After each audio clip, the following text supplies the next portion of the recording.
All of that and more right here on Ring. This is William Wallace. Listen to my show on Tuesday night at 5 o'clock. William Wallace for America here on WGSO 990 AM in New Orleans,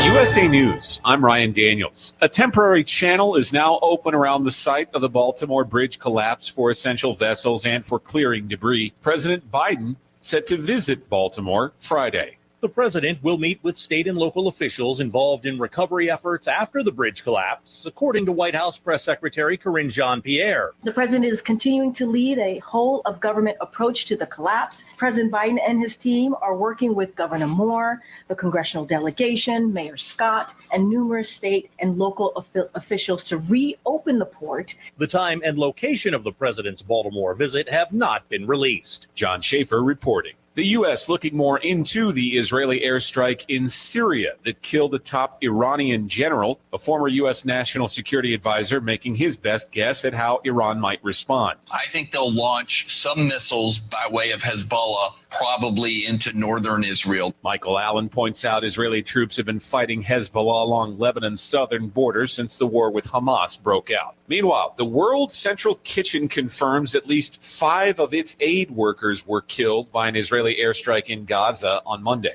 Donald Trump has posted a reduced bond in his New York civil fraud case. Trump posted the $175 million bond Monday evening, preventing any potential seizure of his assets. Last week, the court allowed the amount owed for an appeal to be lowered from $454 million. The last living survivor of the Japanese attack on the USS Arizona at Pearl Harbor has died. Luke Conter died Monday in Grass Valley, California, according to his family. He was 102 years old. He was among more than 2,000 Americans killed during the Japanese bombings of Pearl Harbor in December 1941. It is the event which triggered U.S. involvement in World War II. This cold front coming through Tuesday night, early in the morning Wednesday. Mostly dry, overcast through the day. A patch to morning fog moving out. Low 80s, breezy conditions, gusty tonight. And a chance of widely scattered showers or an isolated thunderstorm and windy. Not a whole lot of rain is anticipated with this on the South Shore.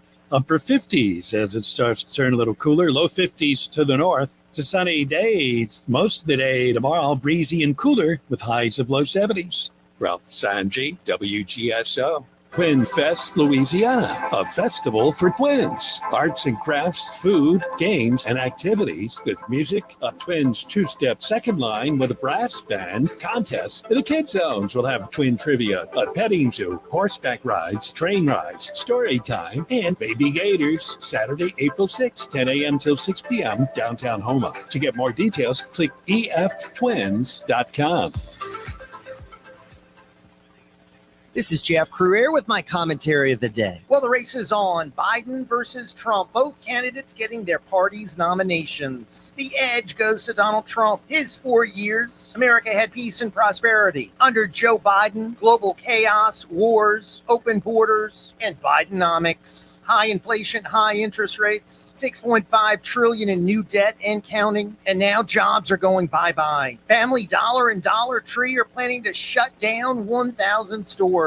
Tyson Foods is closing a major pork hacking plant, leaving 1,200 workers jobless. This is going on all over the country. Bidenomics doesn't work. People vote their pocketbook. Under Trump, we had low inflation, low interest rates, and people could achieve the American dream. It's time to tell Joe Biden, you're fired. Shuffle back home to Delaware. It's time to make America great again and put America first. More info on this and the other hot topics of the day, check out ringsidepolitics.com. Hey folks, it's Jeff Crouere. Let me tell you about a company I trust, Eagle Security Systems. They've been locally owned and operated for over 40 years. They provide residential and commercial security and fire systems. They install surveillance camera systems and provide 24-hour alarm monitoring by their central station. Eagle Security Systems can offer cellular interactive service, which allows you, the customer, customer to control your system from a smart device anywhere. They can take over any existing alarm system and provide cable TV and internet wiring for your home or business. So you're tired of just being a number? Do you want to experience personal service? Then you need to call Eagle Security Systems, 504-340-1414, or check out their website, eaglesecuritynola.com. I trust Eagle Security, and you should too. And let them protect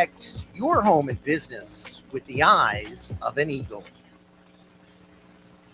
The views and opinions expressed during this show are those of the host and guests only. In no way do they represent the views, positions, or opinions expressed or implied of WGSO 990 AM or North Shore Radio Incorporated.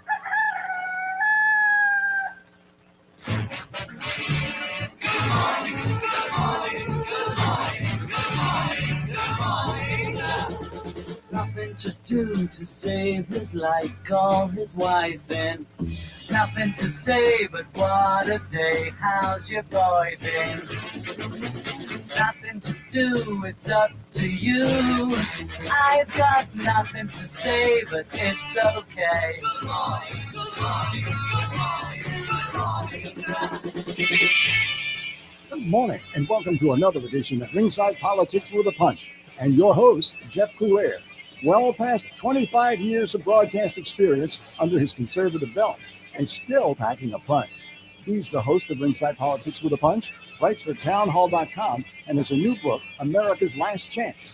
Jeff also has his own YouTube channel, but even with all that going on, he hasn't forgotten his listeners, the ones who opine every day right here on WGSO. Call Jeff Coulier right now at 556-9696. Go to a show, you hope she goes. I've got nothing to say, but it's okay. Good morning, good morning.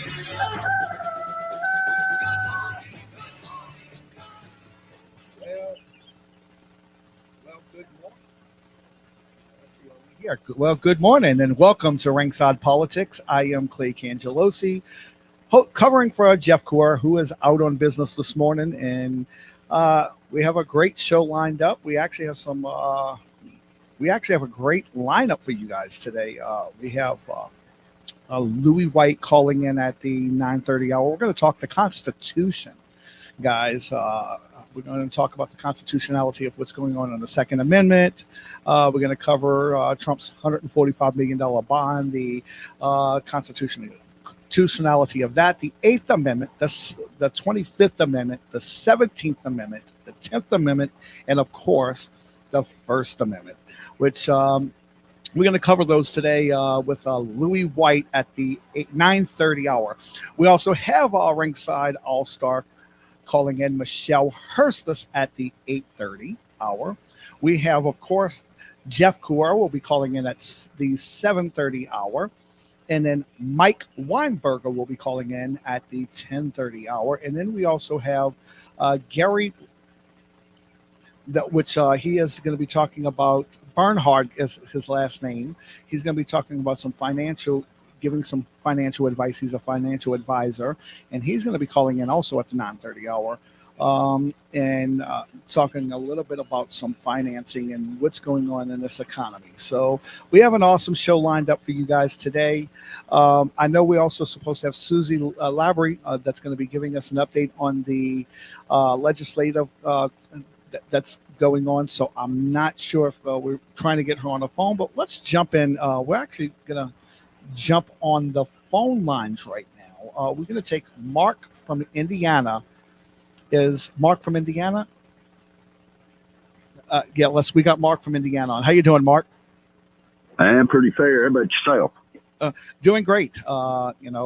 Early morning. This is a little bit early for me, but hey, you got to do what you got to do to get the truth out there. Yeah. I'm kind of concerned about this coming up Monday with this all the hubbub about this solar eclipse, all the fear mongering going on around that. I'm concerned there'll probably be some kind of attack that day here on our soil, maybe like an EMP or something. Right.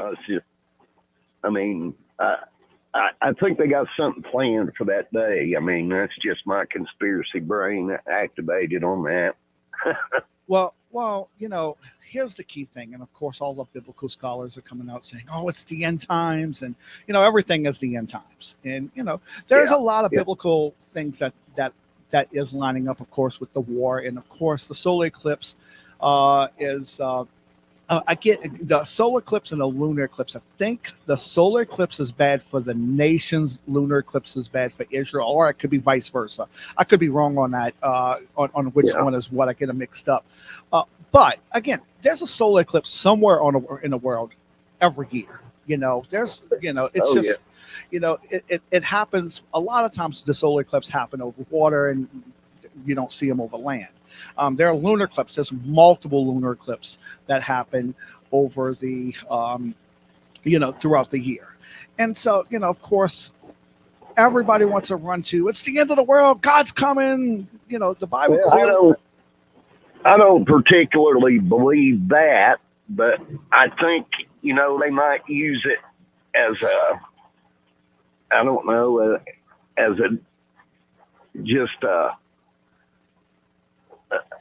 false flag, being sort of, And there's a possibility. I don't trust the left when it comes to stuff like this. I'm not a conspiracy theorist, but all conspiracies come from some truth. And I believe that the Baltimore Bridge that collapsed, that the boat ran in, that happened during when Diddy's home was invaded. Of course, that took away from that. And I think it's Sean Diddy, whatever his name is, his home was invaded. Because that's going to bring a lot of these politicians down, because names on a list. We can only hope. Exactly. And the whole point is, I believe that bridge was imploded. I don't think, I watched the video and I seen 2 explosions happen on that bridge. I hope I'm wrong, but 100%, I believe it was tucked down on purpose. Right. Exactly. And that's something I hope I'm wrong. I one time in life I want to be wrong. It's that time. I hope our government is not that evil. Unfortunately, they are. They're very evil, and especially when it comes, we have the rhinos on the Republican side that's just as evil as the liberal Democrats, and they're all in it together. And I just don't trust a lot of our politicians anymore. And there's only, unfortunately, there's only a handful of politicians out there that are good, and that's actually fighting for what's good for our country and what's good for America, for the people. And when it comes to when push comes to shove, we're labeled as a conspiracy theorist. We're labeled as this or that because we don't agree with them, or it's false news. And I'm also recording as we speak this on YouTube, and I know almost probably YouTube is going to that's just my opinion for YouTube, so at the end of the day, but they'll come and say this is inaccurate, and they'll most probably take it down saying that I am giving fake news, because that's the new thing nowadays. It's fake news, misinformation, exactly. And so I don't trust the left. I don't trust I just don't trust what's going on, and there's a very well possibility this can take place. I'm actually going up to Dallas to cover it, and we're going to be doing this live on Facebook and YouTube, covering the whole entire day out there. With my other show I do on the internet called The Scoop. So it's something that is a possibility. That they're going to do this. I'm hoping not, but yes, there's a very well possibility that we can have a domestic terrorist attack here in this country. I don't think it's going to be a China thing. Of course, if they do something like that. I think if we're attacked on American soil, this is just my opinion again. If we're attacked here on American soil, they're going to blame it on China and Russia, because this is going to be Biden's way to cancel an election. Because hey, if we're in war, and during war times, we can't have an election. So if this is a way for him to I really believe that we're not going to have an election this year. I'm right there. I'm right there with you. They can't do it through a virus this time. They can't cheat any other way. So the only way of keeping Biden in office is by not having an election. Now, I mean, I think eventually, because constitutionally they can't do it, but when do the left follows the Constitution? They never do. My theory is that the UN is going to be patrolling our streets by election time, possibly, and there's going to be so much going on here, so much violence with this, that, and other thing. They're going to have UN peacekeepers here keeping the peace and have us locked in our houses. Right. Well, thank you. Thank you, sir. Thank you, Mark. And I'll close on this for calling. Guys, again, we have open lines, 504-556-9696. And I do want to state that I believe that we're going to have civil unrest. And of course, they're going to use President Trump and say, oh, it's President Trump's fault. And the President Trump is out to, the mega movement is out to get us. And they are they're pushing the American people's back against the wall so far that eventually, and again, I hope I'm wrong. I'm not saying, and I'm not calling for violence. This is not what I'm saying. I believe that the American people's back has been pushed against the wall so far that they can't be pushed anymore. And they're going to come out fighting and fighting hard. Now, this is something, again, I want to be wrong on, but when push comes to shove at the end of the day, when you hit a dog enough, what they're going to do, they're going to bite you. I'm not calling the American people dogs. I'm just having a metaphor here that, you beat us enough, we're going to come back fighting. So I think, who else do we have on the lines, Patty? We got to go to break. And then when we come back, we're going to take your phone calls. Again, 504-556-9696. I am Clay Cangelosi, a.k.a. Clay Taylor, here covering in for Jeff on Ringside Politics.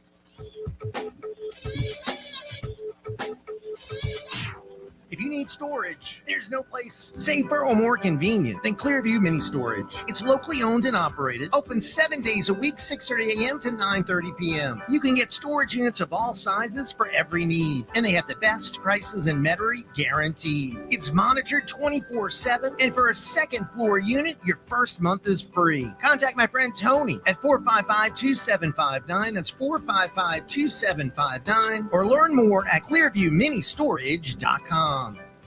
Are you in a constant battle with mosquitoes outside your house? Stop smacking yourself in the face. Call Mosquito Joe. Whether it's playing ball with the kids or cooking out, Mosquito Joe treatments allow you to enjoy your yard without the nuisance of pesky mosquitoes, ticks, and fleas. No more itching and scratching, and no more wasting time on smelly products that don't work. Visit MosquitoJoe.com or call 504-208-2361 for more information and a free quote. With Mosquito Joe, outside is fun again. Do you want to overcome obstacles, thrive, and live a life aligned with your deepest values? Then let me recommend Stewart Life Coaching, led by its dedicated owner, Edwa Stewart. She's committed to empowering individuals to achieve their full potential, lead fulfilling lives. At Stewart Life Coaching, the emphasis is on fostering a positive mindset, resilience, and effective goal setting. Edwa understands today's fast-paced world and challenges, but through one-on-one sessions, her clients are guided to discover their strengths, overcome obstacles, and create meaningful, sustainable change.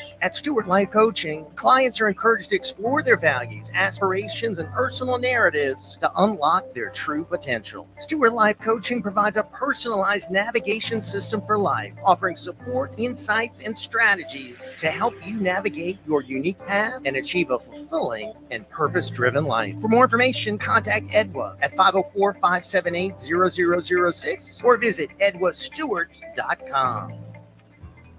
Are you tired of cookie cutter advertising? Do you want professionals that understand your needs and budgets? If so, let me recommend the Madley Group. It's a marketing agency based in St. Tammany, offering creative services such as branding and copywriting, video and photography, social media strategies, print and digital design, project management, and web design and strategies. They believe that relationships with their clients are just as important as their craftsmanship, and it's no surprise that they have an array of satisfied clients who appreciate the homegrown values of the Madley Group. Their approach is simple: lots of listening until they fully grasp your vision. Then they put their mind power on it to deliver effective creative solutions within your budget and time frame. For more information, check out themadleygroup.com or email them at info@madleygroup.com. The Madley Group, dedicated to delivering stellar work that generates results. You're at work right now punching a time card, or you're in prison for punching the boss, we really don't care. What we do care about, though, is your spin going on here every day at Ringside Politics. You know, there are people who believe that we've been visited by aliens. Then there are people who seem to be on another planet. Well, that's not our problem either. Channel your energy now to Jeff Crouere and Ringside Politics. The secret number is 556-9696. All right, we're back to Ringside Politics. I am Clay Cangelosi, a.k.a. stage name Clay Taylor, filling in for Jeff Crouere this morning. He is out on business. He actually will be calling in at the 7:30 hour and touching base with us. We're going to keep the phone lines going. We actually have, we're going to go to the other side of the state, Lake Charles, Louisiana. Kathy in Lake Charles, Louisiana. How you doing, Kathy? I'm good. Good morning, Mr. Clay. Good morning. Have you heard about this Louisiana state Senate bill that they passed and it's gone to the House regarding Louisiana not to follow any decrees of the World Economic Forum, the UN, and the World Health Organization? I heard a little bit about it. I don't know a whole lot about it, but I have heard some things on it. And yes, I'm hoping it does pass. And I do know that Jeff Landry will sign it into law because, one of the things that our government has done is turned over all of our power that's all to the World Health Organization. And now the World Health Organization can say, yep, we're in disaster, and they can come in and control everything. So it's up to the states to say, nope, you can't do that. And, but I haven't followed much on it. I heard a little bit about it. I do need to do some research on it and check it out. Okay, because I've been doing some reading on it, and some people are trying to figure out from what kind of power they could have on us. Because in May, the World Health Organization has that pandemic treaty, and there's supposed to be a World Health Assembly at the end of May, and Biden wants to give our national sovereignty over to the WHO. Yes, I think it was already done, if I remember right. They did that, I think it was either last year or year before last. It was right after the pandemic was coming to an end. They've actually done that already. And I could be wrong on that. I have to do some more research. But I know if they didn't do it, they were in the process of doing it. And that's why. I'm sorry, go ahead. Go ahead. Go ahead. No, finish your statement. I'm sorry. I was just kind of jumping in there.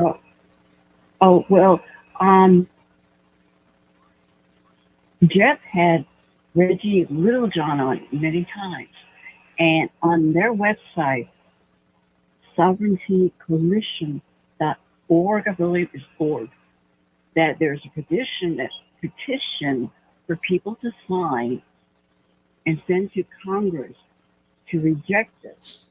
And the U.S. Senate, since it's an agreement, it's not a treaty, the Senate won't debate on it. Right. So people need to get with the representatives and their senators to speak their displeasure about this, because if they take sovereignty away from us, our Constitution will not be in effect no longer. Well, we will lose our rights. Well, that's the whole point. And that's something that they've been planning to do, and they want the Constitution null and void. The left that's their whole plans. And the rhinos. I'm not going to just blame this on the left. It's our rhinos too. A big part of the Republican Party that are Republican in name only. They're in bed with the Democrats. These people are that they want to basically get rid of the Constitution. They don't think the people should have power. We're the peasants. They're the kings and queens, and we do as we're told, not the opposite. And they're, we're here to serve them, not they are here to serve us. And so, when push comes to shove at the end of the day, Kathy, it's yes, everybody needs to reach out to Congress. Everybody needs to reach out to the Senate in demand. And if your congressman doesn't enact, hey, guess what? We have an election this year. And we need to put up some congressmen that, I tell people this all the time. If you can run for Congress, run. It's a 2-year term. It's not like you're in there for 6 years or 8 years. You don't have to serve but 1 or 2 terms. And then we can make room for someone else. We need to take our country back. And how we take our country back is if these politicians don't do what they say they're going to do or what we ask them to do, then that's when we put someone up to run against them. And we remove them from office. They don't need to be there. And that's how you handle that. That's the great thing about America is we can actually run against these politicians. Now, unfortunately, what they're doing to Trump, because Trump's doing the same thing, he's running against the establishment. The problem is they're bringing all kind of legal. They're going to try to throw the books at everybody, especially when they feel threatened. That's why they're doing what they're doing to Trump, because they're threatened by him. They know that their livelihoods are gone if he gets back in office. It's done. Hands down, it's completely done. That their freedom is at risk. Everything is at risk. And what I mean by their freedom is they're going to jail and going to jail for a long time. Not that, they're going to lose their constitution. Well, they will lose their constitutional rights because they will be convicted felons. And they will no longer have rights to vote. They will no longer have the rights because they're going to be serving behind bars. And that's why they're doing what they're doing to President Trump. But, people need to stand up. We need to take one for the team and run. I'm actually possibly thinking about running in my district. I know it's an uphill battle because it's a majority black district. I'm a Republican. It's a Democratic district. It's going to be a hard district to run, but it's something that I'm considering. If not, trying to find someone that can run for that seat. So that's what we the people need to do. If you can't run, find someone to run against these people that don't do their job. So, I'm sorry, go on, Kathy. Okay. Ms. Reggie was also saying that there's also an action plan on that website, sovereigntycoalition.org, to defund the United Nations and all the other international organizations like the WHO and the World Trade Organization. Defund them, take the U.S. money out of it, and use it on our soil, on our land. Exactly. Instead of doing else. Well, what Trump did with NATO, and hopefully Trump will defund WHO when he gets back in office through executive action if Congress refuses to do it. But thank you for your call, Kathy. We have to get to our next caller before we go to break. Thank you so much. We're going to the other way. We're going east. We just went west to the far west of Louisiana. Now we're going actually east of Mississippi, all the way to Alabama. Cowboy, how you doing? Welcome to the call, Ringside Politics. I'm doing fairly middling. Listen, everybody out there needs to start calling Congress people. I'm going to tell you about these trucks. They're trying to go EV on. The charging stations will cost $1 trillion. Batteries will take up 20% of the trailer space they'll haul ass, and you'll pay more, hurting small businesses. Charging stations for the trucks will use the energy as much as a city. Heavier trucks would tear up roads, bridges, and highways, and making trucks weigh 90,000 pounds or more. And to make matters worse, the the back of the trailer and the back of the bobtail, they're recaps. So you're going to see more recap being sung and on the highway. So this is what they're trying to do. And it's going to take 12 hours just for a truck to charge those mini batteries that they've got to haul. Now, you got refrigeration, you're going to lose it. Cowboy, we have to go to break. Can you hold on 1 second? We're gonna bring you on the other side of this break. We're gonna be right back, guys. This is Clay Cangelosi, aka Clay Taylor, filling in for Jeff Couere with Ringside Politics. We'll be right back. Louisiana Radio Network. I'm John Burns. Iowa got the best of LSU this time. After losing to the Lady Tigers last year in the national championship game, the Hawkeyes defeated LSU 94-87 last night. Caitlin Clark was sensational, scoring 41 points. LSU's Angel Reese had 20 points and 17 rebounds. Reese says it was a great run despite not getting back to the Final Four. So many things happened this year, and so many things hit us, and we never folded. And just being able to come out tonight and give our all for 40 minutes, we came up short, but we have to keep our heads high. April is National Distracted Driving Awareness Month, and the Louisiana Highway Safety Commission has launched the Buckle Up, Phone Down campaign. Spokesperson Greg Fisher. We want everyone to focus on the road, and you can't do that when you are checking your Facebook or your text messages on your phone. Louisiana Radio Network. It's the first day of the first grade, and she found a new best friend. It's a laid-back Sunday afternoon you wish would never end. The homemade taste of Bluebell and good friends gathered round. The good old days are being made right now. St. Louis brought the world gooey butter cake. Now Bluebell brings us gooey butter cake ice cream. A cake batter ice cream with a luscious cream cheese swirl and gooey butter cake pieces. It's the gateway to the best in pints and half gallons. The good old days are being made right now. The good old days are being made right now. Look for Bluebell ice cream at your local grocer and pick up your favorite flavor today. Can your IRA or 401k stand up to the next financial crisis? Economists are saying that it's at our doorsteps. By allocating a percentage of your retirement into physical gold and silver with a tax-free rollover, you can diversify and safeguard your holdings from the turbulent markets and economic downturns by putting your IRA back on the gold standard. Find out how to safeguard your assets with a tax-free rollover with a Genesis Gold IRA, the only IRA that can hold physical precious metals. Protect your retirement today with one simple phone call and receive your free gold and silver guide. Call Genesis Gold Group today at 800-200-GOLD and find out how you can add precious metals to your IRA. That's 800-200-4653. Or visit us at CrewAirGold.com. That's CrewAirGold.com. Let's ground our financial future in something solid. Hey, here's a question for you. If a man chooses to be identified as a woman, does he still have to pay attention to every word that she says? Well, hey, we don't care. But both of you are welcome to air your thoughts right here on Ringside Politics. You can blow your horn or shoot that bird, but face it, will that really make any difference? No. What really bugs you, we want to hear from you. And Ringside Politics, call us at 556-9696.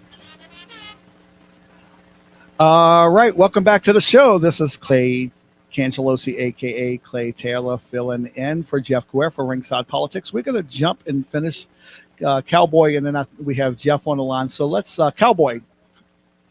We'll let you finish up. Okay.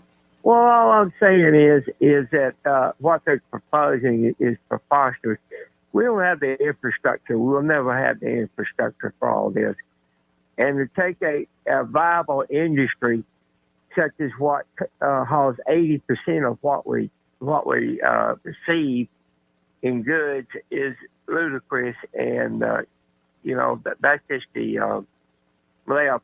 Now, one other thing, you could thank a Democratic Congress and a Democratic President, Harry Truman, for the WHO. It came about in 1948. Okay. So there you go. So thanks for your call, Cowboy. We actually have Jeff on the line, so we have to go straight to him. So we have actually the legend is in the house, Jeff Couer. How you doing, Jeff? Well, I hear my friend Cowboy. He's got a wealth of knowledge. How you doing? All right, doing great this morning. Yeah, good deal. Well, I want to invite everyone. I'll be back tomorrow. I want to let everyone know, and I really thank you for doing a great job with Miss Patty today. And want to invite everyone to join us today at noon. We're going to be at Porter and Luke's, which is on Metairie Road. And it's now become our home for our Reagan Newsmaker Luncheon. This is our third one that we've done. And this one will be featuring Reverend Tony Spell, Life Tabernacle Church. He is the pastor of the church that never closed, the pastor of the church that stayed open during the COVID hysteria. And as a result, he was targeted, he was arrested, he was harassed. But he stayed true to his principles. He stayed true to his faith and his congregants, and continued with church services when many other pastors, and let's face it, Clay, many other pastors buckled under the pressure, closed their doors when the hysteria was at its worst. But not Reverend Spell, and he took his case all the way to the Supreme Court and won. So he was victorious legally and victorious spiritually. And, we're honored to have him today at this luncheon that, we've now had our third one, and this will be our third one. We're going to make it a monthly tradition, the first Tuesday of the month at Porter and Luke's in Metairie. And we look forward to seeing folks there to come join us. Definitely. And how can they get tickets to come? Can they get them at Well, the there are door? no tickets. It is $25, so it's very reasonably priced. I mean, you go to some of these clubs, luncheon costs are $40, $45, and this is $25, and it's just payable to the restaurants. There's no profit. It's just all about, presenting great speakers and gathering and the fellowship. And hoping to just start a new tradition that we've had success with our first two, and looking forward to having success with this one today. And we'll continue to do it. And Porter Luke's is a great place, plenty of free parking, conveniently located right there on Metairie Road, and great food.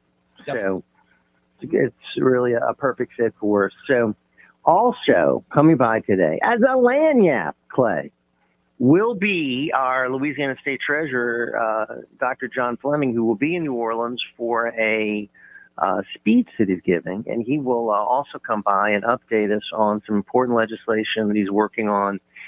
We're in the midst of the session, and things are crazy. I know you had an update with Susan LaBrie, right? Yeah, actually, we couldn't get her this morning. We're hoping she's going to call.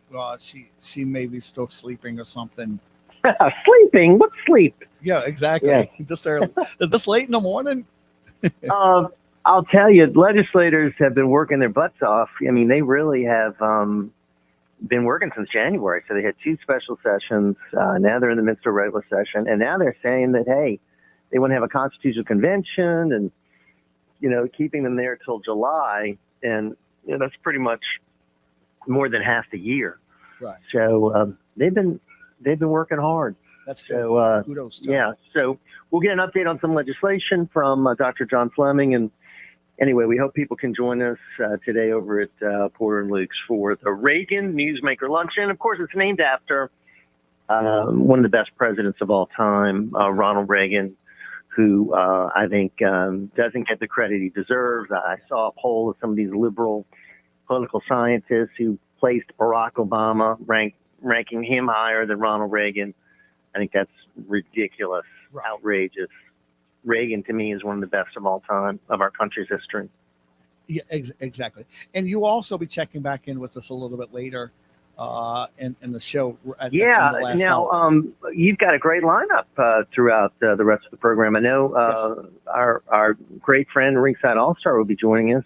Michelle Hurst is correct. Yes, at the 8:30 to 9:30, and then we have Louis White. We're going to be talking about Constitution at 9:30. Also, I have a guy by the name of Gary Barnhart going to be giving us some financial advice of what's going on in these crazy times. He's going to also come in during the 9:30 time. Then Mike Weinberger at 10:30 with the HDF and kind of give us some updates on what's going on with the HDF.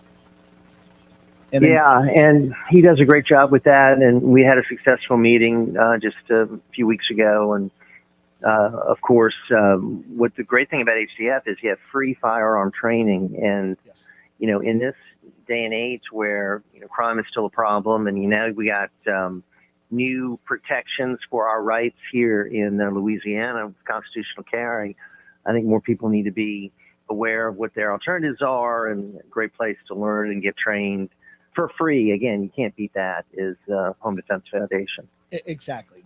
And so what's up for this week? Do you have any special guests calling in this week? Well, yeah, tomorrow going to be jam-packed as usual. We're going to have, of course, the conservative Crawgator, our great friend who is the Ringside All-Star on Wednesdays.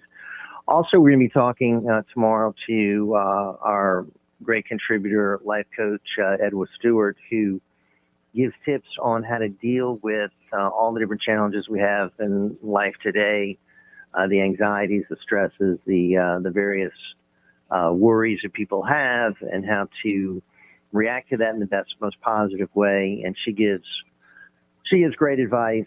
And we also look to have back with us from Israel, Mayor David Rubin, former mayor of Shiloh, Israel.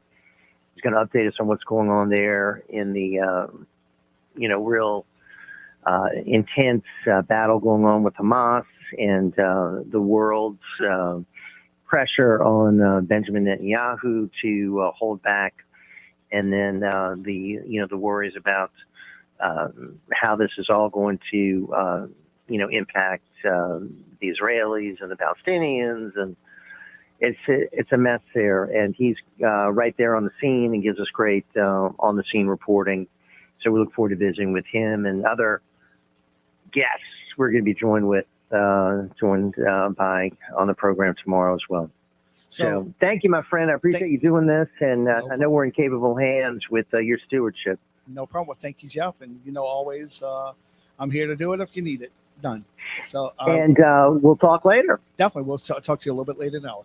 Okay, so thank you, my friend. Thank you so much. That's Jeff Couera, guys. The legend was just in the house. The legend has left the building, so he'll be back a little bit later in the hour. And let's go back to the phone lines. We have Sandy. We're gonna now go. We went west. We now went east. Now we're gonna go north to Minnesota. Sandy in Minnesota. How you doing? Hello there. Yeah, I agree. Jeff is a legend. Yes. If you don't mind, I'd like to talk a little bit about April 8th. Okay, yes, the solar eclipse. Yeah. We got people that are freaking out and flipping out. We look at the signs in the Bible. God gives us signs, and God's the one that controls the sun and the moon. Yes. And okay, now it's a lot of coincidence. You could associate so many Bible verses to this time that we're living in. Correct. And the thing of it is like now,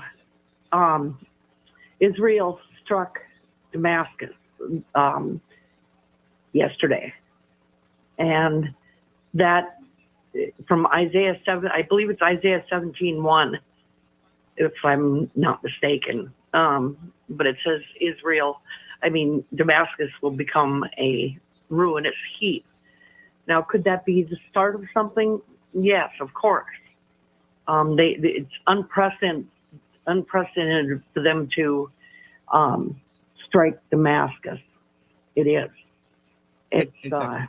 Well, and I know a lot of the, a lot of the Bible scholars, a lot of the Christians are saying that this is the sign of the possible return of Christ, and it could be.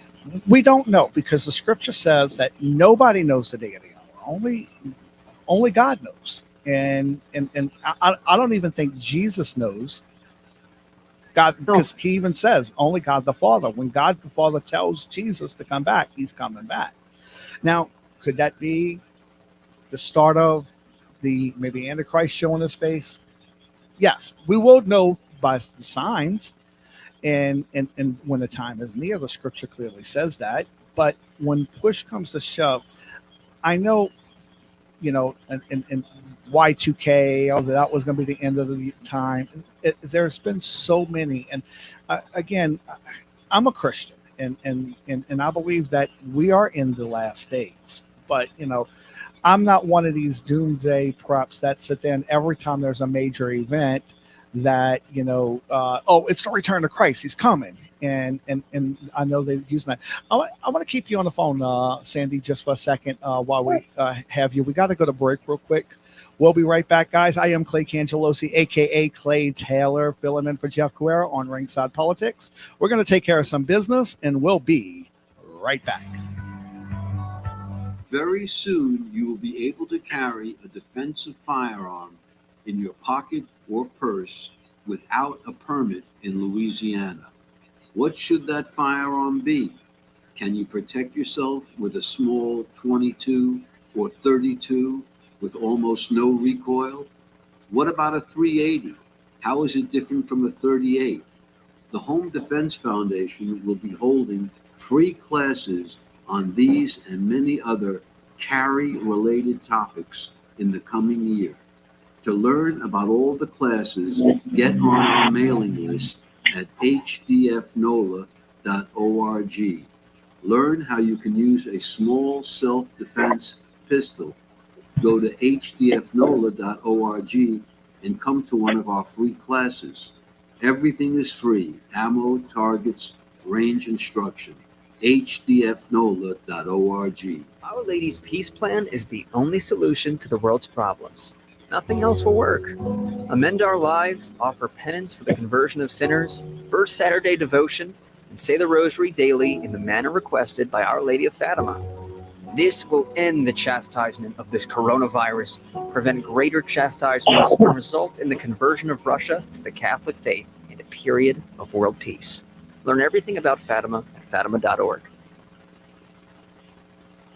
It's Jeff Cruaire. After 21 years on the air and 21,000 interesting guests, I'm still fired up every day to host the Ringside Politics program. I take on all sides, take on the mainstream news media, the deep state, those who want to destroy our country. If you support this fight, I'd love for you to come on board as a sponsor of our show. You can reach our great audience and help sustain a program that will never be part of the liberal media. To participate, contact me at jeff@wgso.com. Thanks for your support. What we know about our economic problems, supply chain issues, record-setting inflation, sky-high gas prices, and during COVID, the big box stores were allowed to stay open the whole time. So many little guys, the small business owners, were forced to close. The wealthiest people on the planet became better off, while mom and pop suffered. The question is, what are we willing to do about it? How can our voices be heard? We vote with our dollars. That's how we make a difference. No more shopping at big box stores. If you can get the items from a family-owned company, we help people walk away from the big box conglomerates. We can shop factory direct at a family-owned, made-in-America manufacturer. Family-owned companies put their customers first, not Wall Street investors. Let's together cut off their cash flow. We can choose to help regular people by shopping with family-owned businesses and buying products made in America. Call 718-869-9020 or visit switch2usa.com. Switch to USA.com. There's been an investigation based on suspicions that there could have been involvement in tampering in the key parts of that suspected report. If any of that makes any sense to you, man, you're in the right wing of that bird. The mainstream media is at it again, and they've got the facts that might not be right and the opinions that you don't need. Well, what we do need right here now at Ringside Politics is you. To opine with us, all you got to do is call Jeff Crouere now at 556-9696. All right, we're back. I am Clay Cangelosi, a.k.a. Clay Taylor, filling in for Jeff Crouere. This is Ringside Politics. We have Sandy on the line. We're going to continue with Sandy. We're actually talking about the solar eclipse coming up on Monday. How you doing, Sandy? Hey, I'm doing great. Yeah, the thing of it is like you said, could it be the sign of the Antichrist coming? Yes, it could be. But we're not supposed to be looking for Antichrist. Right. We're all supposed to be looking for Jesus Christ. People Exactly. are stocking up and freaking out. And where in the Bible does it say that? Where does it say to live in fear? It gives you a verse every day to fear not. Right. Look up, square your shoulders, be happy that you're alive for today. Exactly. Because our Lord is coming. And we don't, like you said, we don't know the hour, and neither does God. Right. I mean, neither does Jesus. God does. Exactly. God knows the hour. And for those that are lost and scared and alone and, what's going to happen? There's a Bible probably on your chest that you haven't lifted up in ages. It's time for us to return back to Christ. Yes. And okay, so, and we must pray for our enemies and pray for our basic captors and those in charge over us. It's in the Bible. It's really sad to see. I think of this as a wondrous, joyous time to be living in. Yes. What a beautiful time to live in, because the coming of Christ. Exactly. Personally, I think it's one of the greatest, most fearful times, but our life was never to be here anyway.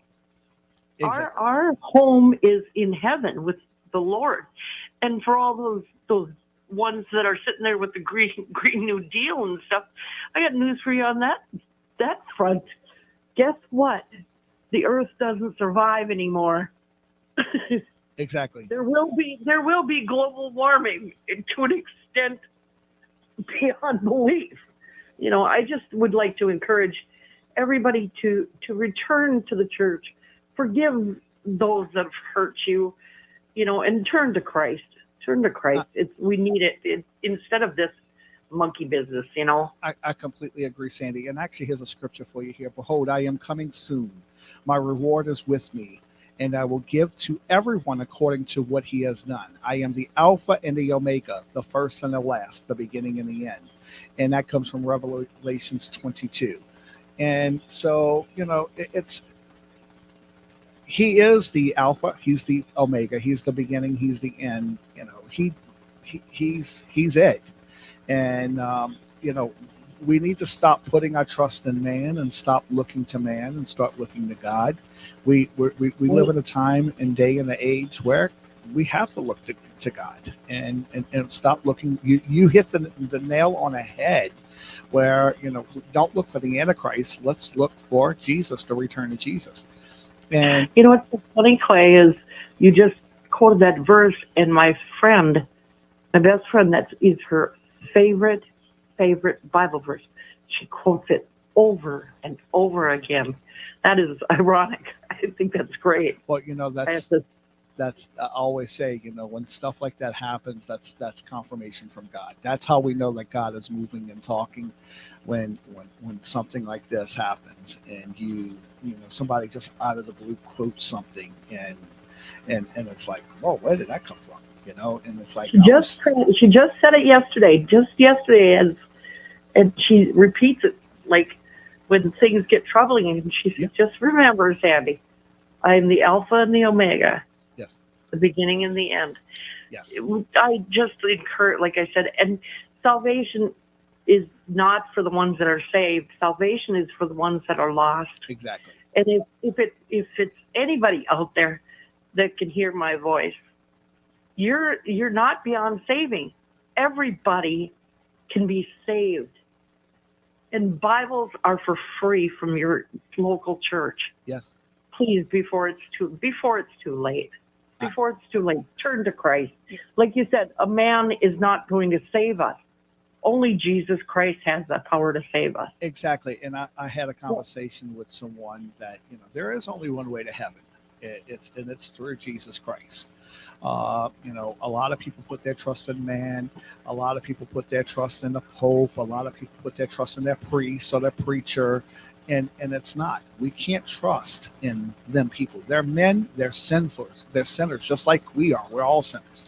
There's only one man that's walked the face of this earth that is without sin, and that's Jesus Christ. And that scripture goes along with it. Behold, I am coming soon. My reward is with me, and I will give to everyone according to what he has done. I am the Alpha and the Omega, the first and the last, the beginning and the end. And so thank you, Sandy, so much for calling. I know we have to move on, but it was hey, we actually had a great Bible study this morning. We got a little Bible study in here this morning. So thank you so much. Thank you, Clay. All right. We're going to jump to Paul in Pennsylvania, and then Matthew after Paul. Paul, how you doing? So we're going up to, we went east, west, then we went northwest. Now we're going northeast to Pennsylvania. I'm kind of keeping track of which way we're going in the country. So how you doing, Paul?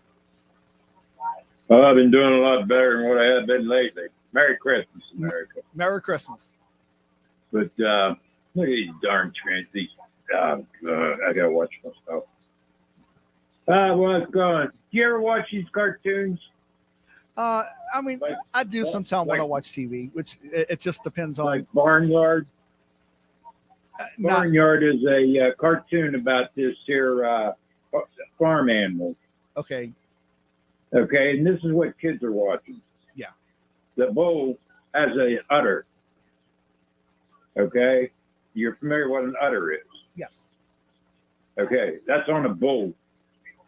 Right. Now, how do kids see that? And then you look at this right now. They got all these darn trans people on there. You're mentioning cartoons. God has got to wipe this clean. It's got to go. Well, of course, and that's why we're in the end days. And kind of to go back to the last call Paul. The and issue. Then you wonder why kids are turning this way to watch stuff like that.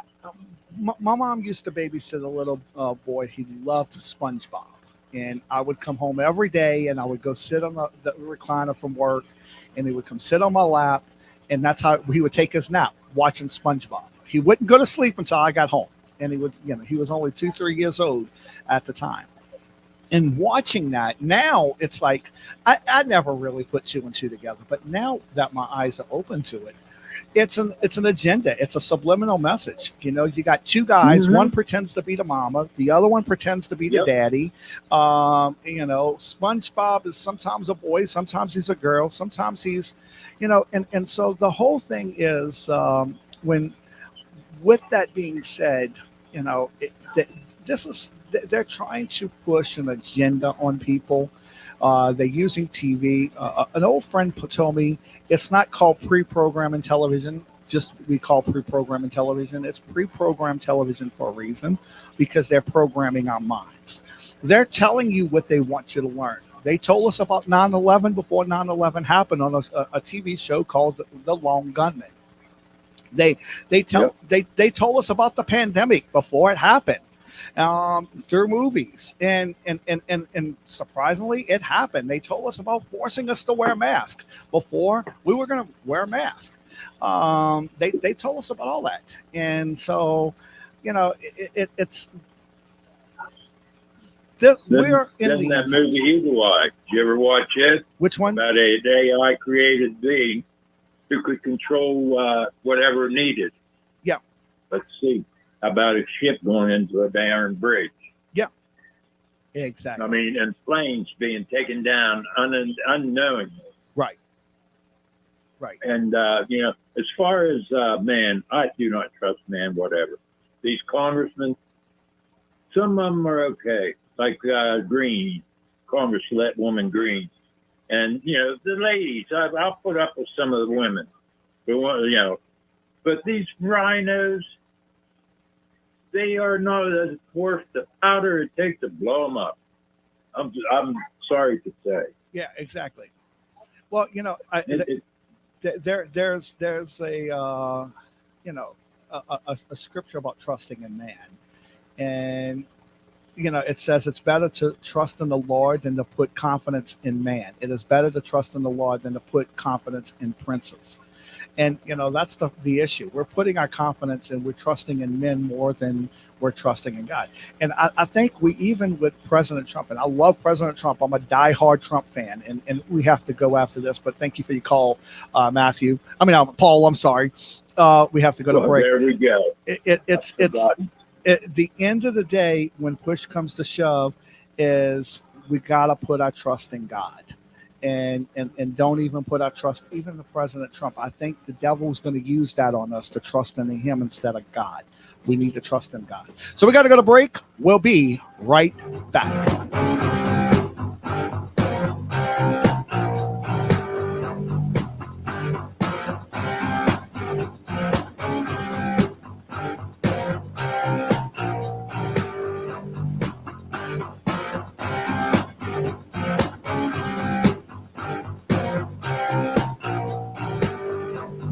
Anytime, anywhere. Smartphone, TuneIn Radio app, WGSO.com. On the AM dial at 990, we are WGSO, New Orleans.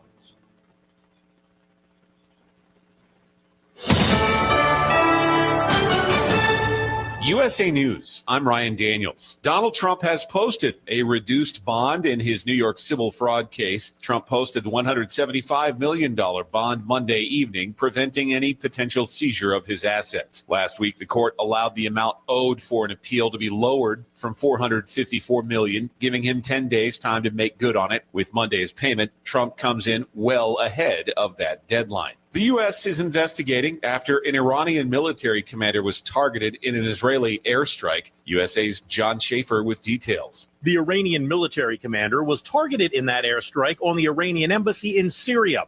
Former senior director of the National Security Council, Michael Allen, says he expects Iran to respond. I think they'll want something that's more than symbolic, but short of outright declaration of war with Israel, because Israeli troops continue to engage Hezbollah along Lebanon's southern border amid the conflict with Hamas. Meanwhile, the World Central Kitchen confirms at least 5 of its aid workers were killed by an Israeli airstrike in Gaza on Monday. The group delivers meals to people in war zones and disaster areas. The Israeli Defense Force said an investigation is underway.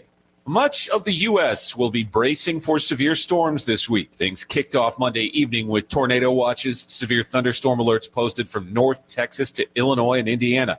Storms are expected to continue Tuesday with flood alerts from Indiana to Maryland. After that, heading into midweek, snow is forecast across the upper Midwest, moving into the Northeast by late in the week. Americans are getting some free advice from an expert ahead of this month's total solar eclipse. When you pick up safety glasses for viewing, anything that you can pick it up and see through it, it's not going to protect your eyes from the sun. Emily Rice is an astronomer and City University of New York professor. This is U.S. Cold front coming through Tuesday night, early in the morning Wednesday. Mostly dry, overcast through the day. A patch to of morning fog moving out. Low 80s, breezy conditions, gusty tonight, and a chance of widely scattered showers or an isolated thunderstorm and windy. Not a whole lot of rain is anticipated with this on the South Shore. Upper 50s as it starts to turn a little cooler. Low 50s to the north. It's a sunny day. Most of the day tomorrow, breezy and cooler with highs of low 70s. Ralph Sanji, WGSO. Twin Fest Louisiana, a festival for twins. Arts and crafts, food, games, and activities with music, a twins two-step second line with a brass band, contests. The kids' zones will have twin trivia, a petting zoo, horseback rides, train rides, story time, and baby gators. Saturday, April 6, 10 a.m. till 6 p.m., downtown Houma. To get more details, click eftwins.com. Hey, Mimi, we're moving. Moving to Wednesdays at 5. You can check out He Said, She Said on a new day. Hump Day. A new day, but we'll still be discussing and debating the hot topics. And take your phone call. You can listen to us on 990 AM, WGSO, WGSO.com. And find out who's right. Of course, that's me. No, of course, that's me. I've been doing this 23 years, Mimi. Practice makes perfect. So you see, we'll have plenty to talk about on He Said, She Said. Wednesdays at 5. Right here on WGSO. For all your Trump gear, there's no place better than USA Trump Store. It's the largest Trump store in the world. What started out as a hobby has turned into an empire. The USA Trump Store is like Disneyland for Trump supporters. Their big new store location is near Dallas, Texas in Gainesville. I-35 exit 501 on Liberty Road next to Tractor Bob's. They're open Thursday through Sunday, and you can get more information at usatrumpstore.com or by calling 214-384-7328. That's 214-384-7328. The USA Trump Store with varsity jackets, hats, flags, t-shirts, plush, face masks, purses, jewelry, socks, magnets, stickers, accessories, scarves, and your Trump money. For all things Trump, that's USA Trump Store. Visit usatrumpstore.com. The largest Trump store in the world. That's usatrumpstore.com. For over 30 years, the Monumental Task Committee has cleaned, restored, and repaired all monuments and statues in the New Orleans area. Dedicated to historic preservation, this volunteer-based nonprofit organization receives no government or taxpayer money.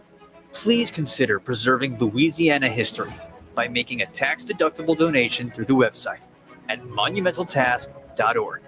That's monumentaltask.org. The views and opinions expressed during this show are those of the host and guests only. In no way do they represent the views, positions, or opinions expressed or implied of WGSO 990 AM or North Shore Radio Incorporated.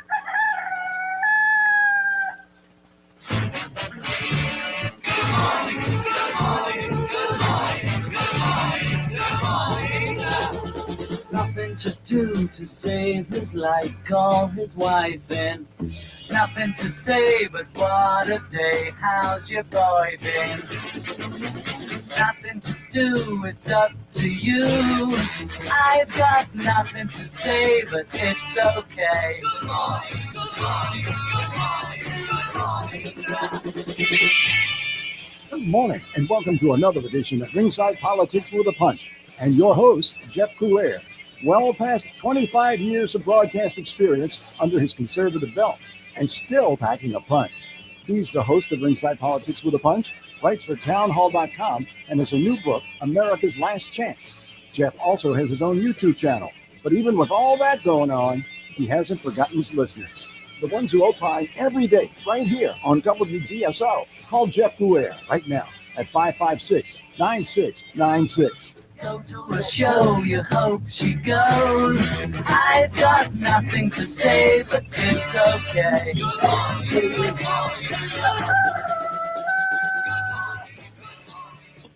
All right, welcome to Ringside Politics. I am your host, Clay Taylor, filling in for Jeff Coulier. We're actually going to go straight to Susie Labrie. We've been waiting on this anticipated call. And, of course, another Legends in the House, Miss Susie Labrie, to let us know what's going on in the state legislation. How you doing, Susie? Well, I'm doing mighty fine. How are you?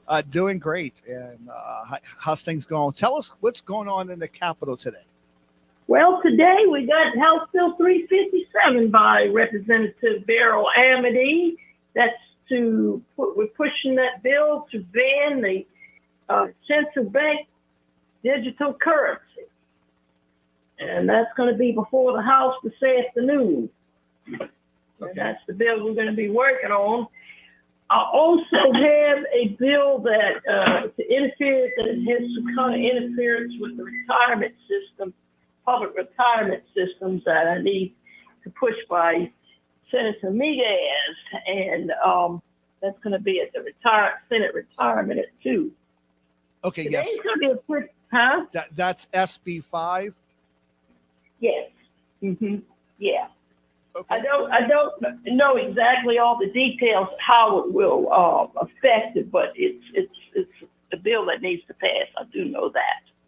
Okay, and so tell us about what's some other bills that's coming up this week that we're trying to follow and what's going on. Do you know what yet? Yeah, I'm waiting on some of these shot mandate bills, like for 46 and 47 by Kathy Edmondson. They're not scheduled yet, So the only thing I know that schedule is for today. Okay. You have to check that out the night before. One thing I do want to tell you is House Bill 87. We want to get that bill passed because it has some problems. The argument is that it tells the businesses think we're up there dictating them, telling them what to do, and that's not the case, because we want to put liability in case employees and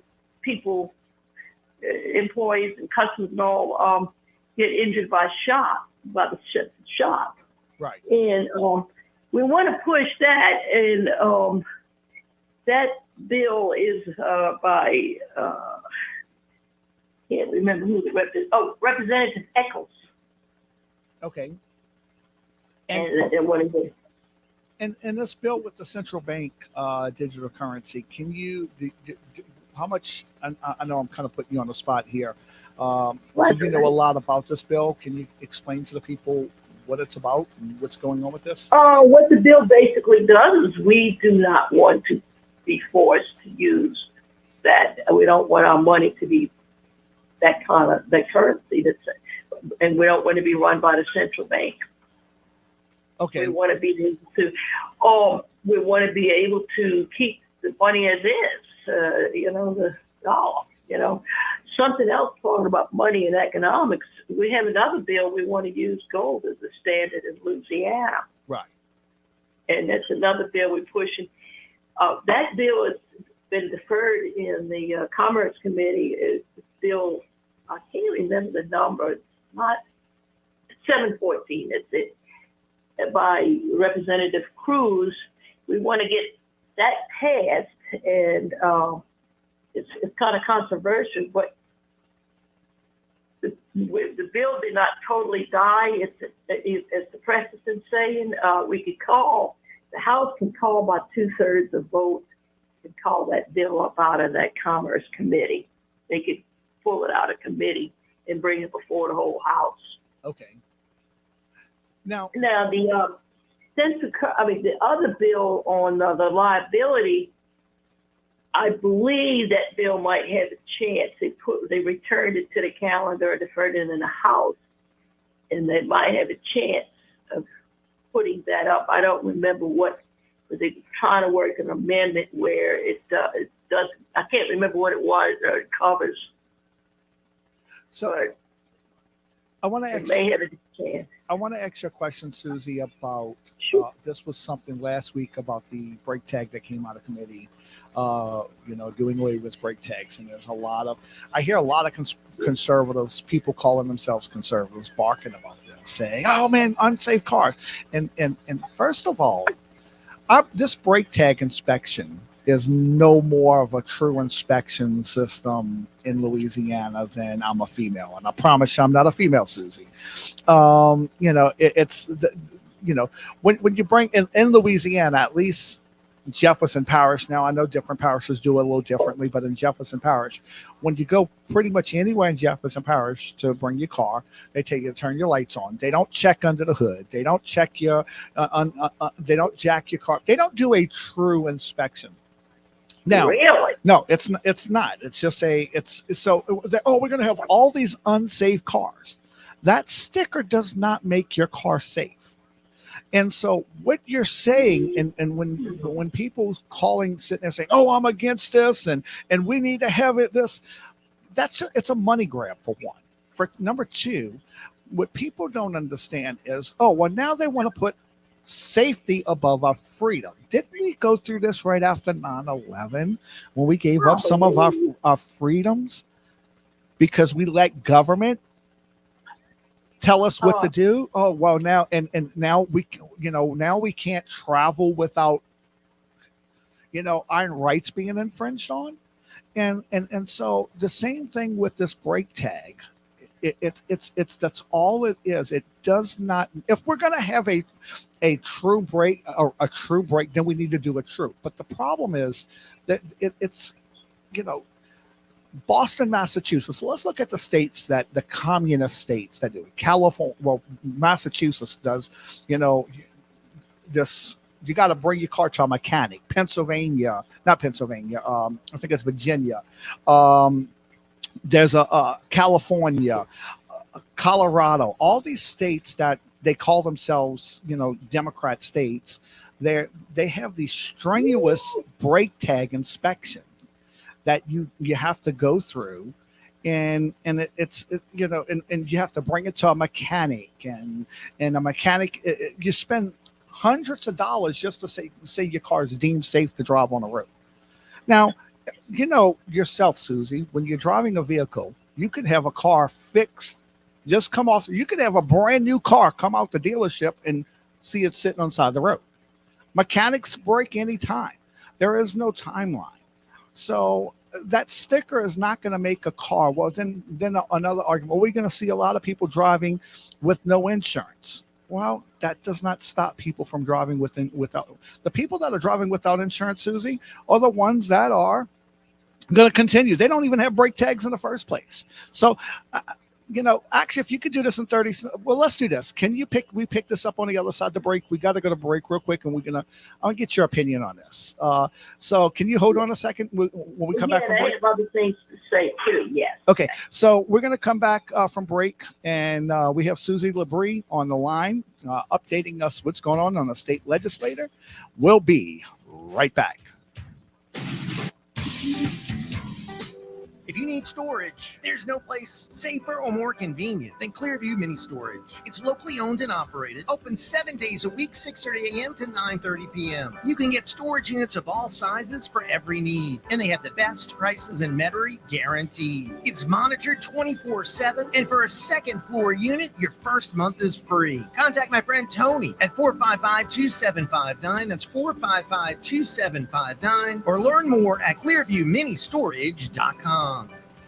Are you in a constant battle with mosquitoes outside your house? Stop smacking yourself in the face. Call Mosquito Joe. Whether it's playing ball with the kids or cooking out, Mosquito Joe treatments allow you to enjoy your yard without the nuisance of pesky mosquitoes, ticks, and fleas. No more itching and scratching, and no more wasting time on smelly products that don't work. Visit MosquitoJoe.com or call 504-208-2361 for more information and a free quote. With Mosquito Joe, outside is fun again. Do you want to overcome obstacles, thrive, and live a life aligned with your deepest values? Then let me recommend Stewart Life Coaching, led by its dedicated owner, Edwa Stewart. She's committed to empowering individuals to achieve their full potential, lead fulfilling lives. At Stewart Life Coaching, the emphasis is on fostering a positive mindset, resilience, and effective goal setting. Edwa understands today's fast-paced world and challenges, but through one-on-one sessions, her clients are guided to discover their strengths, overcome obstacles, and create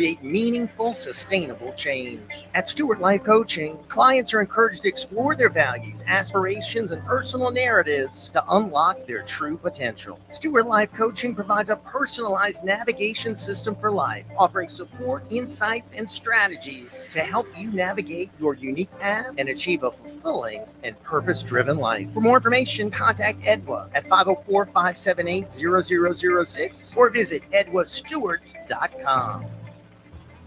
Are you tired of cookie cutter advertising? Do you want professionals that understand your needs and budgets? If so, let me recommend the Madley Group. It's a marketing agency based in St. Tammany, offering creative services such as branding and copywriting, video and photography, social media strategies, print and digital design, project management, and web design and strategies. They believe that relationships with their clients are just as important as their craftsmanship, and it's no surprise that they have an array of satisfied clients who appreciate the homegrown values of the Madley Group. Their approach is simple: lots of listening until they fully grasp your vision. Then they put their mind power on it to deliver effective creative solutions within your budgets and time frame. For more information, check out themadleygroup.com or email them at info@madleygroup.com. The Madley Group, dedicated to delivering stellar work that generates results.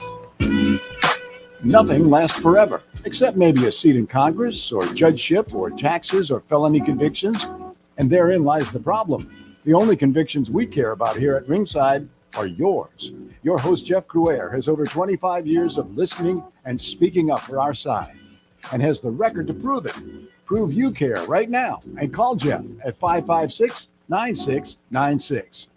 All right, we're back. We have Susie Labrie on giving us an update of what's going on in the state legislation session. And we were talking about brake tags before the break, and I wanted you to kind of give us your opinion on that. And then I know you wanted to touch on some other things.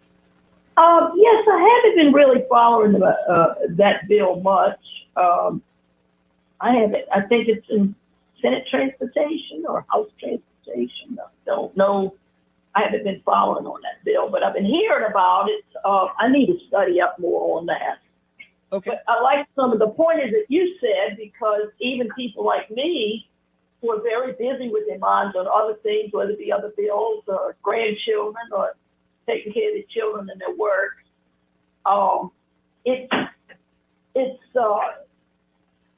there's so many bills up there, and we just need to get more people involved to study these bills. Even myself, I highly urge people to read the bills, because you may have things in there you don't know about. Yes. And there's some bills that people are asking about, and you almost have to be a lawyer to understand some of these bills and what's behind these bills, if the language is not clear. Right. You know, so if you can't comprehend the bill, read both sides and listen to both sides, and you'll soon come up, because they will be glad to inform you of what the bill is all about, and then you'll get it, and you'll be right there as if you read the bill and studied the bill. Exactly. I study both sides, and I urge all my people to read these bills before they jump on board and agree or disagree. And if you agree, then jump on board with me. If you disagree, then debate, you know. Exactly. Yeah. There's some other bills that I'm very concerned about. I'm hoping that Senate Bill 133, and this is getting worldwide recognition. I hear foreign countries are asking about it. The bill to ban foreign agencies such as the WHO and the World Economic Forum, World Health Organization. And that's going to be a milestone, and that is waiting in House and Governmental Affairs. Chairman Boyu, that's his committee. I looked at it, the committee late last night. I don't see, he hasn't done any Senate bills yet. He's got all his House bills. So that's not up yet. And so the House and Governmental Affairs meets today and tomorrow. It's not on the agenda, but I'll be close watching that. We're hoping and praying that passes, because this is going to be big. It's huge. Well, and people are inquiring about it now around the world. Yeah, and this can tip the dominoes effect across the country of other states jumping on and doing the exact same thing. Even, I think I heard Estonia and Ukraine and other countries are inquiring about it, and that's very interesting. And countries from all around the world, and also other states, of course, are inquiring about 133. There's another bill, and I'm very, very concerned about, and Jeff is very concerned about, is the holding a cell phone a crime by driving. Yes. And that passed committee, overwhelmingly, it passed the Senate Transportation Committee, and that's supposed to be coming up before the Senate. So we're watching that. It's probably going to be read into the Senate today, and probably will line up starting tomorrow. Well, I have a message clearly. We don't need a new bill for that. We have a law. It's called distracted driving. So, they want to make bills, well, you can't hold a cell phone. You can't. No, we already have a law in place, Susie. That's called distracted driving. And so you don't need another law to just deem about cell phones. I think it's to raise the funds. I think it's to make money. Yeah. And I will tell you, when I was over at Senate Transportation, all the big insurance came out and flooded over, ran over me over in the hallway and packed all the seats. There's 3 old rooms, and we only had 1 row. Our people need to increase our forces to push this bill. And insurance and a big bike organization, all of them, Mad Mothers Against Drunk Driving. And this is going to bring me to the point. It's not a matter of left and right, and Democrat and Republican. I'm too busy fighting Republicans. I don't have time to fight Democrats. I'm not worried about fighting Democrats. I think we got to zap the election and all that. We are dealing with Republicans and conservatives, and not just rhinos, because the author of this bill is Senator Patrick McMaster. Right. And also we have been dealing with Republicans on the bill that I was discussing about liability for shot injuries for businesses. Right. There were three. I know there's three people I know that I call conservatives, not rhinos. It's Mellarine and Dixon McMason and Shane Mack. And they were arguing about the bills being, being anti-business. And I heard, Paula Davis was against the bill in this Bill 87. And what we found out is when you're listening, the Louisiana Association of Business and Industry, which is pro-business, which I call pro-big business, has done everything they could to kill the bill. And somebody put online and took a picture notification that's from the LABI to kill the bill.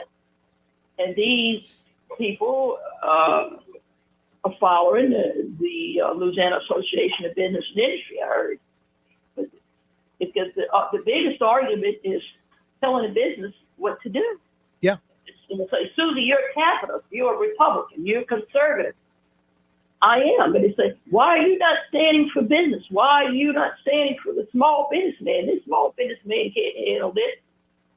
How do you protect him from being sued? Well, I'm all pro-business and I'm pro-labor.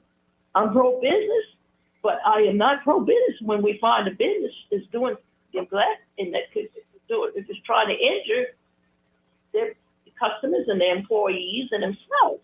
Well, and that's when I'm start being pro-business. I'm not pro anything or anyone who is going to do injury and practice medicine on people and push things that are in the experimental stage, which they call and label the vaccine.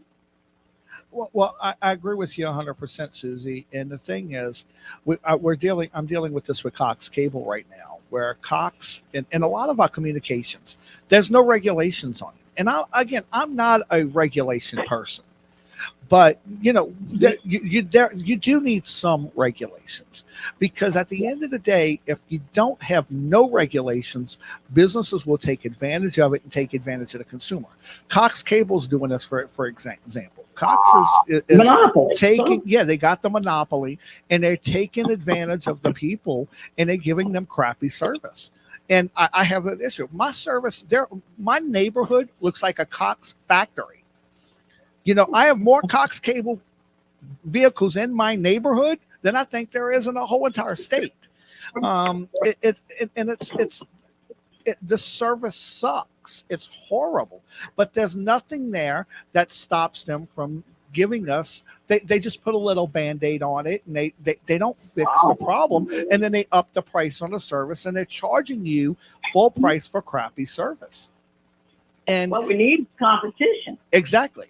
And we need open market. So how you fix that is you don't put regulations on businesses. You allow an open market. You allow other businesses to come and compete against them. And so when this business is doing what they're doing, then you know what? I'll just take my business elsewhere. Yeah.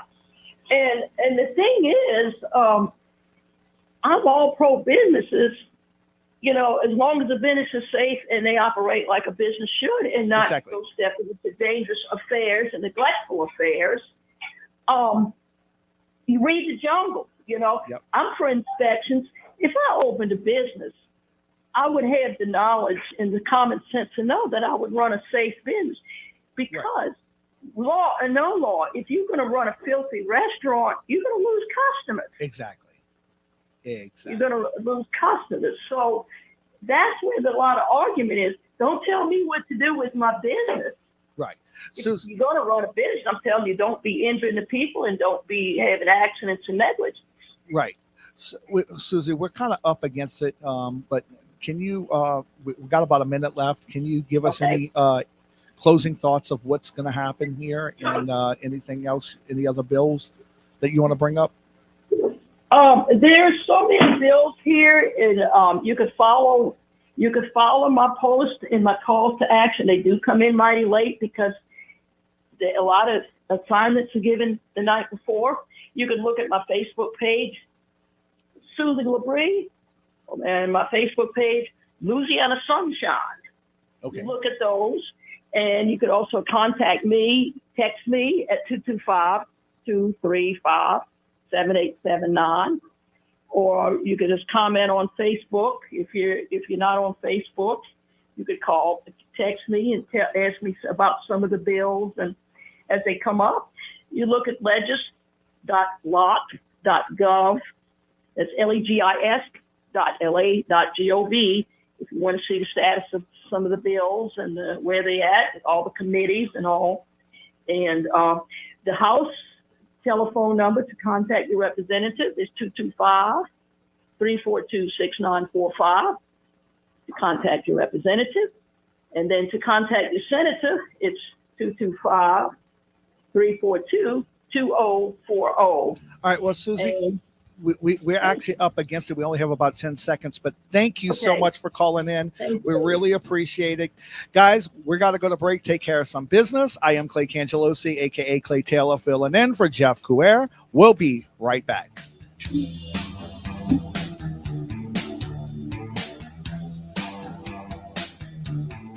Louisiana Radio Network, I'm John Burns. If you're getting behind the wheel this morning, be aware that April is National Distracted Driving Week, and the Louisiana Highway Safety Commission's Buckle Up, Phone Down campaign is in full swing. Right now, Louisiana law prohibits writing, sending, or reading text messages on handheld devices while driving. But spokesperson Greg Fisher reminds us all that eating, drinking, and even talking with passengers can also be big distractions. Do it before you leave the house, set up where you need to go. We got a lot of parents out there with children, but we got to let them know that the most important thing for a driver is to drive. The Louisiana Gator Scholarship Program bill, also known as Education Savings Accounts, goes before House Appropriations today. Public Affairs Research Council President Stephen Procopio says even if the bill passes the legislature in its current form, there would be a year of planning before it would be implemented. So that gives people time to sort of maybe modify the program if the cost looks like it's coming in at levels that aren't acceptable. LRN. When life gets tough, 988 can provide help and hope. Reach out to Louisiana's free helpline anytime you need emergency emotional support.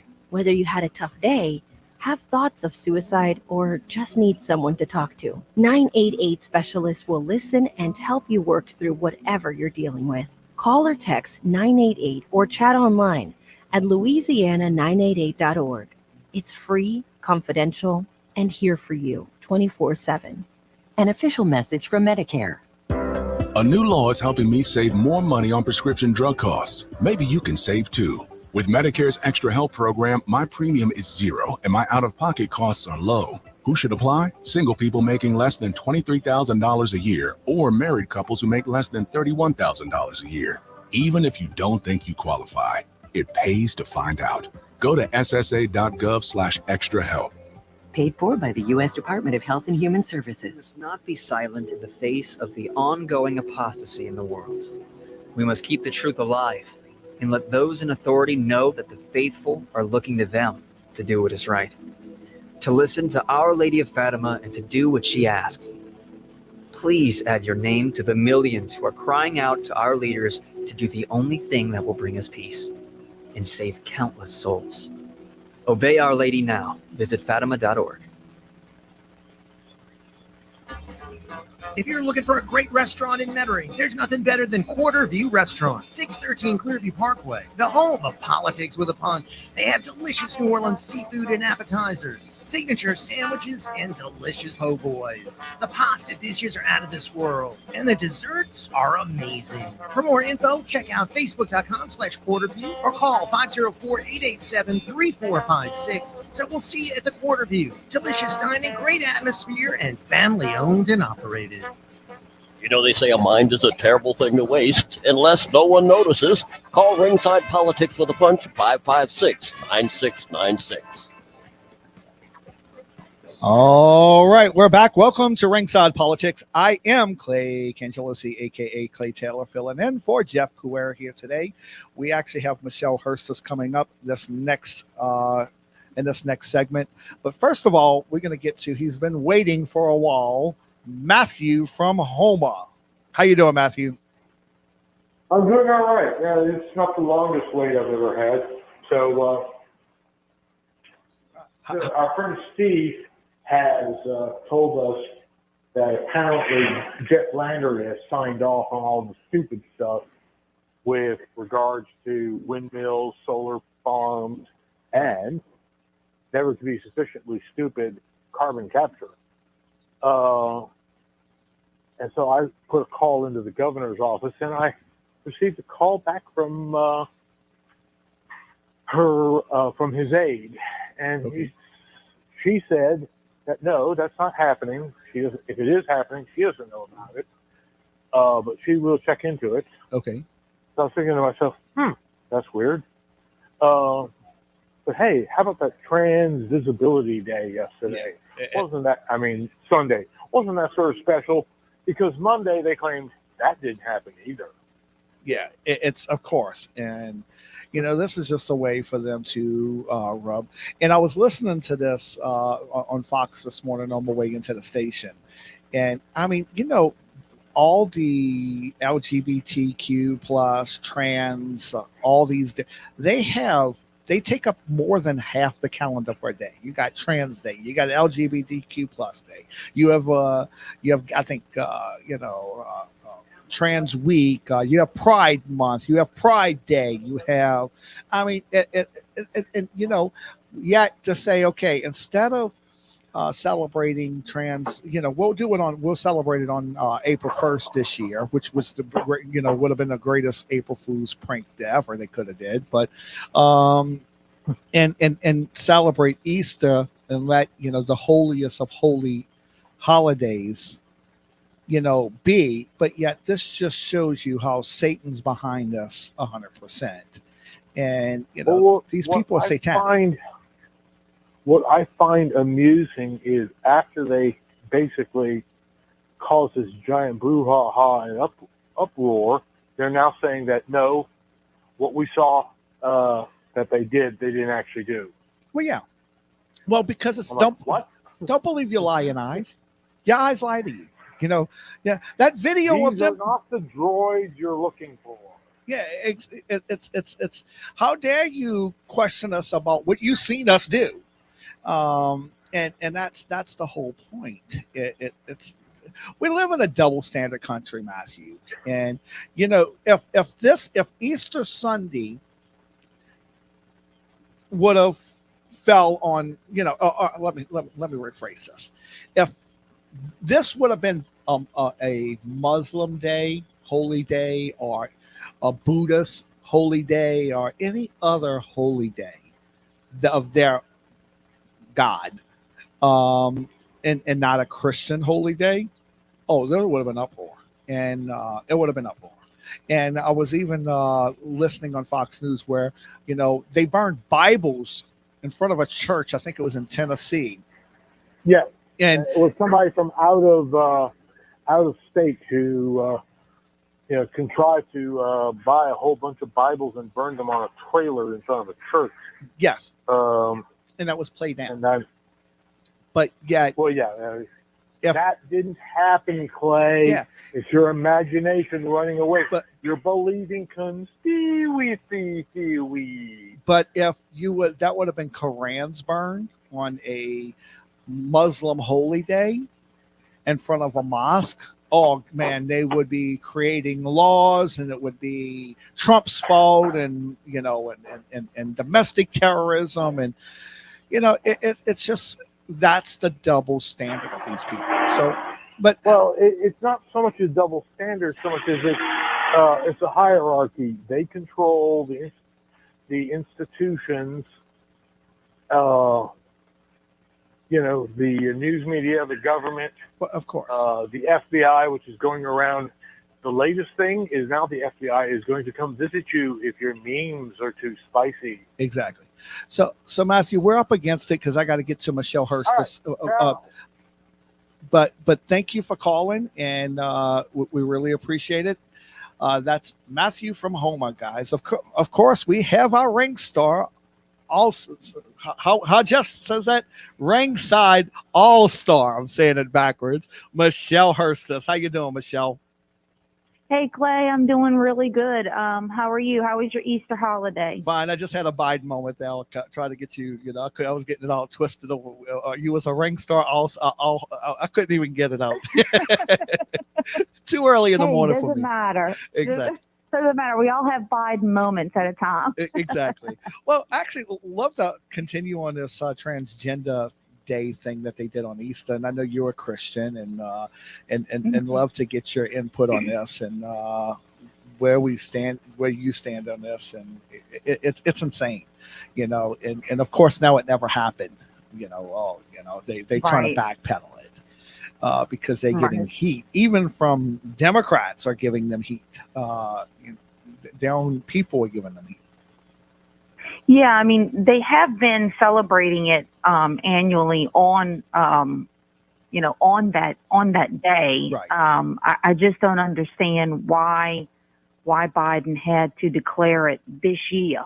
Right. Because it happened to land on Easter Sunday. I mean, he could have, declared it next year. He could have just waited. Why did he have to do it this year when it landed on Easter Sunday? He could have just left it alone. Exactly. Just wait till next year. There was no reason for it. And then he's going to say, no, it didn't happen, which honestly, in his defense, he probably did forget that he did it because we are talking about Biden. Well, I don't think he realized what he was So in his defense, he probably did forget that he did it. Well, Speaker Johnson says there's a long possibility after Biden marks trans holiday on Easter that signing a bill, he has this, I don't think he knew what he was signing. If he did know. He probably did. That's what I'm saying. In his defense, half the time he doesn't know what he's doing anyway, and then he forgets what he's doing. So exactly. Here's some ice cream, sign this. Oh, by the way, just say this, Right. And then the next day he does forget, or really the next hour he forgets. Exactly. So who knows? Yeah, it's insane. But you are right. I mean, we do, and I've said this before. There's an agenda to what they're doing. Yeah. They don't do all of this stuff to really represent the trans community or the gay community. Right. They're not doing this to represent that little 5% or even 10% of the population. I don't even think it's that much. Yeah. What they're doing is to indoctrinate people. They're not doing it to represent them. They're not doing it, to say really gay pride or anything like that. They're doing it to shove it in your face for indoctrination because they think that the more that they cram it down your throat, the more that they can change the minds of young people. So I wouldn't take it as though that they're trying to, say, oh, look at these people and take pride in them and all this other stuff. They're just doing it to indoctrinate others because the Democrats and the young and the millennials and the next generation coming up, they feel that they can, manipulate them. And that's all that they're doing. Yes. So what we have to do, as Christians and conservatives and the Gen X, we have to be strong enough to not only just fight them and boycott some of these companies that are doing it, but what we have to do is we have to show them that these people, don't make fun of them. Don't, just fight them all the time and say, oh, that they're sick people. They are sick, but not in that way. Right. See, a lot of these trans people, they're not what you think that they are. Right. They become trans because they're forced into it, because they're probably been manipulated because they were actually hurt as children. Yep. They've either been raped or molested, and the reason that they want to become trans is because that they don't like the genitalia that they have. They feel that, well, maybe if I'm no longer a boy, I won't be molested again. Yeah. So they're not being taken care of psychologically. And so that's why they feel that they have to change. So the liberals aren't looking at it that way. No, they're They're not. taking advantage of it. Well, I used to work for some people that were same-sex marriage, and we became good friends over the years. And you know, years as a Christian, I disagree with the homosexuality, and God has shown me this as a Christian. You know, we don't dislike the people, we don't like the actions that they're taking. Correct. Correct. Well, sodomy is against in the Bible, and let me tell you, there's plenty of heterosexuals that do sodomy. So for Christians and straight people to look down upon gay people and say, "Oh, you're this, you're that," right. Well, you might want to look in the mirror, because there's a lot of straight guys that want to do sodomy to their wives. Exactly. So, and there you go. As a Christian, I'm against it, but as an American, it's their right to love who they want to love. And Right. so it's their right. And who am I as an American to say you can't? Because if we say you can't love, two men can't love, or two women can't love, then the tables could be turned against, well, I can't love another woman as a guy. Correct. So now we're setting precedents. We got to be careful when you start setting precedents. Now, well, if we get a gay president in office, well, we only going to allow gay people, and we're not going to recognize straight marriages. And you know, so we got to be careful on how we set these precedents on and what's happening. I'm completely against it. And I was talking to them one day, and you know, they just want to live their life. They want to be left alone. They don't want to throw it. They disagree with a lot of this, with the agenda that's going on to shove it down our throats. Because all this is, Michelle, is not, you're 100% correct, but there's one thing you forgot. It's also, they're shoving it down our throat, not to cram it, not to force us to believe, but the ones that don't believe, all they're doing is creating division and hatred towards that community. Because now, totally. And so that's what they want. They want to create a division, and they want to create people. Because again, when we're not a United States of America, we're a divided state. Then we're no longer a country. We got to go to break, Michelle, real quick, but let's pick this conversation back up after break, because we can get deep into this here. But we'll be right back, guys. We got to take care of some business. We have Michelle Hurstis, Ringside All-Star. I'm getting it mixed up here. We'll be right back. Can your IRA or 401k stand up to the next financial crisis? Economists are saying that it's at our doorsteps. By allocating a percentage of your retirement into physical gold and silver with a tax-free rollover, you can diversify and safeguard your holdings from the turbulent markets and economic downturns by putting your IRA back on the gold standard. Find out how to safeguard your assets with a tax-free rollover with a Genesis Gold IRA, the only IRA that can hold physical precious metals. Protect your retirement today with one simple phone call and receive your free gold and silver guide. Call Genesis Gold Group today at 800-200-GOLD and find out how you can add precious metals to your IRA. That's 800-200-4653. Or visit us at CrewAirGold.com. That's CrewAirGold.com. Let's ground our financial future in something solid. Very soon, you will be able to carry a defensive firearm in your pocket or purse without a permit in Louisiana. What should that firearm be?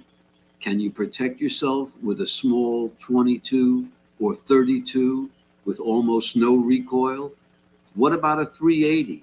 How is it different from a 38? The Home Defense Foundation will be holding free classes on these and many other carry-related topics in the coming year. To learn about all the classes, get on our mailing list at hdfnola.org. Learn how you can use a small self-defense pistol. Go to hdfnola.org and come to one of our free classes. Everything is free: ammo, targets, range instruction. hdfnola.org. Hey folks, it's Jeff Cruaire. Let me tell you about a company I trust, Eagle Security Systems. They've been locally owned and operated for over 40 years. They provide residential and commercial security and fire systems. They install surveillance camera systems and provide 24-hour alarm monitoring by their central station. Eagle Security Systems can offer cellular interactive service, which allows you, the customer, to control your system from a smart device anywhere. They can take over any existing alarm system and provide cable TV and internet wiring for your home or business. So you're tired of just being a number? Do you want to experience personal service? Then you need to call Eagle Security Systems, 504-340-1414, or check out their website, eaglesecuritynola.com. I trust Eagle Security, and you should too. And let them protect your home and business with the eyes of an eagle. If it's in the news, we're on it. Ringside Politics with a Punch. Come out swinging out at 556-9696. Call Jeff Cruaire now. All right, I am Clay Cangelosi, aka Clay Taylor, filling in for Jeff Cruaire here at Ringside Politics. We have Michelle Hurstis, a Ringside All-Star. I said it right without. You go. There we go. Didn't have a Biden moment this time. That's a mouthful, really. To be honest with you. Yeah, it is. I would try to say it all together. But, so at the end of the day, we were talking about the, same-sex marriage and the transgender visibility day and all what they're trying to cram down our throat and the division they're trying to cause here in America. So, if you want to elaborate on that a little bit, Michelle. Yeah, and Clay, I mean, you're 100% right. I agree with you. Because, they've had for years, they've been trying to divide us with the whole race thing. Yeah. And it hasn't been working lately. Yep. If you notice that we're actually coming together with President Trump. Yes. And so their next agenda is, let's divide them with the gay community. Let's divide them with the trans community. So what's their next thing, right? So that's what they're doing. They're going to, if they can't divide us with the race, well, let's make a new enemy. Let's make a new enemy for us, Christian, conservative, crazy people that are toothless and uneducated, right? The mega community. So they have to divide us in some other way. Correct. Because they're coming together with the race now, because the blacks and the Latinos and all that, they're coming together with President Trump. Yeah. So now we got to make a new enemy of the MAGA community. And that's what they've done.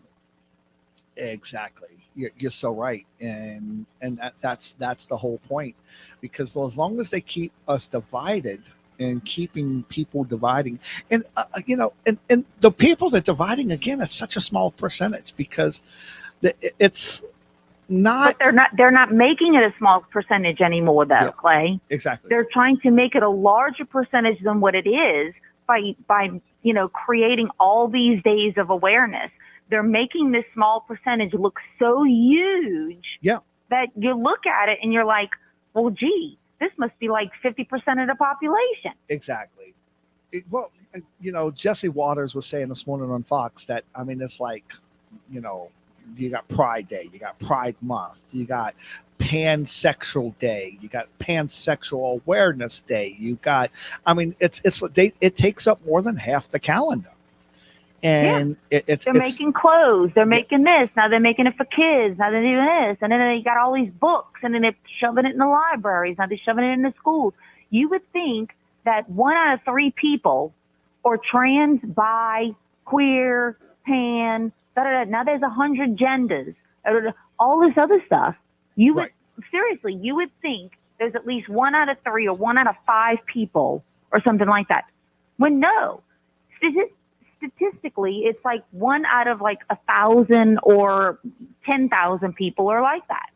Yeah. Well, so that's what they're making it out to be. I will say this: I've seen and it shocked me, and overall that is a correct.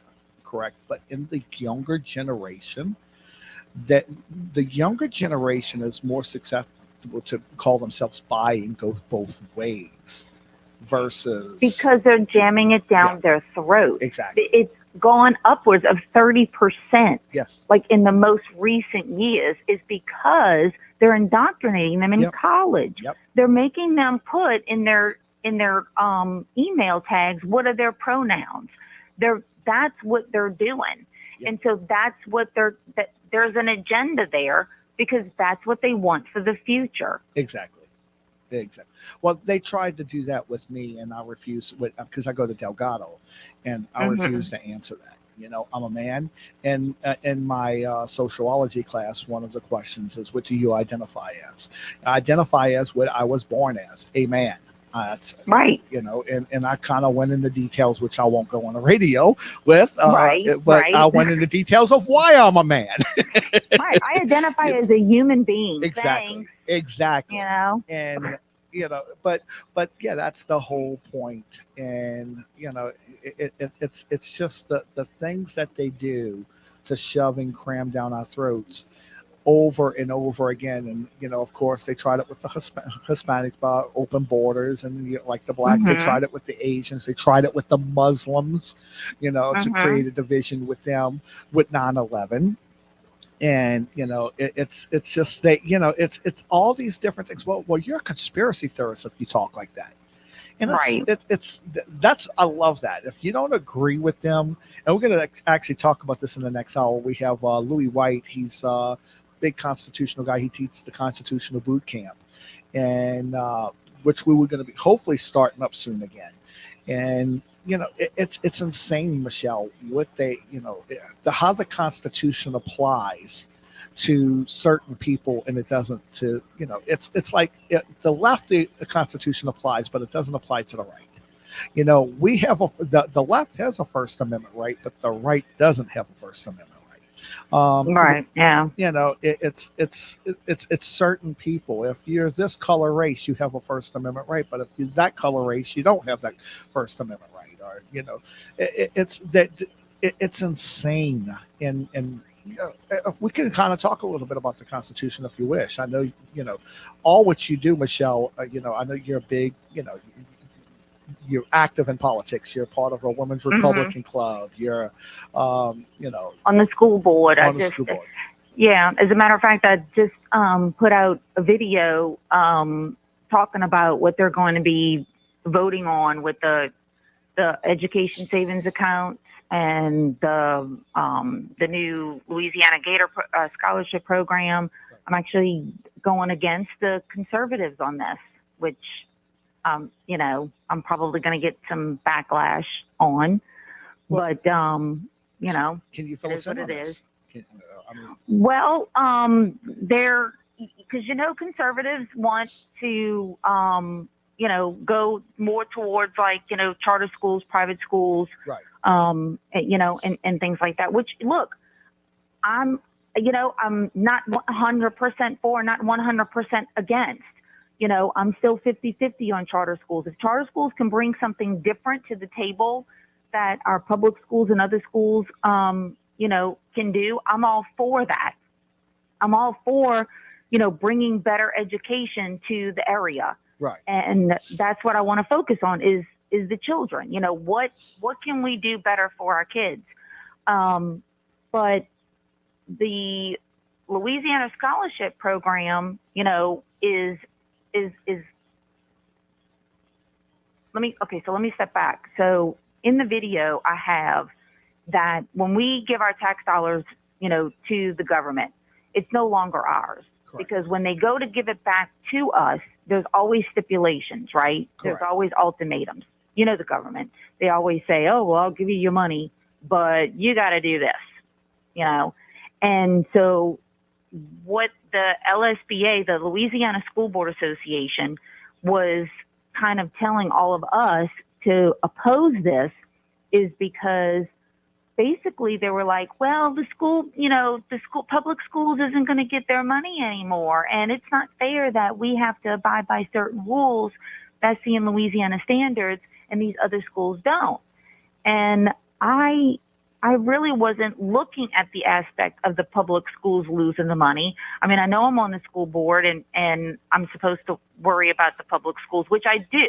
Okay. And this is why I was trying to explain in the video, because at first I'm like, okay, I'm not worried about the public schools losing the money, and then of course people are probably going to be going, what? But there's a reason for that, because to me, I'm more worried about the child. Correct. But if you circle around, I hate to say, what's a phase, let's circle back, the reason that I say that is because I want the best education for the child. And what I mean by that is, if you take the government money and you put that in the other school, there comes stipulations with it. So with the ESAs, if you take that money, you put it in the private school, well, guess what? That private school also has to abide by Bessie and Louisiana standards. So why would we want to put those same stipulations? And this, I didn't even realize it because I was so busy defending these ESAs to other school board members and saying, oh, because they were all whining about, well, it's not, it's not fair. It's not fair. Michelle, and I said, well, wait a minute. Can you hold your thought? We got to go to break real quick. So I am Clay Cangelosi, a.k.a. Clay Taylor, filling in for Jeff Couere here at Ringside Politics. We got to take care of some business. We'll be right back.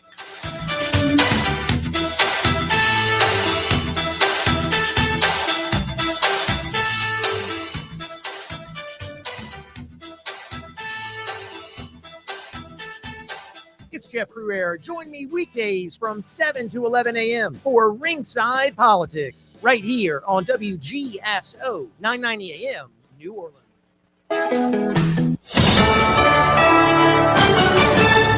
USA News, I'm Ryan Daniels. Donald Trump has posted a reduced bond in his New York civil fraud case. Trump posted the $175 million bond Monday evening, preventing any potential seizure of his assets. Last week, the court allowed the amount owed for an appeal to be lowered from $454 million, giving him 10 days time to make good on it. With Monday's payment, Trump comes in well ahead of that deadline. The U.S. is investigating after an Iranian military commander was targeted in an Israeli airstrike. USA's John Schaefer with details. The Iranian military commander was targeted in that airstrike on the Iranian embassy in Syria. Former senior director of the National Security Council, Michael Allen, says he expects Iran to respond. I think they'll want something that's more than symbolic, but short of outright declaration of war with Israel, because Israeli troops continue to engage Hezbollah along Lebanon's southern border amid the conflict with Hamas. Meanwhile, the World Central Kitchen confirms at least 5 of its aid workers were killed by an Israeli airstrike in Gaza on Monday. The group delivers meals to people in war zones and disaster areas. The Israeli Defense Force said an investigation is underway. Much of the U.S. will be bracing for severe storms this week. Things kicked off Monday evening with tornado watches, severe thunderstorm alerts posted from North Texas to Illinois and Indiana. Storms are expected to continue Tuesday with flood alerts from Indiana to Maryland. After that, heading into midweek, snow is forecast across the upper Midwest, moving into the Northeast by late in the week. Americans are getting some free advice from an expert ahead of this month's total solar eclipse. When you pick up safety glasses for viewing, anything that you can pick it up and see through it, it's not going to protect your eyes from the sun. Emily Rice is an astronomer and City University of New York professor. This is USA News. Cold front coming through tonight. That'll touch off a few showers, but not many expected with this on the South Shore. Better chance on the North Shore. And the greatest chance of showers and storms, possibly even severe, southern Mississippi and north of our North Shore region tonight. But sunshine, all areas tomorrow taking over, breezy and cooler behind the front. Today, low 80s, clouds mostly dry. Tonight, clouds breezy with those showers. Low to upper 50s. Becoming sunny tomorrow with the high of lower 70s. Ralph Sanji, WGSO. Ballyhoo Festival, a fine art and culture event, a fun-filled weekend with dozens of artists, performances by the Porch Band of Creek Indians Saturday, April 6th, and a fiddle banjo competition on Sunday, April 7th. Music, culture, free admission at the annual Ballyhoo Festival on the Alabama coast, East Beach Boulevard, Gulf Shores, Alabama. More info available now at ballyhoofestival.org.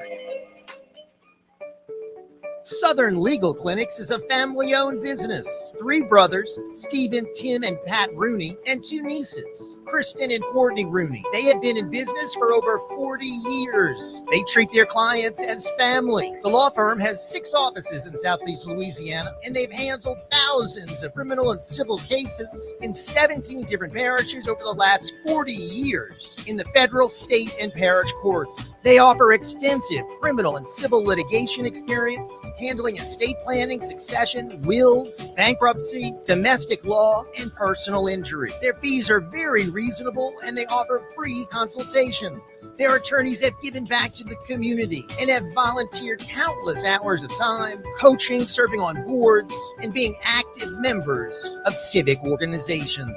For more information, visit southernlegalclinics.com or call 504-455-4185.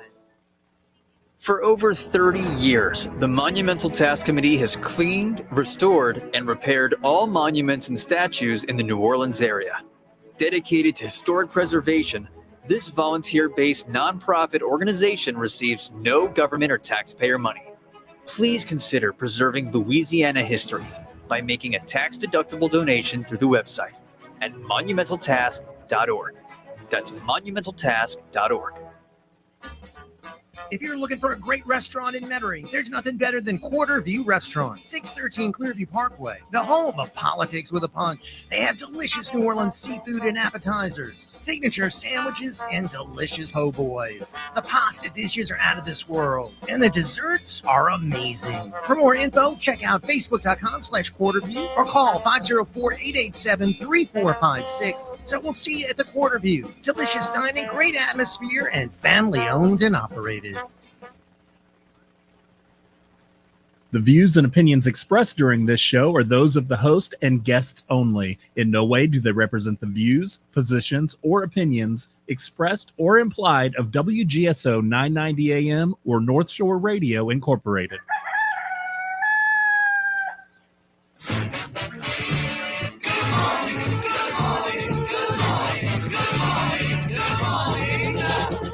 Nothing to do to save his life, call his wife in. Nothing to say, but what a day, how's your boy been? Nothing to do, it's up to you. I've got nothing to say, but it's okay. Good morning, good morning, good morning, good morning, good morning. Good morning, and welcome to another edition of Ringside Politics with a Punch. And your host, Jeff Coulier. Well past 25 years of broadcast experience under his conservative belt, and still packing a punch.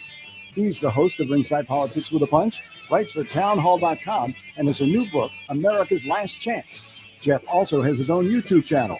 But even with all that going on, he hasn't forgotten his listeners, the ones who opine every day right here on WGSO. Call Jeff Coulier right now at 556-9696. Go to a show, you hope she goes. I've got nothing to say, but it's okay. Good morning, good morning.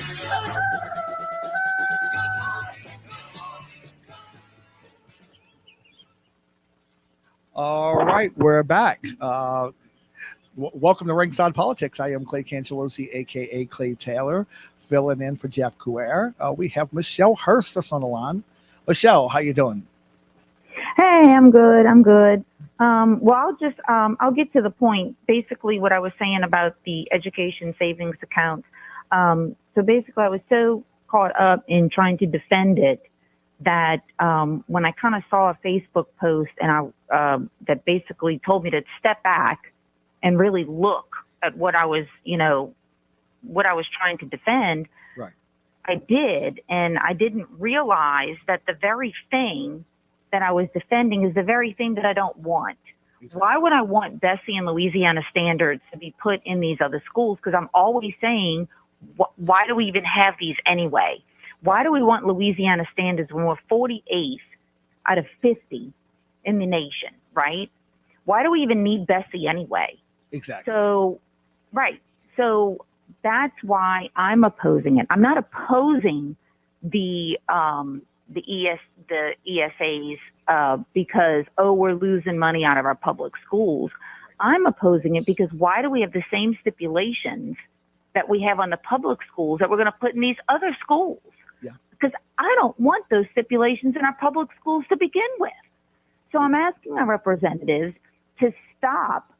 Don't put those stipulations in our other schools, because what we need to do is get them out of our public schools to begin with. We don't need all these stipulations in our public schools. We don't need our teachers to be constantly just teaching our kids to cram for tests. We don't need these LEAP tests. We don't need all these million tests. All we have to do is worry about the ACTs. Exactly. We let teachers teach, and that's it. Yep. I agree. And as a college student, and of course I'm an older college student now, going back, and I'm looking at even some of the things that were being taught in college, and one of the requirements I have to take is it's math, but it's not traditional math, and it's they said it's new. It's like it's part of the Common Core stuff. And I have to take that, and I'm thinking about taking it over the summer. And my neighbor gave me the book, and I'm looking at it, and it's like trying to read Hebrew. I don't understand it. It's like it's not like it's not algebra, it's not geometry, it's not trigonometry, it's none of that.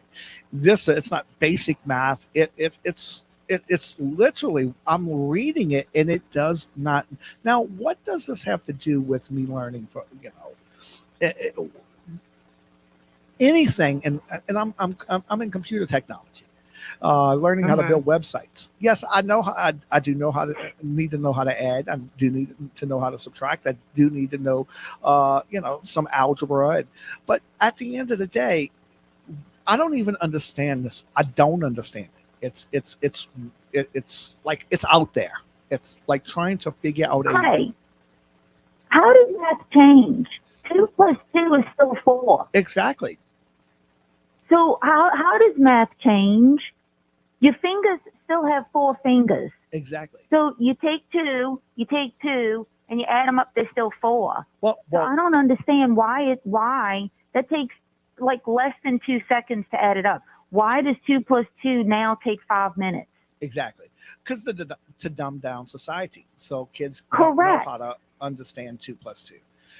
Right. And that's what I said, like, even in my video, I said, our generation was no smarter than this generation. We were just taught differently. Yeah. Why do we have to change learning the basics? Exactly. And that's the whole key thing. And that's why, like you said, we're 40. What is it? I thought we were 49th or 50th. We're actually 48th in the country. Yeah, I think it's like West Virginia or something like that, and then Mississippi, then us. Okay, so Mississippi is actually behind us in education. Yeah, they were ahead of us, and now they're behind us because I just looked up 2024, something like that. Yeah, so we're 48. So we actually moved up. We moved up one. And oh boy. Yeah, exactly. But standards, of course, we're behind Mississippi of all states.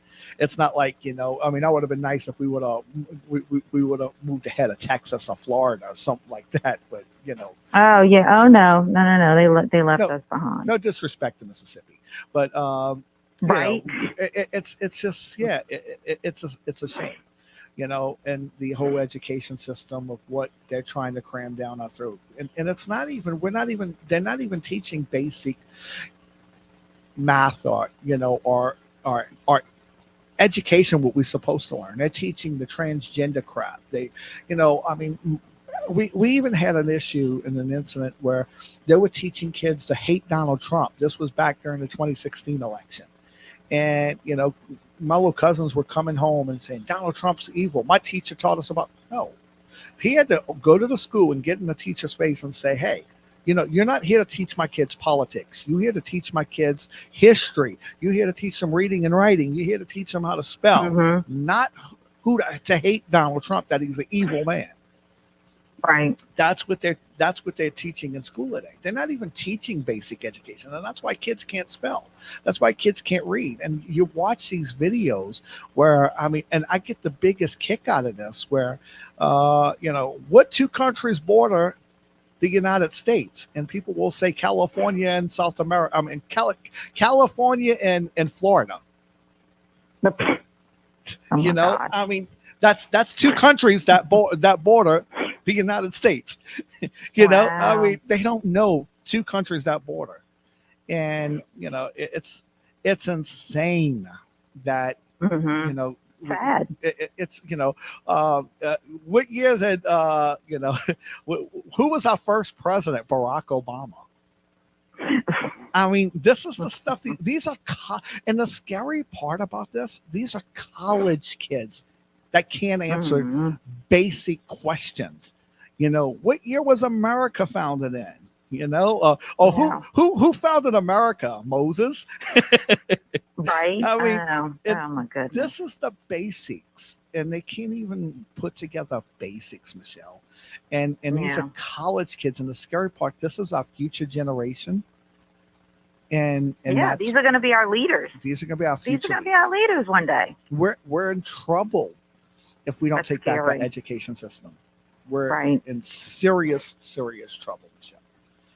Yeah. If we don't take back our education system. And you know, well, and right now we could do it to Louisiana. We can take back Louisiana. Yes. And it's all up to our representatives right now. They can either take the government money with stipulations, or they can make changes right now. You saw it? That's it. And it's very, very simple. It's very simple. They could do it with a vote. They could do it with bills. So we got to go to break again, Michelle. But when we come back, we're going to take your calls, guys. Call in 504-556-9696. I am Clay Cangelosi, a.k.a. Clay Taylor, filling in for Jeff Couer. Today on Ringside Politics, we have our Ringside All-Star, Michelle Herses. We'll be right back.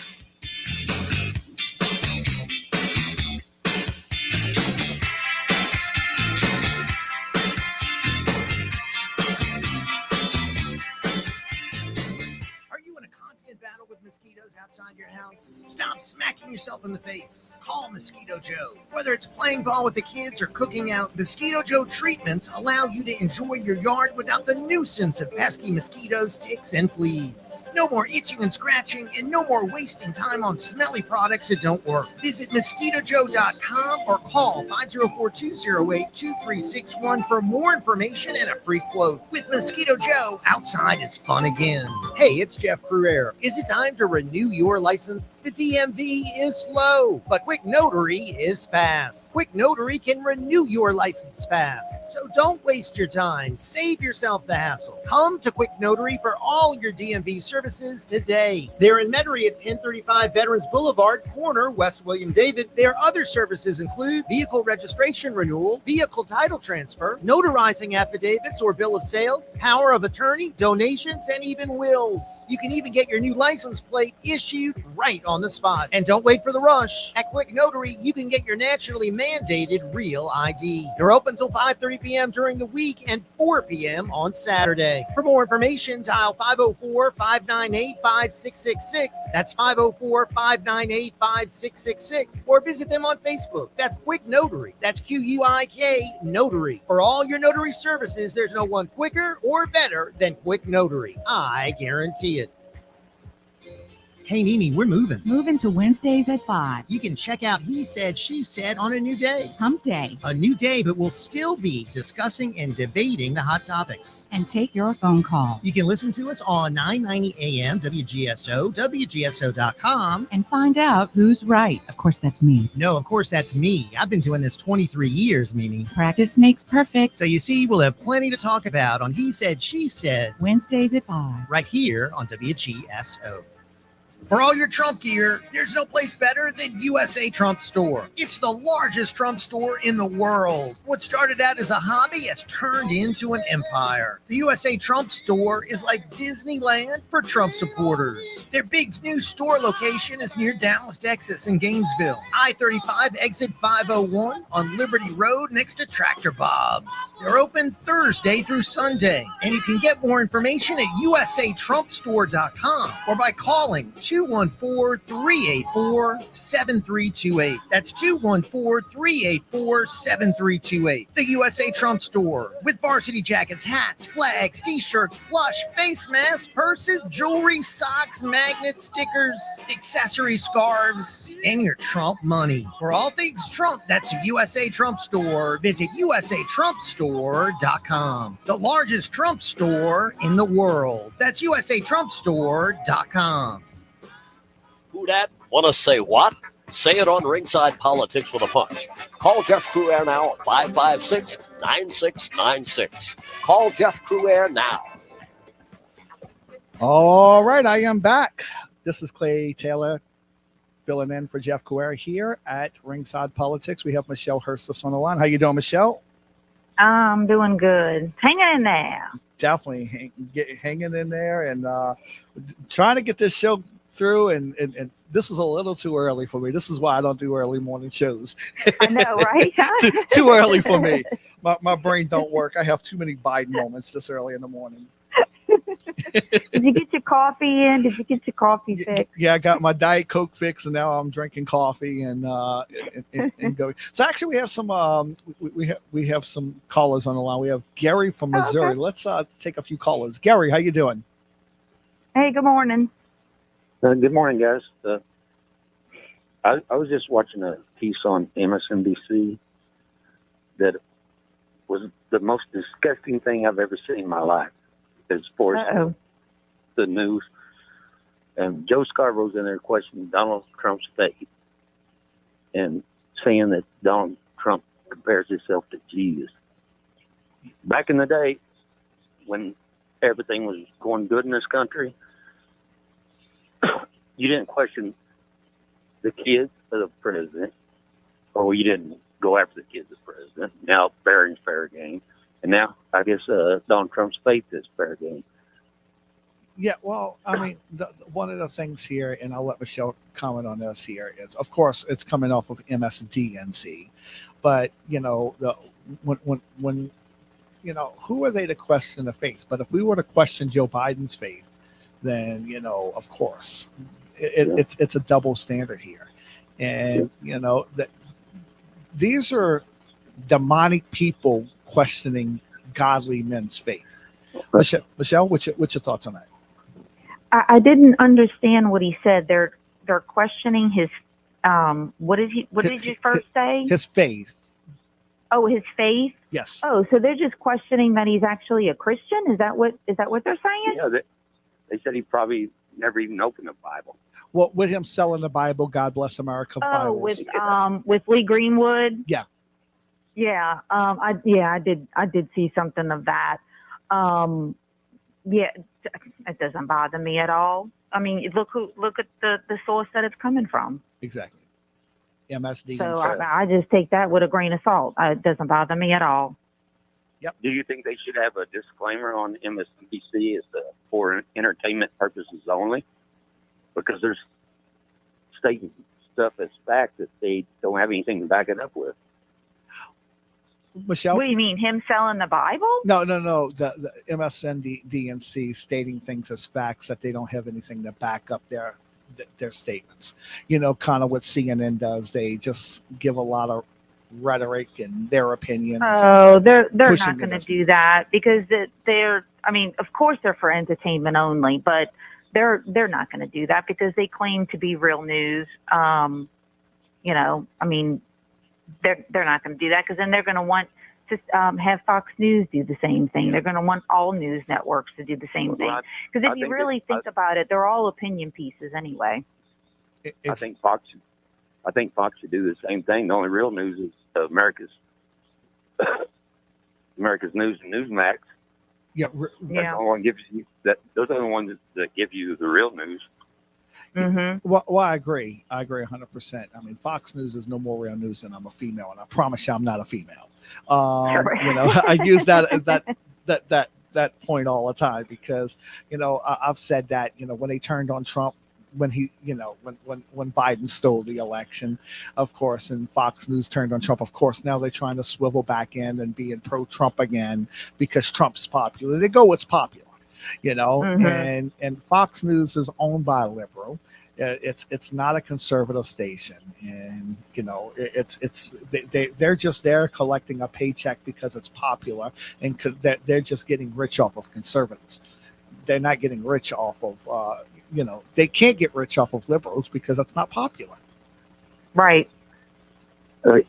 And one more thing, if one of my kids, when they was growing up, if one of them wanted to tell me that they was transgender, I said, well, that don't mean you're going to get extra mashed potatoes and you're still going to have to mow the yard. You don't get a free day. You don't get Wednesdays off. Well, it's that's the whole thing. They're making up things. I mean, pansexual. That's something new that they came up with. And that I just learned over the last couple months that I'm like, where did that come from? Pansexual. And it's like every time you turn around, they're coming up with something new here of different sex or different something that's coming up. And there'll be a new one next week. Yeah. Oh, well, I'm surprised it's not going to be a new one in 5 minutes. I mean, I know. It's. How about unusual sexual? Because it's very unusual, everything that they're coming up with. Exactly. There you go. How you like? That's a good one. That's a good one. All right, David. Gary, thank you so much for calling. We have another caller. We actually have coming all the way in from Cincinnati, Ohio. Cash Money. What's up, Cash? Hello. How are you, Clay? How are you, Michelle? How you doing? Good. How are you? So, we're watching the world go awry. Yep. I'm doing as well as I can do. Just keep your sanity. We will win in the end. Yeah, we see the tactics. They're using religion to try to make it something that Trump's not actually saying out of his mouth, let alone true blue, patriotic Christian Americans are thinking it. How in our history of the world have we ever seen a movement of such? How many times? You can count them on a handful, and we are in a point of our lives where something's happening. I'm not the most religious individual. I mean, I'm 18 years clean and sober come September, and I've got my higher power, and I attend my church, and I do my tithing as, a volunteer work, shall we say. But what they're trying to do with the actual subject, and you're right, the licensing of the media to be able to do what they're doing to brainwash us. But I just believe an unbrainwashing of America is coming. And that's all I want to see. And you and Michelle and I and Jeff, we are ministers of the actual. So just keep ministering, and we pray for the best for America.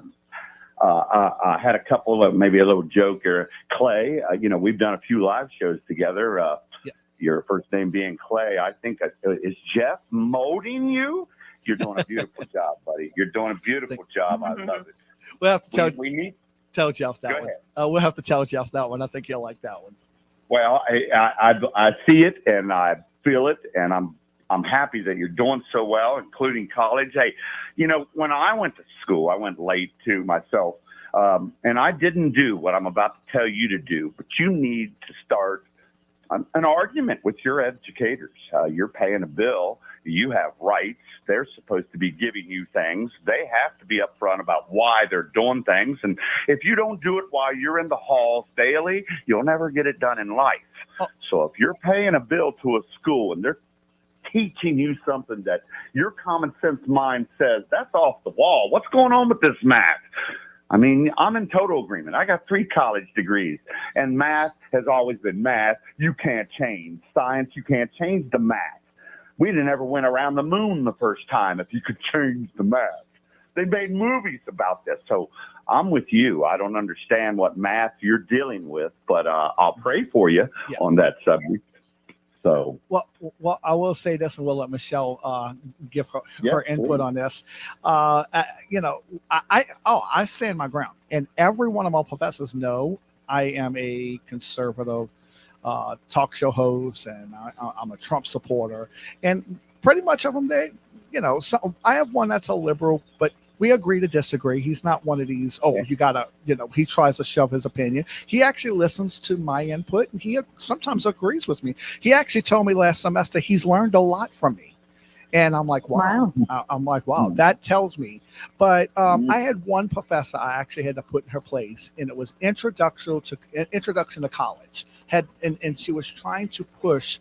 Now, all she was supposed to be doing is teaching me the skills of what I'm going to learn in college.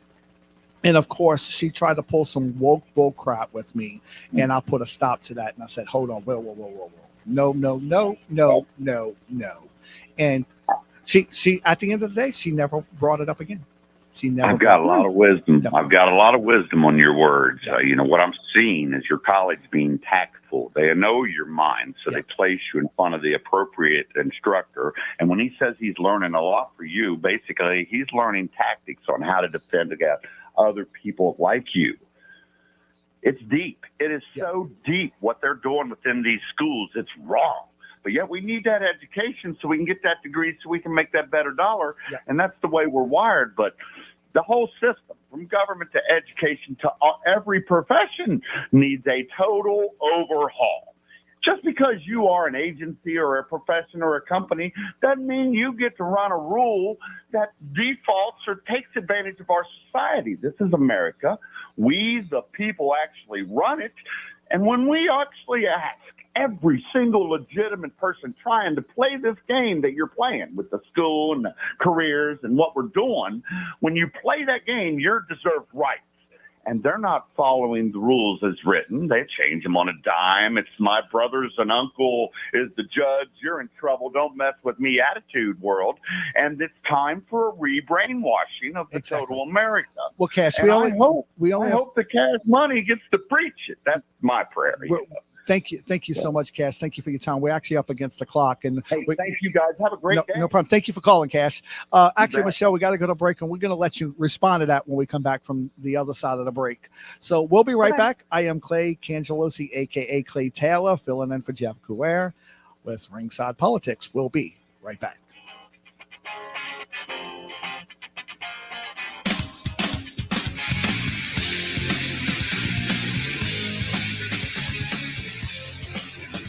Louisiana Radio Network, I'm John Burns. Caitlin Clark and the Iowa Hawkeyes got the best of the LSU Lady Tigers last night in a rematch of last year's national championship game. Here's Jeff Palermo. Clark had 41 points despite LSU's best efforts to slow her down. Lady Tiger guard Haley Van Liff. She hit some tough shots, and there's not a whole lot you can do about some of the threes she hit. Tears were shed by Van Liff, Flau'jae Johnson, and Angel Reese during the post-game press conference. Coach Kim Mulkey says her team gave it all they had. There's nothing wrong with being sad. If you're not sad, that means you didn't invest much. So those tears are tears of investment. Instead of heading to Cleveland for the Final Four, the Lady Tigers will return to Baton Rouge later today. I'm Jeff Palermo. 10 former students who sued LSU over alleged mishandling of sexual assault and domestic violence complaints against football players and others have settled their case with the university.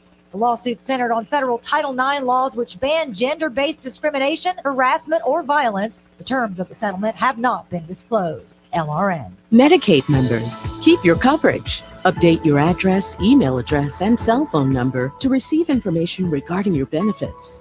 Act now. If you get a letter from Louisiana Medicaid, read it and respond as soon as possible. For more information or to update your info, call the number on your insurance card or visit healthy.la.gov. That's healthy.la.gov.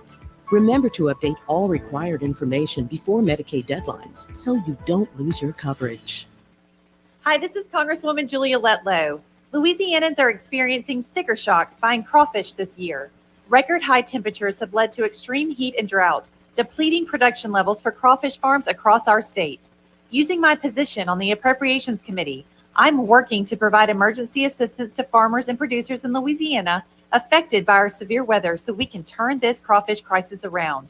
Learn more at letlow.house.gov, paid for by official funds authorized by the House of Representatives. If you need storage, there's no place safer or more convenient than Clearview Mini Storage. It's locally owned and operated, open 7 days a week, 6:30 a.m. to 9:30 p.m. You can get storage units of all sizes for every need, and they have the best prices in Metairie guaranteed. It's monitored 24/7, and for a second floor unit, your first month is free. Contact my friend Tony at 455-2759. That's 455-2759, or learn more at clearviewministorage.com. Tragically, countless lives and souls have been lost through the chastisements plaguing the world, from which Our Lady could have spared us. The world continues to build up a tremendous debt, not just financially, but above all morally, provoking the justice of God, and there will be a terrible price to pay for it if we do not invoke Our Lady in the precise way shown to us by heaven, to intervene on our behalf with the inestimable merits of her Immaculate Heart. Learn the truth at Fatima.org. You know, they say opinions are like, flowers. Call 556-9696. Call Ringside Politics with a Punch and Jeff Crouere now. All right, we're back. We're going to wrap up this segment with Michelle Hurstis.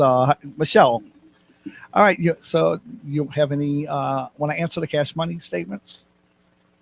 Yeah, so basically, look, and I commend you for going back to college. I think that is absolutely awesome. But I think nowadays, though, college could be a little overrated. Tucker said it, that, a lot of students go to college and they go through all this and they wind up, getting in debt. And college just isn't what it used to be. A lot of people went there, they go to get their degree and everything. But with the indoctrination and everything that they're doing right now, sometimes companies aren't looking for that college degree anymore. Exactly. So it's difficult. It's really difficult now, for kids getting out of high school. Exactly. It's very, difficult. The great thing is I'm just using the grants, so I'm not putting myself in all kind of debt. Right. And for you, it's a learning experience. It's getting the knowledge. Yes. You already have the resume. Exactly. You know what I mean? But for kids getting out of school, they don't have the resume underneath them, and they're promised all this stuff. You're going to go to college and you're going to come out and make this six figure and all this other stuff. But no, the only six figures they're getting is the debt. Exactly. Yeah. I agree. Flipping burgers and McDonald's, getting jobs with PhDs and doctorate degrees. And, right. And I'm not going to go get a job. I'm just going, like you said, for the education. And it's just something to knock off my bucket list. Now, hey, I finally finished college. I got my, high school diploma. Now I can say I got a college degree. And it's just more of a, hey, I knocked that off my bucket list. That's something I accomplished in life. And I could say that when someone says, "Oh, well, you don't know." No, yeah, I got a college degree. Yeah, college. Right? I know. No, it's more of a I just like to have it because I wanted it. It's just something I wanted to do. Mm-hmm. But so, any closing thoughts? I know we keeping you a little bit longer than we expected to keep you here. No problem. Just, I just hope that our legislators just really look at those bills and really think of the child and think of our education, not just our other schools. And look, I'm all about those other schools. I think that's great. But let's not taint them with the government money, and let's look at our public schools.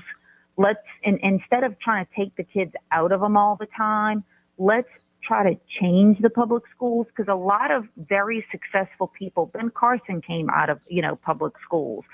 So many successful people came out of public schools. Let's try to make them better instead of trying to take the kids out all the time. Right. Exactly. I agree with you 100%. And, some of your people like Ben Carson that has come out of public schools. And I'm a product of public school. And me too. It's not always a bad thing. And, we just need to better our education system and, make it a little bit more competitive. I think if we had a little bit more competitive market, we would, the public schools would fight to have a better position. And of course, get rid of Bessie and get rid of some of these crazy standards we need to get rid of. That wasn't in play when me and you were going to school. No, our teachers were able to teach. Just let our teachers teach. We put in so much on our teachers, and then in turn, it puts so much on our students. Exactly. Let them teach, let them learn the basics. And the only thing that these kids should be cramming for is our ACTs, and don't put so much pressure on college. If they want to go to college, fine. If they want to go to a vocational school, fine. And also, too, and it's also not just about athletics. Let these athletics, let them get into sports, but we also make sure that they know how to read. There's only so many LeBron James. There's only so many, Michael Jordans that are going to be out there. The NFL only drafts so many kids. Exactly. So they're going to have something to fall back on. Exactly. So we got to think of everything. Definitely. Well, thank you so much, Michelle. I know you got Thanks, a busy Clay. day, and we appreciate it. So up next, we actually have a guy calling in all the way from California, a very good friend of mine. We're going to talk a little bit about the gold and silver market. Gary Bernhard. How you doing, Gary?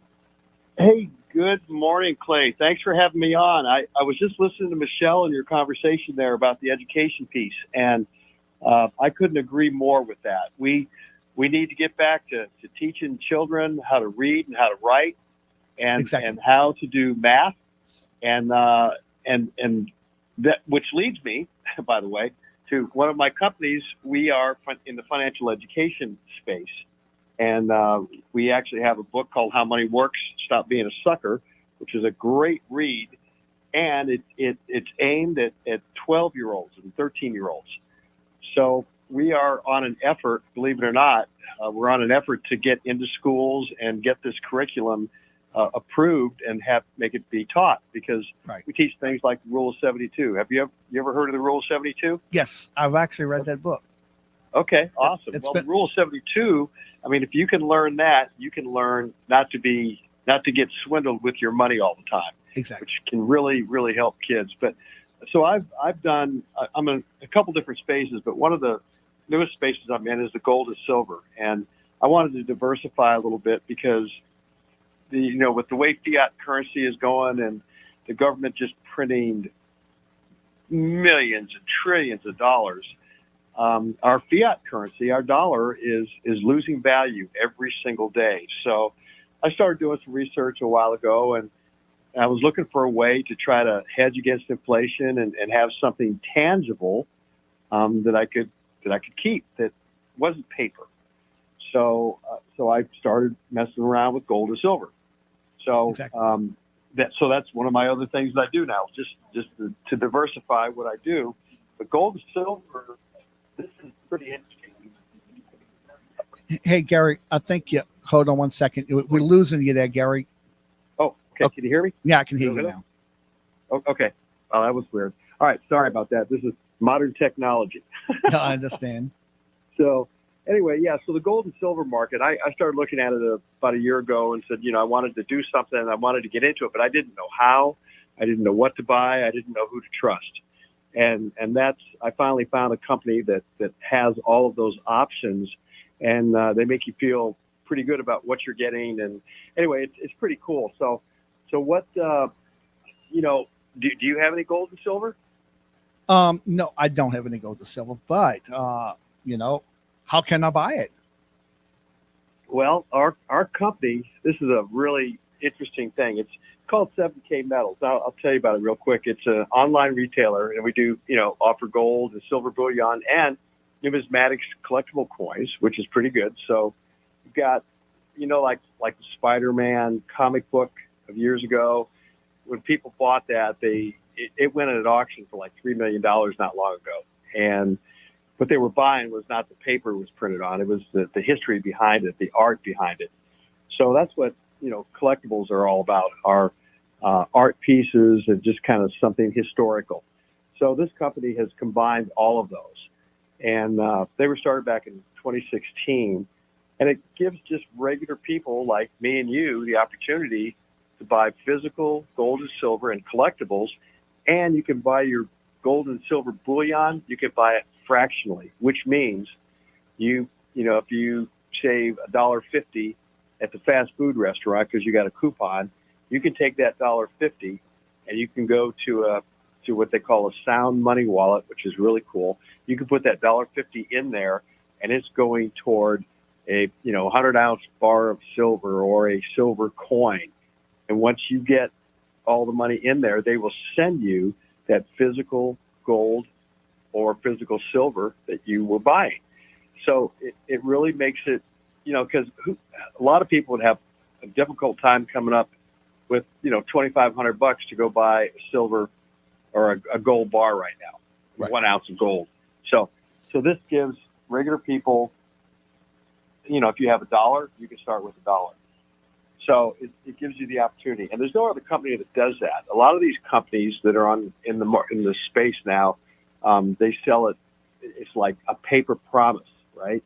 Exactly. So you're buying the paper, and they might have the gold or silver in when you want it to have sent to your home, maybe. Exactly. But it's really weird. So these guys just if they don't have it, they don't sell it, and so it's pretty neat. And a lot of times I've gone on to some of these market places online, especially, and say, buy these coins at this certain price, and you go in, and price looks good, and you put them in your basket, and then when you go to check out, the price is raised up because you didn't buy a minimum of 100. So in order to get that price break, you got to buy 100.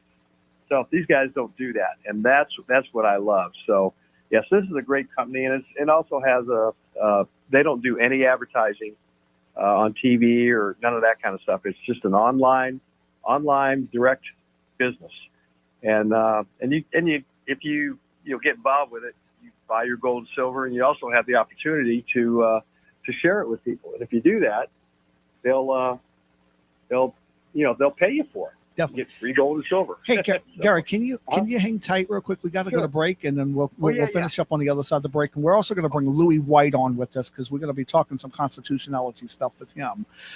So we got to jump to a break, guys. We'll be right back. I am Clay Taylor, Clay Cangelosi, aka Clay Taylor. Having a Biden moment. Don't know who I am here. Filling in for Jeff Couere for Ringside Politics. We'll be right back. Can your IRA or 401k stand up to the next financial crisis? Economists are saying that it's at our doorsteps. By allocating a percentage of your retirement into physical gold and silver with a tax-free rollover, you can diversify and safeguard your holdings from the turbulent markets and economic downturns by putting your IRA back on the gold standard. Find out how to safeguard your assets with a tax-free rollover with a Genesis Gold IRA, the only IRA that can hold physical precious metals. Protect your retirement today with one simple phone call and receive your free gold and silver guide. Call Genesis Gold Group today at 800-200-GOLD and find out how you can add precious metals to your IRA. That's 800-200-4653. Or visit us at CrewAirGold.com. That's CrewAirGold.com. Let's ground our financial future in something solid. Very soon, you will be able to carry a defensive firearm in your pocket or purse without a permit in Louisiana. What should that firearm be? Can you protect yourself with a small 22 or 32 with almost no recoil? What about a 380?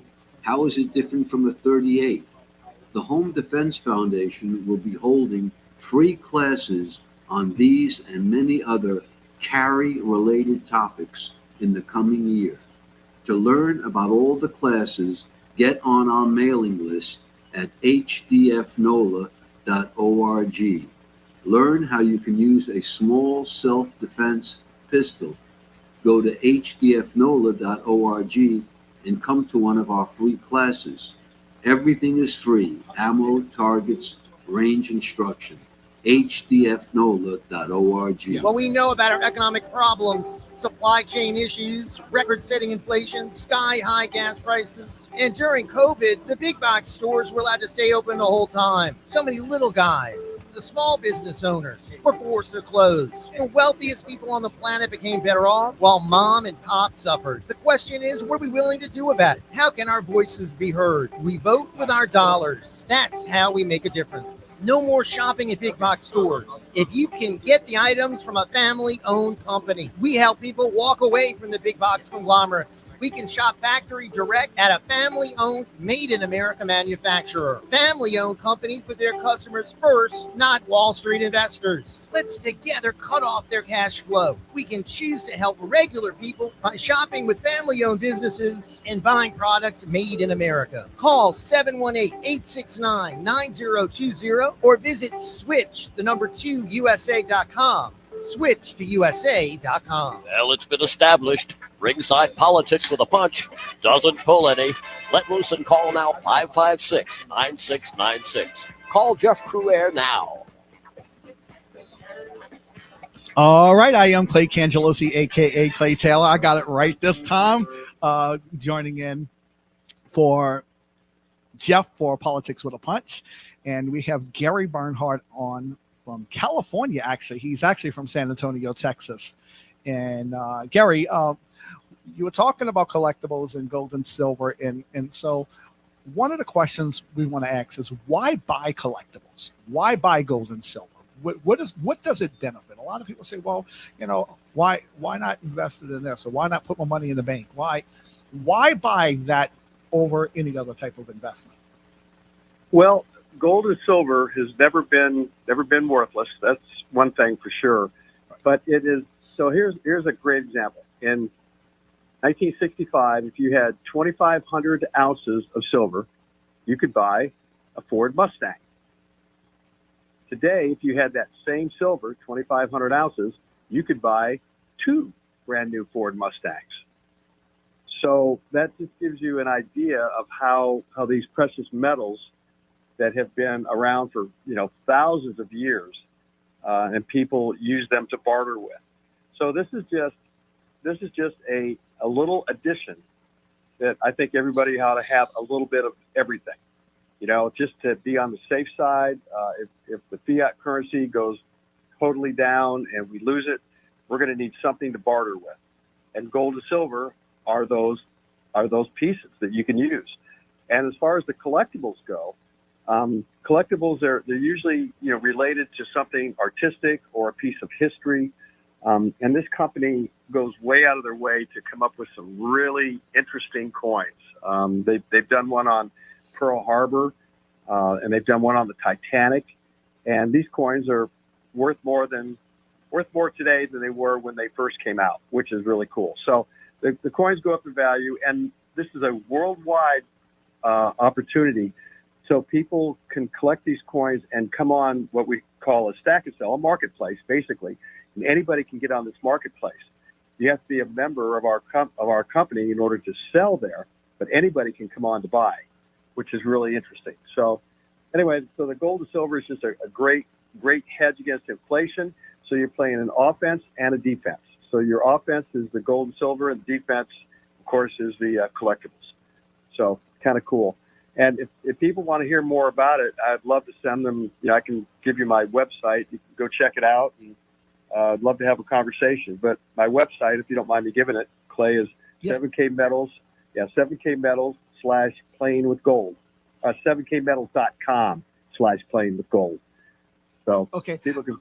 Yeah, go ahead. All right. So one of the questions is, what makes your company unique in this space? So going to you to buy it versus going to another company that has gold and silver, what makes you unique versus everyone else? Well, the biggest thing is that we don't have the other markups that the people who have storefronts.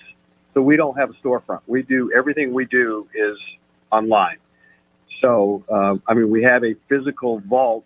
The largest private vault in the world is in Idaho, which is where our company is located. And so what makes us different is that we have access to a free storage in our vault as a membership issue, and that this company does not sell anything that they don't have in stock. So if they get a bunch of, silver bullion, 1 ounce bullion pieces, and the going price is $25, $26, you go on to buy it on the website. If they have them, you can buy it. If they don't have them, it'll stay out of stock. So a lot of companies will promise they're going to get something for you, and then 6-7 months later, you finally get it after you purchase it because they had to get it in stock first before they sold it. So that's one of the biggest things. And the other biggest thing that I think is great is that you don't have to buy an entire ounce at a time. You can buy $1 worth of gold or silver or $200 worth of gold and silver. It's all up to you. Fractional. There's no minimums and no maximums. And that makes us very, very different than everybody else in the space. Definitely, Gary. Well, I want to thank you for your time and thank you for calling in. But give us that website one more time. Okay, so it's 7kmetals.com/playing with gold. All one word, playing with gold. So, Gary, thank you so much for calling in. I know we're kind of up against the clock. We're running a little bit behind schedule, but thank you for calling, and I really appreciate it. And, we'll be in touch. Appreciate the opportunity and give my best to Jeff. No problem. We'll do. Thank you.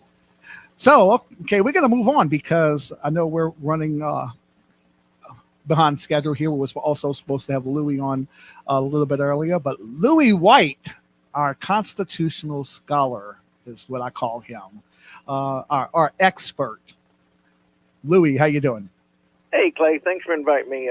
Man, it's been a great show so far. I hope I can keep it up, keep it going. Yes. Well, we're going to talk the Constitution, guys. So open phone lines if you want to call in. And, of course, we're going to have Mike Weinberger that's going to join us in at the 10:30 part of the hour. And and then Jeff's going to fill in, come in in the last segment. But let's talk about, I know one of the things you wanted to talk about with the constitutional rights is the second Amendment rights and how they chipping away. And we kind of talked about this last about shall not and how they trying to manipulate around that with that. So can you give us your opinion on that, Louis? Yeah, be happy to. But first I want to sort of paint a picture of how government is supposed to work versus how government is working. All right.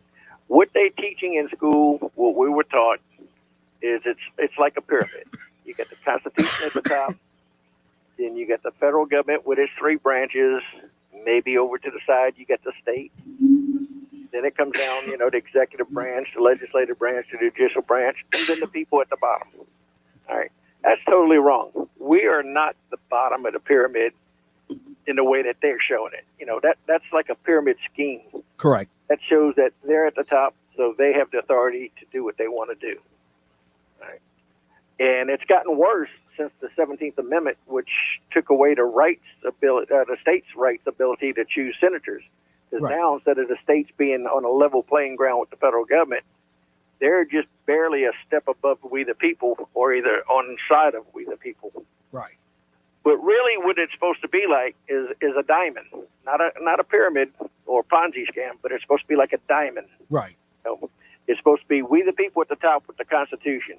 We drafted and ratified the Constitution, which formed the government. Correct. You come down 2 sides of the diamond, and you got the federal government on one side and the state on the other side. Correct. States still remain sovereign entities, right? What is not granted in the Constitution to the federal government is reserved to the state and the people. So the states still had their sovereignty, and that's why they got to pick the senators when it was originally formed. Correct. It was a way of they having a say-so in the government to keep the federal government from overruling them. Right. Now what we got, since we the people who get food and bamboozled and keep voting the same people over and over again, the states have to go begging for money, and they have to do things that they don't necessarily want to do just so they can qualify for grants and everything else. Right. At the bottom of it, it comes back down into the V, the bottom part of the diamond. It comes down to the American citizen or the individual. And the way that shows is we're the individual holding up the rest of the diamond. And that represents how much we're paying in taxes and how much we're losing in our liberty. Right. That's the picture people should have in their mind. All right. It starts with we the people, works up, and it ends with we the people, or it starts at the top with we the people and works down with we the people. It's not like, okay, the government is the crew. I mean, the pyramid shows tyranny. The diamond shows strength. It shows liberty. It shows health. It shows, purity, invincibility, and indestructibility. It's the hardest known substance naturally occurring on Earth. Correct. And you're so right. So what we need to do is the 17th Amendment. We that's kind of what you're talking about selecting our senators. We need to get them to basically appeal it. Is what you're saying. That way, the state legislatures can no longer say, "Okay, well, we have to follow this federal regulation." Instead, they can tell the state senators, "No, you want to put this regulation in? Guess what? We're recalling you home. We're booting you out of there." A politician can protect his power a lot better than we the people have been doing. Correct. Our founders knew that, and that's why they designed it that way. Correct. And so we need to, what we need to do to get our senators and our Congress to appeal that. What do we need? How we do that? Well, we got to stop being a silent majority, and we got to take a page book out of the vocal minority. And when I'm talking about minority, I'm not talking about race. I'm talking about the people that have the opinion that we'd be better off as a communist nation, that we'd be better off under a tyrannical form of government. I'm talking about the billionaires like George Soros and Bill Gates and all of that want to shape the way our country is going based on their ideology. They figured if they get it through and get that one world government, they're going to be at the top. They have nothing to worry about. They don't care about us at the bottom. Correct. So what we're going to do, let's do this, because when we bring Mike Weinberger on, we'll talk about with the Home Defense Foundation. We have to go to break, but what we'll do is right after the break, we'll take some calls. We'll talk about this during some calls, and then we'll pick up right before we bring Mike Weinberger on the Second Amendment, if we can. So if you can hang tight, we're going to go to break real quick. I am Clay Cangelosi, a.k.a. Clay Taylor, filling in for Jeff Couere here at Ringside Politics. We'll be right back. Tuesday night at 5 o'clock, William Wallace for America here on WGSO 990 AM in New Orleans, Louisiana.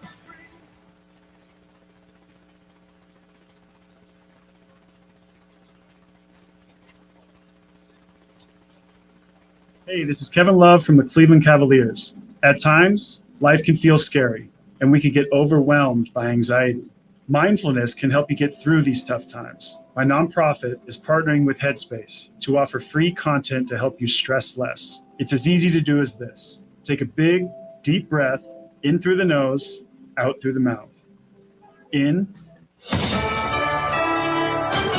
USA News, I'm Ryan Daniels. The World Central Kitchen confirms at least 5 of its aid workers were killed by an Israeli airstrike in Gaza on Monday. The group delivers meals to people in war zones and disaster areas. The Israeli Defense Force said an investigation is underway. The U.S. looking more into the Israeli airstrike in Syria that killed a top Iranian general, a former U.S. national security advisor making his best guess at how Iran might respond. I think they'll launch some missiles by way of Hezbollah, probably into northern Israel. Michael Allen points out Israeli troops have been fighting Hezbollah along Lebanon's southern border since the war with Hamas broke out. A temporary channel is now open around the site of the Baltimore Bridge collapse for essential vessels and for clearing debris. President Biden set to visit Baltimore Friday to meet with state and local officials involved in recovery. White House Press Secretary Karine Jean-Pierre. President Biden and his team are working with Governor Moore, the congressional delegation, Mayor Scott,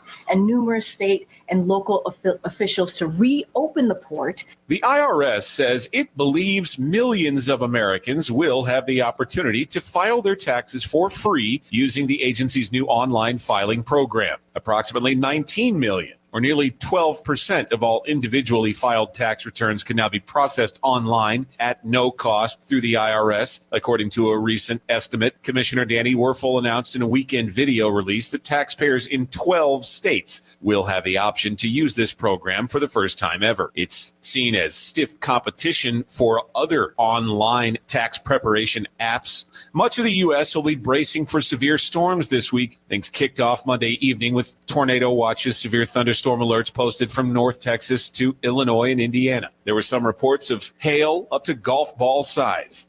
This is you. Cold front coming through tonight. That'll touch off a few showers, but not many expected with this on the South Shore. Better chance on the North Shore. And the greatest chance of showers and storms, possibly even severe, southern Mississippi and north of our North Shore region tonight. But sunshine in all areas tomorrow, taking over, breezy and cooler behind the front. Today, low 80s, clouds mostly dry. Tonight, clouds breezy with those showers. Low to upper 50s. Becoming sunny tomorrow with the high of lower 70s. Ralph Sanji, WGSO. Ballyhoo Festival, a fine art and culture event, a fun-filled weekend with dozens of artists, performances by the Porch Band of Creek Indians Saturday, April 6th, and a fiddle banjo competition on Sunday, April 7th.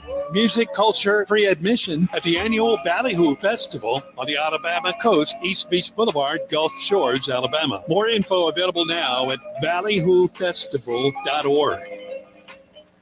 As parents, we have a lot to be proud of. Our kids are smart, talented, and dedicated, but all of them are at risk. 1 in 3 Louisiana high school students use e-cigarettes, and every day more teens struggle with vape-related problems like nicotine addiction and lung damage. The time to talk to your teen is now, and we can help. Get vaping facts, talking tips, and quitting resources at BehindTheHazeLA.com. Sponsored by Hey, y'all, looking for something to do this weekend? Check out these festivals. March 29th through 31st, Louisiana Lao New Year celebration in New Iberia. March 30th through 31st, Slidell Spring Antique Street Fair. And don't forget to make your plans to attend the Scott Boudin Festival during the weekend of April 5th. Visit festivals.explorelouisiana.com and make your plans to laissez le bon temps rouler. Hey folks, it's Jeff Cruere. When I'm hungry late at night, there's only one place that I go, TikTok Cafe. This 24-hour diner is the perfect casual place to chow down. It's tucked away at the corner of Causeway Boulevard and South I-10 Service Road in the heart of Metairie. This funky little cafe has been a neighborhood favorite since 1999. There's daily lunch specials and delicious dinner entrees such as hearty burgers, Cajun seasoned pork chops, sirloin steaks, and the always popular country fried steak. But I love TikTok Cafe because it has breakfast 24 hours a day. From pancakes to corned beef hash, the breakfast menu is loaded with all your favorite items. Whether you're a sweet or savory breakfast eater, TikTok Cafe has something for you. For more information, check out their Facebook page at TikTok Cafe Metairie. You can always dine in or call for delivery at 834-6272. That's 834-6272. TikTok Cafe, always ready to serve you.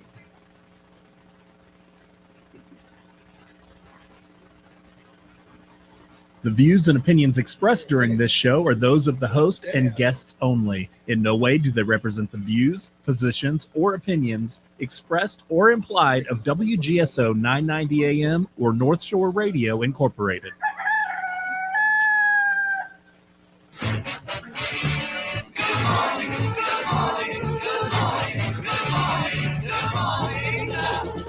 Nothing to do to save his life, call his wife in. Nothing to say, but what a day, how's your boy been?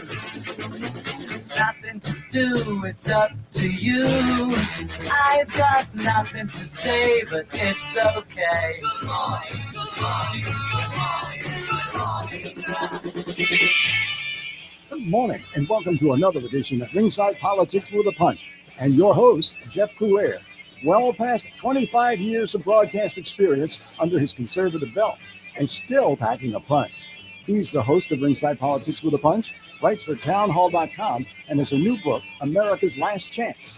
Jeff also has his own YouTube channel, but even with all that going on, he hasn't forgotten his listeners, the ones who opine every day right here on WGSO. Call Jeff Cruere right now at 556-9696. Go to a show, you hope she goes. I've got nothing to say, but it's okay. All right, welcome to Ringside Politics. I am Clay Cangelosi, aka Clay Taylor, filling in for Jeff Couere today here. He will be back tomorrow. For everyone that is calling and wanting to know where's Jeff, he is all right. He had some business to take care of, and he will be back tomorrow. So we have Louis White on the phone, and actually before we went on a break, Louis, we said we're going to take some callers, and we actually have Keith from the West Bank. He wants to talk to us about immigration. So Keith, are you there? Hey, Clay. Okay, how you doing? Yeah, thank you, Clay. I appreciate it. No. Yeah, I wanted to ask. I didn't realize you had your guest on, but that accident in Baltimore with the 6 people the 4 people that were killed. Right. Obviously, they were all immigrants. Okay, and not obviously, but they were all immigrants. Right. And the only thing on the news that I saw over the weekend is how these people have to work very hard when they come here, and now that they were put in unsafe conditions. And I found that to be a little bit, I don't want to say offensive, because I've worked in construction work that were, I won't say unsafe, but I mean, safety was a factor. Right. So my question is this then, who hired them? Was it the state of Maryland? Was it the city of Baltimore? Or was it a contractor? Yeah, that. Do you understand my question? No, totally understand your question, and that is a question I can't answer. Maybe Louis, what you think? Hey, Clay. Well, that was an excellent question, but basically, I don't know about who hired them, but that proves what another conversation we had previously is that illegals in this country have more rights and more concern from the government than American citizens have nowadays. So, what he's saying is they came here and they don't have the safety aspects as what we have, and no, that's they were putting. Everybody's got to follow the same OSHA rules, but when it comes to dealing with, especially if it's illegal immigrants, is the government tends to lean their way more. They give them more rights than they give us taxpaying U.S. citizens. So does that answer your question? So if it's going to benefit the illegal alien, they're going to do it. If it's going to benefit the alien, they may do it. If it's going to benefit the U.S. citizen, forget about it.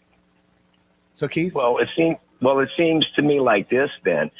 Okay, if they are known to be that they shouldn't have been here, they were illegal, can they sue then for damages?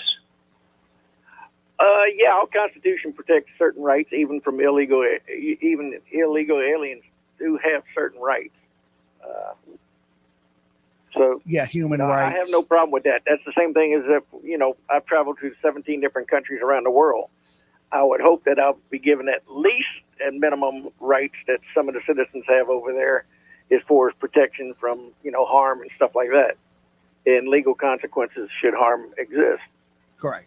Yeah, even if you're here illegally, human rights still persist, even though you broke the law coming into our country. Okay, but that goes back to my original question. How were they hired?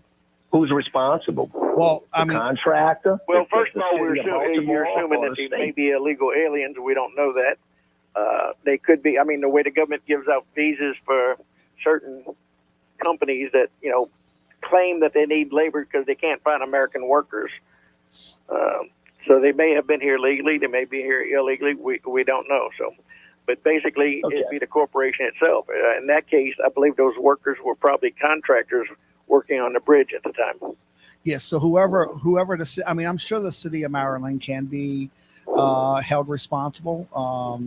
That's probably going to be more of the state, actually. The state, the state state, DOT. Yeah, the state. That's what I meant to say. The state of Maryland could be held responsible, along with whoever the contractor is, and so it could be.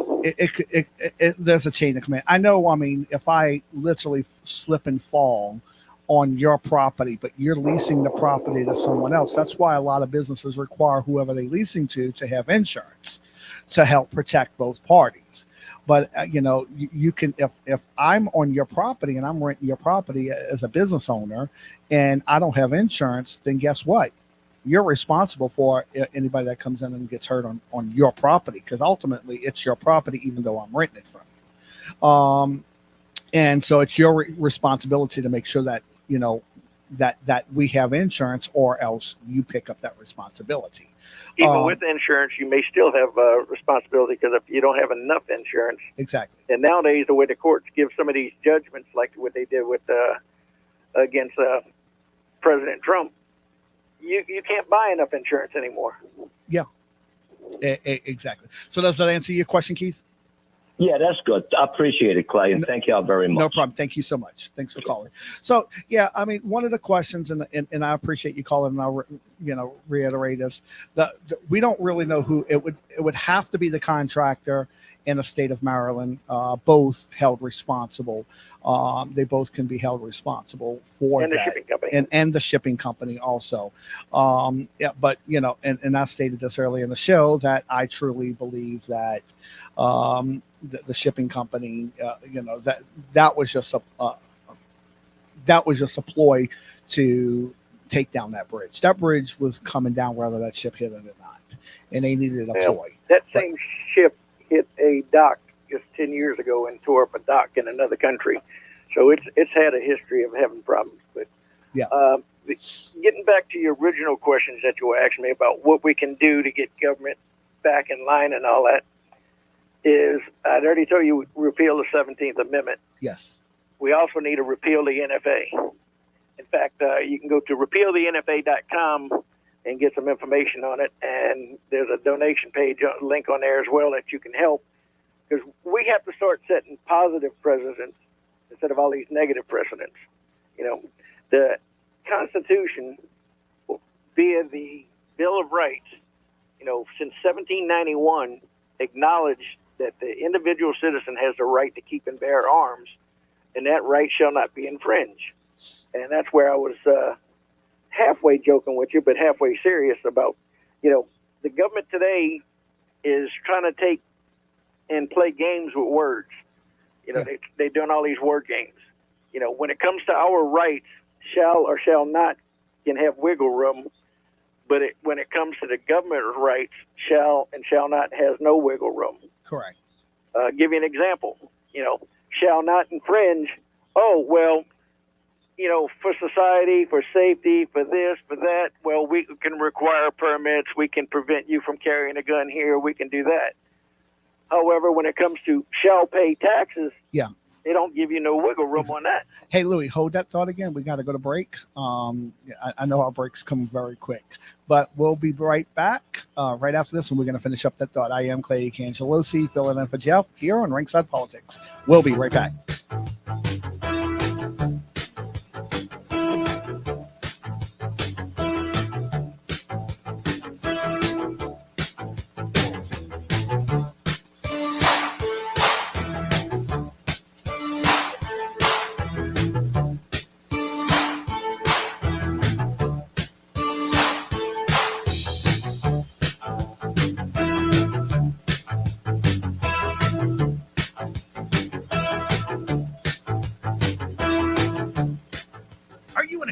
Battle with mosquitoes outside your house? Stop smacking yourself in the face. Call Mosquito Joe. Whether it's playing ball with the kids or cooking out, Mosquito Joe treatments allow you to enjoy your yard without the nuisance of pesky mosquitoes, ticks, and fleas. No more itching and scratching, and no more wasting time on smelly products that don't work. Visit mosquitojoe.com or call 504-208-2361 for more information and a free quote. With Mosquito Joe, outside is fun again.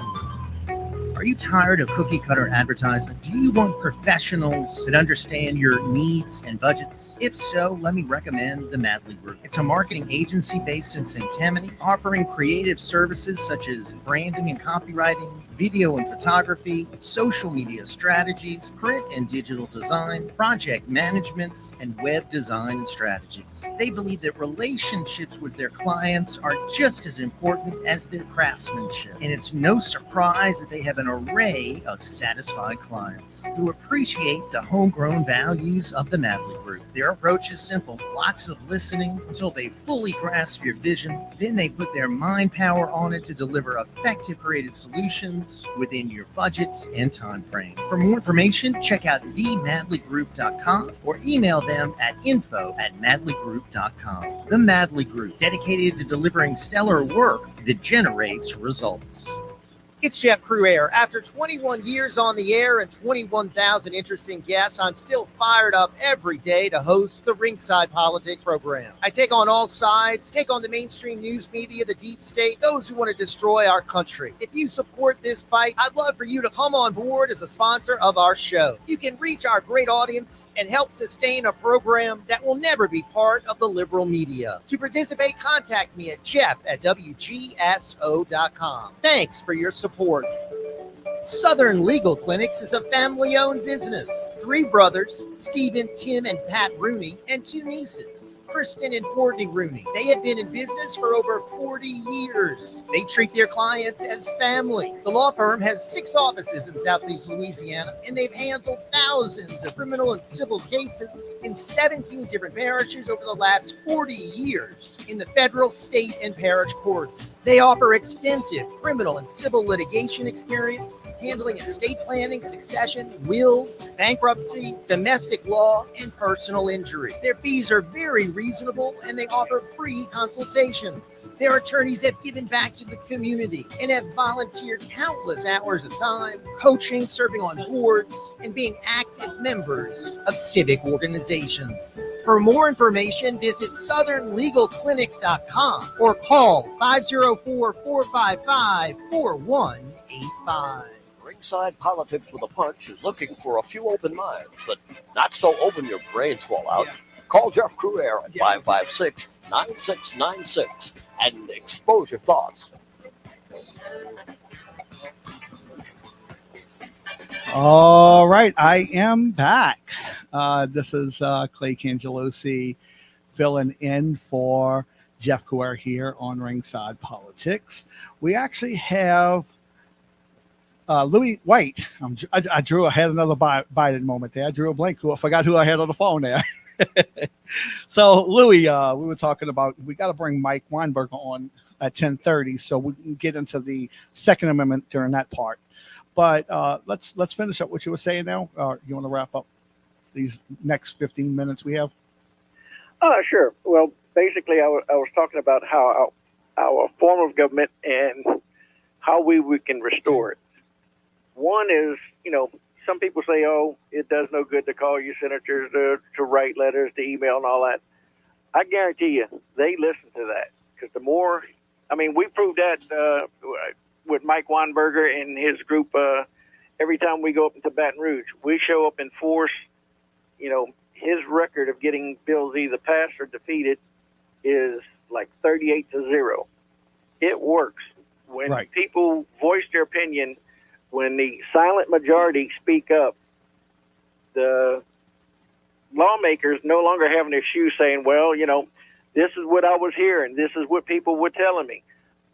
The minority, and again, I'm not talking about race, its ideology has been very loud and very vocal. They have millionaires that backing their megaphones so they can be loud and vocal. Right. We got to counteract that with the truth and with the way the Constitution is designed. Because make no mistakes, they're coming for your firearms. Yes. They've publicly stated so. They made comments. They've the laws, regulations, and convictions. And that's the key thing I want to get on, is why we need to repeal the NFA. Because, we have millions of American citizens who have been convicted, and where you convicted for a Second Amendment violation, more than likely you, quote, lose that right almost forever. So you can no longer carry a firearm. And that's the whole part of the Second Amendment, was so the government could not do that. The Second Amendment is there for 2 purposes. It's to defend ourselves and our families, and it's to defend the Constitution. And notice I'm saying the Constitution and not the United States of America. And that you can look at by looking at the oath of office that the president takes and the oath of office or oath of enlistment that the military takes. They swear to preserve, protect, and defend the Constitution of the United States. They don't swear to defend America because the Constitution is America. You know, it's as simple as that. If you take away the Second Amendment rights, then we can no longer fight all enemies, foreign and domestic. And let's face it, we have a lot of domestic enemies right now. Yeah, sorry about that. I agree with you, and 100%. And yes, we do. We have a lot of. I mean, we definitely have a lot of domestic enemies, and we have, people that are coming against our rights to bear arms every day, our First Amendment right. The First Amendment right is such under attack. It only applies if it benefits them. The left has a First Amendment right. But if you're a Trump supporter or we can't agree to disagree on anything no more in this country. It's my way or the highway. And there are some conservatives that are this way. I called out a couple of them already. It's my way or the highway. And, and I'm like, look, hold on. Whoa. Slow your roll here, because first of all, you sound like a liberal that, you're trying to force we can agree to disagree. And I am a conservative. Well, there are things that we should agree to disagree, but there are certain inalienable rights that, no, we cannot compromise. Because when you compromise on inalienable rights, no, I you're agree. Compromised. I agree with that. I'm not talking about that. I'm just talking about, but if they believe, hey, this is our right, and we believe that, but they also have the right to believe. That's what's great about the Constitution, that it doesn't. But they can't force us to go and believe that way. That's what's great about the Constitution. We can agree to disagree. Some people think that we shouldn't carry guns. I think we should. I think we have that right. I think we have a First Amendment right. That is our right. Some people don't think, our speech should be censored. But that's their right to think that way. They have that right to believe and think that way. And we can agree to disagree, but I would never compromise. So you can agree to disagree even on your alien rights, but at the end of the day, I would never compromise those rights, because I'm going to stand firm and fight for those rights. I'm not talking about when it comes to making laws to compromise. That's not what I'm talking about. If a person agrees, I'm talking about in having a conversation, someone will shut you down because they disagree with you. Well, that's because the other side believes and wants people to believe and is teaching people that we live in a democracy. Right. We don't live in a democracy. Democracy is just a fancy word for mob rule. Exactly. Well, right. I met with a council. That's not what we want. Our Constitution guarantees a republic. Exactly. It protects the rights of all. It protects the rights of the majority and the minority. That's where you get into compromises and stuff at. Yeah. Well, I had a council member tell me the other day, that's the great thing about living in a democracy. I said, hold on, I got to stop you.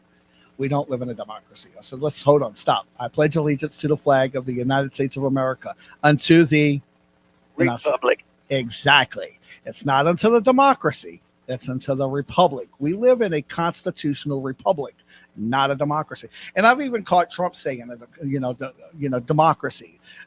They all, and I've caught myself saying it. I think sometimes we get caught up in everybody saying it that we say it, but we don't live. We need to get out of that, because I think we've so caught up into saying it that they got us automatically saying, we got to fight for our democracy. No, we got to fight for our republic. They took a half truth and turned it into the truth. We have a partial democracy in that we get to pick and choose, we get to vote, we get to elect. All right. But then that's where the Electoral College comes in to stop the mob rule. Right. So the smaller states with the less population can have a voice as strong and as loud as the larger states like California, New York, Florida, etc. Exactly. If we didn't have that, then basically America would be ruled by 7 different states. Yeah, pretty much. And the states with the largest population, and they would have, and that's where the biggest population would control everything, and that's where your liberals would be basically flocking to, and they would make sure that those states would be liberal states. And that again goes back to mob rule. What happens with a mob? You get them worked up, they all join together. Exactly. All right. So look where these 7 states, they got all their people that believe like they do, congregated into 1 or 2 areas or 3 areas, 4 areas, whatever. They congregate and they stay together. Right. Where conservatives, we're spread out all throughout the U.S. But by the numbers, we actually have more numbers than everybody else. Correct. Because there's a lot of Democrats that believe in a conservative way. They just, they don't like a guy because he's mean, he talks mean or whatever. Well, that's ridiculous. Let's vote for yourself, not for a personality. Exactly. Vote for who's going to do the job. Well, learn the Constitution, learn the government, learn which is protecting your rights. One of the biggest things I get from people is, man, if Trump just shut his mouth, and it's like, no, that's why he's so popular. That's why the 50 American people that are behind him is because they don't want him to shut his mouth, because he stands up for, and he's speaking for we the people, and he speaks his mind. We need more politicians like President Trump. And Trump shut his mouth, we wouldn't have had the great 4 years we had under President Trump. Exactly. We'd be a lot worse off now because we'd have gone from the economy that we were getting under Obama to the economy that we got with Biden without the uptick in between. Hey, we have a president that shuts his mouth. And guess what? Someone else has got his hand up his butt talking to him. Obama. He's a puppet. So when someone shuts their mouth, then someone's going to talk. It's going to be, but it's someone that we don't want talking, like what's happening here in with the Biden administration. Biden, what Biden is talking, he's not really talking. He's just reading something off of a piece of paper, and then they say, here's your ice cream. He don't know what he's reading. He don't even know where. You can tell when he's talking and when he's reading. Exactly. When he's talking, he rambles. Exactly. And when he's reading, he reads straight. And that's more, he reads more than, and they keep him out of the public eye. He don't do press conferences. He don't talk as much. President Trump was on all the time. Even Obama and Bush and Clinton, they were on multiple times. We're on the bottom of the hour, but I do want to keep you on with Mike Weinberger. We're going to keep you on to this next segment, and we're going to talk about the Second Amendment and kind of go into what we really wanted to talk about. So we got to go to break. We'll be right back, guys. Grab yourself a cup of coffee. I am Clay Cangelosi, a.k.a. Clay Taylor, filling in for Jeff Couer here at Ringside Politics. We'll be right back.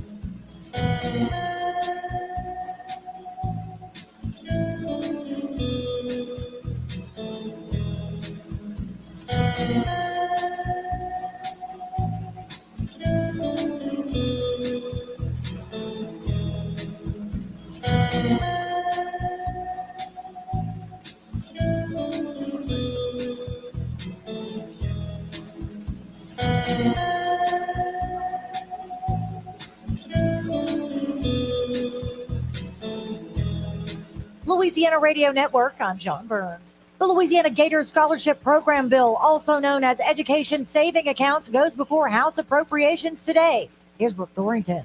I do think this bill will pass in some form. Legislators are very supportive of the idea. Public Affairs Research Council President Stephen Procopio says the program is estimated to cost $520 million annually. And he says lawmakers must also consider that a sales tax rolling off is estimated to leave as much as a $500 million deficit in the state budget. So that's a lot of money. So then how do you deal with that realistically? So this might be like the wish list item to get everybody, but what can the state actually afford? I'm Brooke Thorrington. Louisiana State Police are investigating a deadly officer-involved shooting involving a Tangipahoa Hope Parish Sheriff's deputy. Troopers say the sheriff's office requested their assistance yesterday after the shooting on Madison Lane in Ponchatoula. Troopers say one person was shot and died at the scene. LRA. As parents, we have a lot to be proud of. Our kids are smart, talented, and dedicated, but all of them are at risk. 1 in 3 Louisiana high school students use e-cigarettes. And every day, more teens struggle with vape-related problems like nicotine addiction and lung damage. The time to talk to your teen is now, and we can help. Get vaping facts, talking tips, and quitting resources at BehindTheHazeLA.com. Sponsored by Louisiana Department of Justice. Who says three's a crowd? Join the crowd and play 333 from the lottery. Win up to $3,000. Visit your favorite lottery retailer and ask for 333 today for your chance to win up to $3,000. Want to max out your fun? Here's your chance. Pick up max money from the lottery. Win up to $20,000.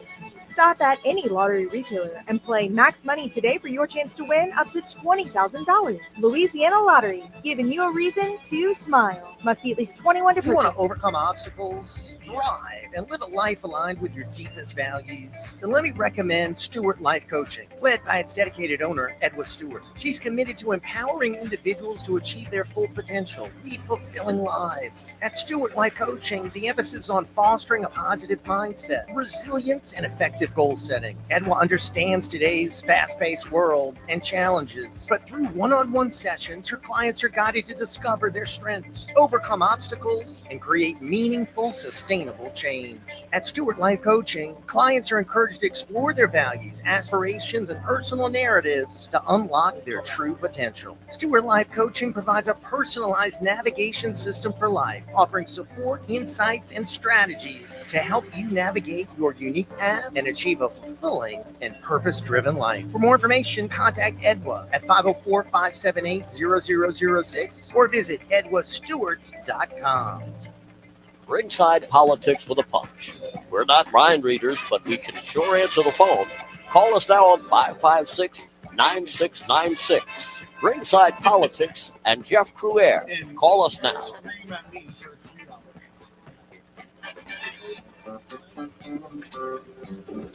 All right, welcome to Ringside Politics. I am Clay Cangelosi, aka Clay Taylor, filling in for Jeff Cruer here at Ringside Politics. We actually have two legends in the house. We have, of course, Louis White, and then we also have Mike Weinberger on the other line with the Home Defense Foundation. How you doing, Mike and Louis? Hey, how you doing? Hey, Louis. Hey, Clay. How you doing there? Let me wish you both, by the way, happy Transistor Visibility Day. Transistor Visibility Day. Is that wrong? Because everything, I don't know, you can't see them hardly anymore. They're so tiny. So I think we have to celebrate it. There we go. Transistor Visibility Day. I like that one. That's a good one. So what you think of that one, Louis?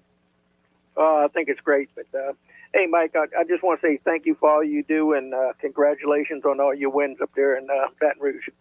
Yes. Well, it's a team effort. I thank you very much. But it's a team effort, and you're a big part of the team. I mean, when we go up there, you always help out. And when the people mobilize and the people are organized and they've got good leadership, they really scare the hell out of those politicians. I'm telling you, they're scared of the people. Yeah. They like to deal with lobbyists and corporate interests and so forth. But the base, the conservative Republican base, it scares them. It does. So when we organize, they listen. Yes, and they should. So tell us a little bit about the Home Defense Foundation, and then we're going to jump into the Second Amendment, which kind of that's what a big part of the Home Defense Foundation fights for. Well, it is, and it started off mostly on that. When it started, when Jeff and I started it about 10, 11 years ago, there was a big push for gun control in New Orleans and in the state. And we needed the ability to defend ourselves because God knows the police, don't defend you. I mean, what do the police do? They come after the fact and they fill out paperwork.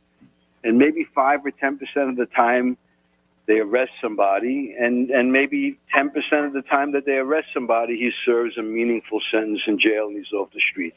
So really, it's totally ineffective. Doesn't accomplish anything except it gives that whole system, so-called criminal justice system, all it does is it gives jobs to government workers. I mean, it doesn't accomplish anything. But anyway, that's another topic. We saw that, and we said, well, so you're basically on your own. You got to defend yourself, and that's how it started. And then, of course, the big event some months after it started was when Merritt Landry got arrested. And we had to get organized to change the law that allowed him to get arrested. Do you remember that case about 10 years ago? Louis? I don't. Well, let me remind you. A guy living in the Marigny, a young guy in his 30s, he had a wife who was pregnant and a little baby. At 2 o'clock in the morning, 2 guys were in front of his house. One climbed over his fence and was trying to break in. They found his fingerprints later on one of the window shutters. So he was trying to break in. And Louis, Merritt heard the noise and decided that he had to leave the house to defend his wife and his child. Didn't want any violence in the house, and that's understandable. So he had this tiny little side yard. He goes out in this, I'm talking about tiny, size of a big men's room in a fancy hotel. And he goes out there and he sees the kid. It was a kid, young teenager. And he says, freeze. He's got his gun with him. Merritt does. He says, freeze. Well, the kid, according to Merritt, reached into his waistband as if he had a gun. And I've seen that before. I've seen that. So they want to scare you. Merritt fired a shot and seriously wounded the kid, and then called 911 and said, I've just shot someone who was trying to break into my house. Well, the cops came and they arrested Merritt for attempted murder. So the Home Defense Foundation, which had just gotten started then, really active, and we pressured the establishment, met with the DA and so forth. And although the DA had the option, it was Cannizzaro at the time, of charging someone for attempted murder, he had the option of charging or sending it to a grand jury. He decided he wasn't going to charge. He was going to send it to a grand jury. Tried twice to get the grand jury to indict Merritt, and both times it was a hung jury. And then the kid who was shot, didn't know it was hung jury. The jury couldn't make a decision one way or the other. And then the kid who was shot got out of the hospital and started breaking into homes again, except this time when he broke into the next home, it was caught on videotape by a guy who was active in the community and gave the video to the TV news. So it was all over the news that the kid who had gotten shot while trying to break into a house a few months ago was now out of the hospital and back to his old tricks of breaking into houses.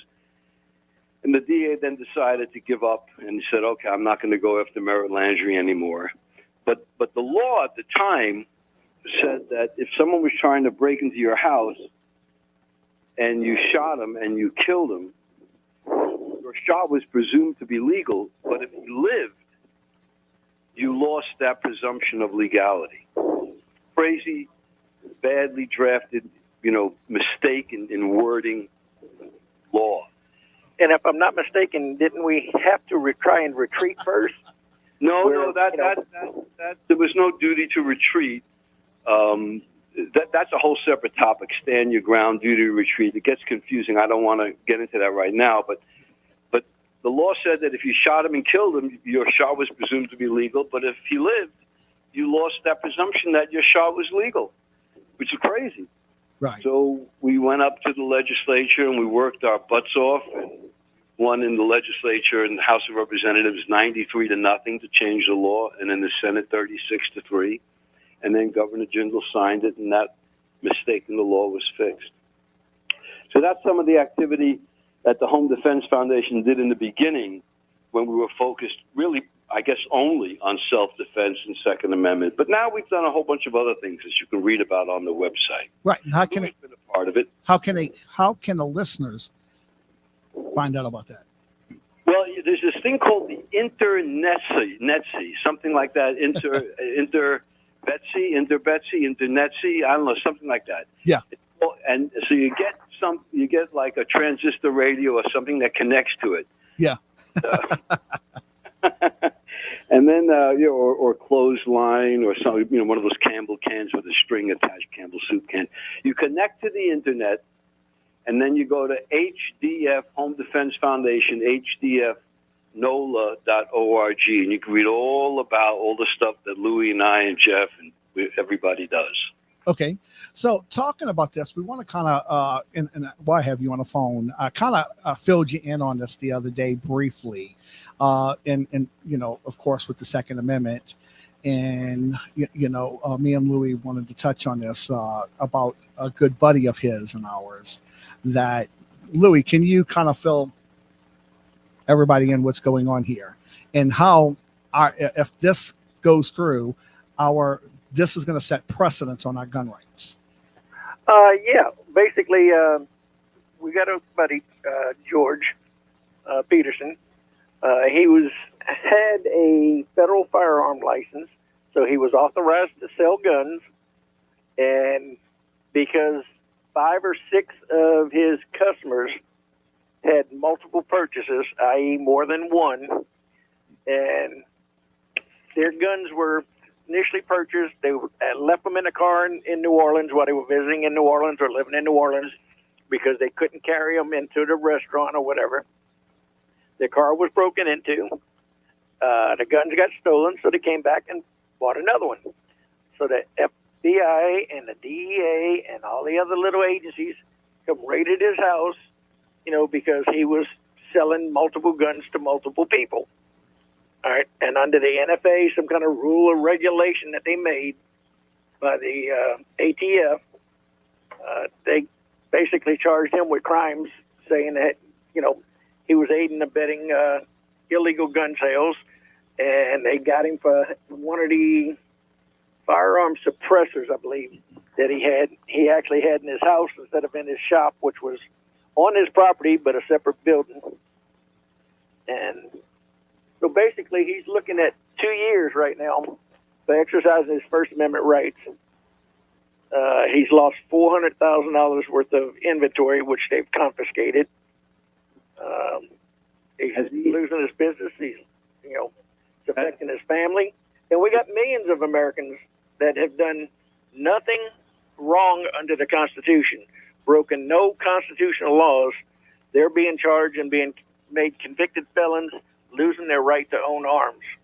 Well, I mean, this is really nothing new. It's been going on for years that the left uses the government power improperly to prosecute people who are, pro-freedom, pro-Second Amendment, pro-Trump, whatever. Yeah, it's not new, but they're stepping up the game. They're increasingly getting it. As we get more aware, they get more worried, and so they're stepping up the game to do it. And whether it's new or not, it's not right. Louis, let's let Mike finish his point because then we got to go to break.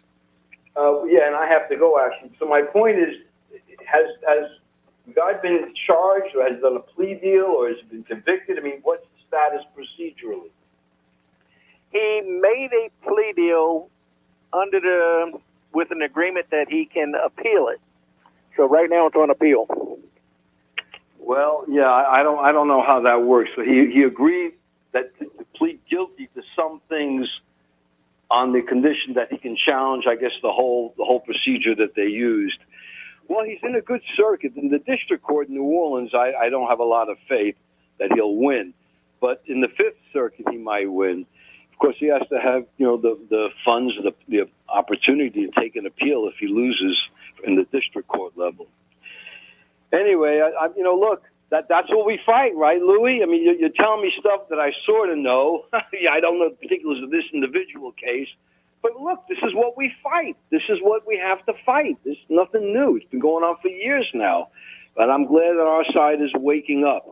Definitely. I'm going to have to run soon. Is there any other point? RepealTheNFA.com. RepealTheNFA.com. All right. So Mike, give the website one more time to the Home Defense Foundation, New Orleans. All right. HDFNOLA.org. Louis, we'll keep you on break. I know you got to go, Mike. We actually are a little bit over break. We have to go run a break. But thanks for calling in, Mike, with the Home Defense Foundation. Louis, if you can hang tight, and we'll be right back. There's no place safer or more convenient than Clearview Mini Storage. It's locally owned and operated, open 7 days a week, 6:30 a.m. to 9:30 p.m. You can get storage units of all sizes for every need, and they have the best prices in Metairie guaranteed. It's monitored 24/7, and for a second floor unit, your first month is free. Contact my friend Tony at 455-2759. That's 455-2759, or learn more at ClearviewMiniStorage.com. Can your IRA or 401k stand up to the next financial crisis? Economists are saying that it's at our doorsteps. By allocating a percentage of your retirement into physical gold and silver with a tax-free rollover, you can diversify and safeguard your holdings from the turbulent markets and economic downturns by putting your IRA back on the gold standard. Find out how to safeguard your assets with a tax-free rollover with a Genesis Gold IRA. The only IRA that can hold physical precious metals. Protect your retirement today with one simple phone call and receive your free gold and silver guide. Call Genesis Gold Group today at 800-200-GOLD and find out how you can add precious metals to your IRA. That's 800-200-4653. Or visit us at CrewAirGold.com. That's CrewAirGold.com. Let's ground our financial future in something solid. Hey, it's Jeff Cruaire. Is it time to renew your license? The DMV is slow, but Quick Notary is fast. Quick Notary can renew your license fast. So don't waste your time. Save yourself the hassle. Come to Quick Notary for all your DMV services today. They're in Metairie at 1035 Veterans Boulevard, corner West William David. Their other services include vehicle registration renewal, vehicle title transfer, notarizing affidavits or bill of sales, power of attorney, donations, and even wills. You can even get your new license plate issued right on the spot. And don't wait for the rush. At Quick Notary, you can get your nationally mandated real ID. They're open until 5:30 p.m. during the week and 4 p.m. on Saturday. For more information, dial 504-598-5666. That's 504-598-5666. Or visit them on Facebook. That's Quick Notary. That's QUIK Notary. For all your notary services, there's no one quicker or better than Quick Notary. I guarantee it. Big Easy Limos. Book our amazing holiday limousine deals and save when visiting New Orleans. Enjoy our exciting mode of comfortable transportation. All of the amenities your heart desires. Big Easy Limos. 504-466-4477. Nothing lasts forever, except maybe a seat in Congress or a judgeship or taxes or felony convictions, and therein lies the problem. But the only convictions we care about here at Ringside are yours. Your host, Jeff Cruaire, has 20 years of listening and speaking up for our side, and he has the record to prove it. Prove you care now by calling Jeff Cruaire at 556-9696. All right, we're back. I am Clay Cangelosi, a.k.a. Clay Taylor, filling in for Jeff Cruaire, and we actually got to get to Jeff in just a second. So we're going to wrap up with Louis. Louis, I know we ran out of time. Time goes by so quick. I know we had a lot more to talk about, but Jeff, we need to free this line so Jeff can call in. But can you give the website so they can know more information on this? It's repealthenfa.com. REPEALTHENFA.com. RepealTheNFA.com. All right, guys, I know we have to wrap. We have a lot to cover. Maybe next time we get you in a little bit longer and we can talk more about this. So this is Louis White. Thank you so much. I know we're gonna get right to Jeff in just a second. So thanks a lot, Louis. All right, thank you. Bye-bye. Thank you. Bye-bye. So, all right. So while we're waiting to get Jeff on the line, we're going to just wrap things up. We had a great show today, guys. I want to thank all the listeners, everybody that's called in. Michelle Hursus, our all-star for today. Mike Weinberger, Louis White, Susie Labrie, everybody that has called in. I want to thank everybody for calling in, because I tell you, without you guys, we wouldn't have a show. And all the callers. everybody that has called in. And if we didn't get to you, sorry. We had a busy hour, jam-packed hour, actually. And, so if we could not get to you, we apologize. But thank you for calling in because you guys make the show. But, of course, the legend's back in the house. We have Mr. Jeff Crouere. Here he is. How you doing, Jeff? Clay, how's it been, man? Have you enjoyed it? You been in the saddle? I've been in the saddle, man. It's been a jam-packed hour, man. It's just too early in the morning for me, but hey, it's fun. Yeah. It woke me All up. right. Good. I hope you covered a lot of ground. Yes, we A lot did. of ground to cover. Yes, we did. And Good. couldn't finish it all, but hey, that's always planned extra anyway. Yes. Well, I know our friend Louie had a lot of good information. Yes. So Mike too. Yeah. And of course, Mike. So I just again wanted to thank you for doing a great job, and thank you for of course dealing with all these issues that we've been dealing with. I wanted to take this opportunity to remind folks to join us today at noon. So we're coming up in a little more than an hour over at Porter and Lutz, which is on Metairie Road. And we just found out that we've got another great speaker who's going to be joining us. So we have Reverend Tony Spell of the Life Tabernacle Church. And I want to talk about him for a second. And then also Dr. John Fleming, the esteemed state treasurer, is going to be joining us, who you and I were able to spend time with at the Freedom Awards a few weeks ago. And that was a great event. Yes, it was. And of course, he was a deserving recipient of that award. And he's got a lot going on. He's going to update us at the event today about what's going on in Treasury. But Reverend Tony Spell is a real hero.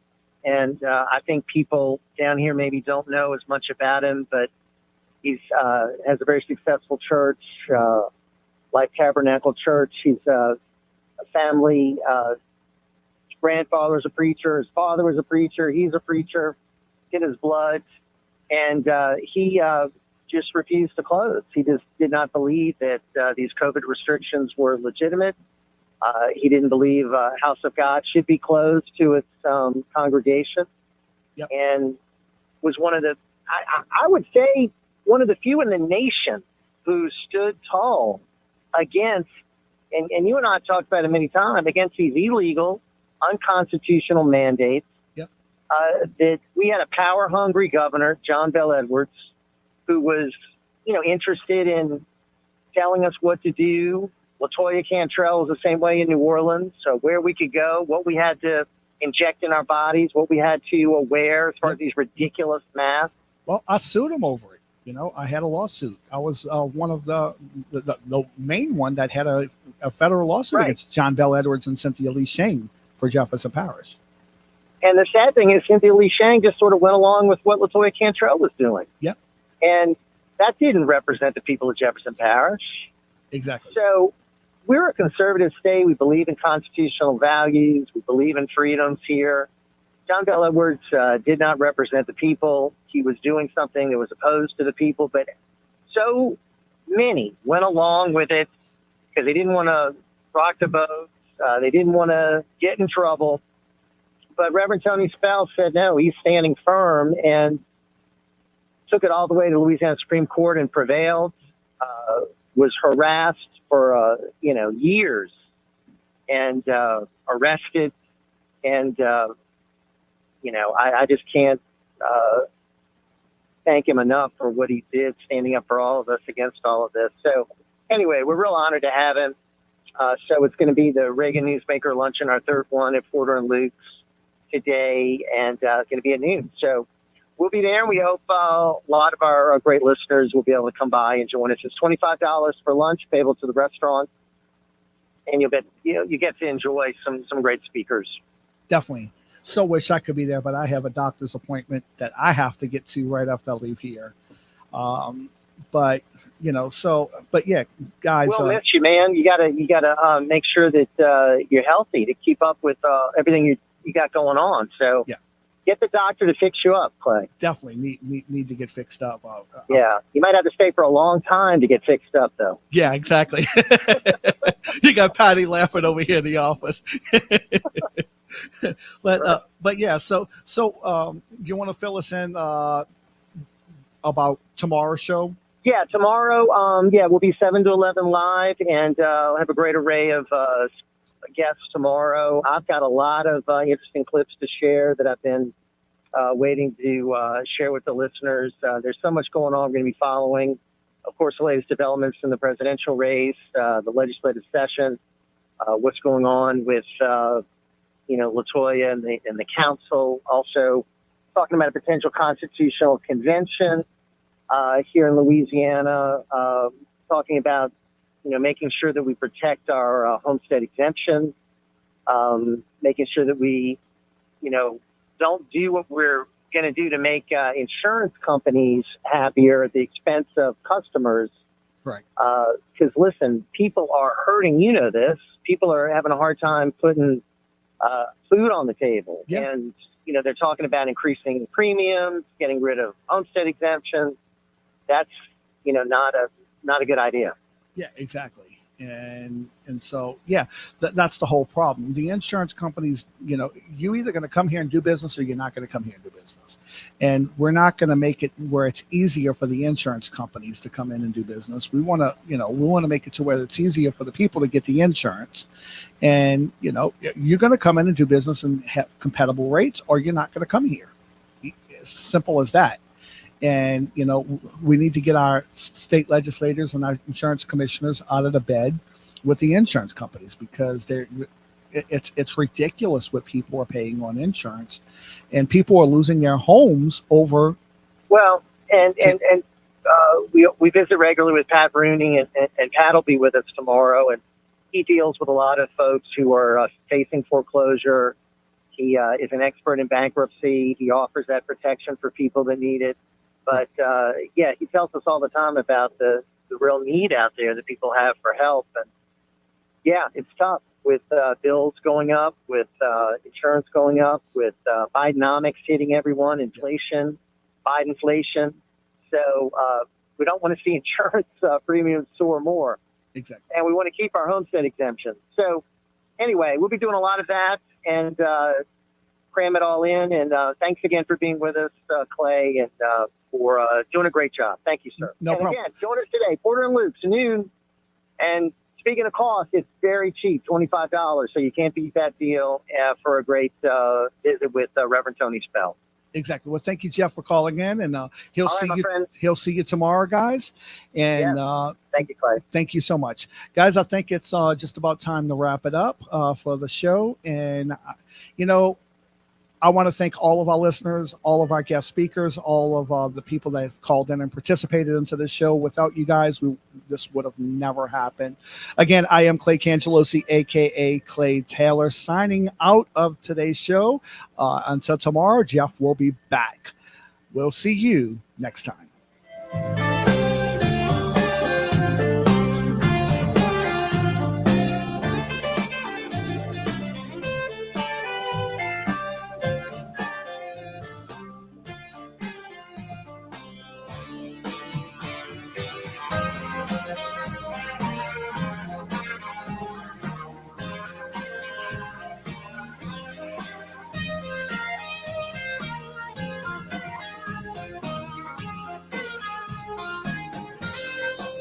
Jeff Cruere. Join me weekdays from 7 to 11 a.m. for Ringside Politics, right here on WGSO 990 AM, New Orleans.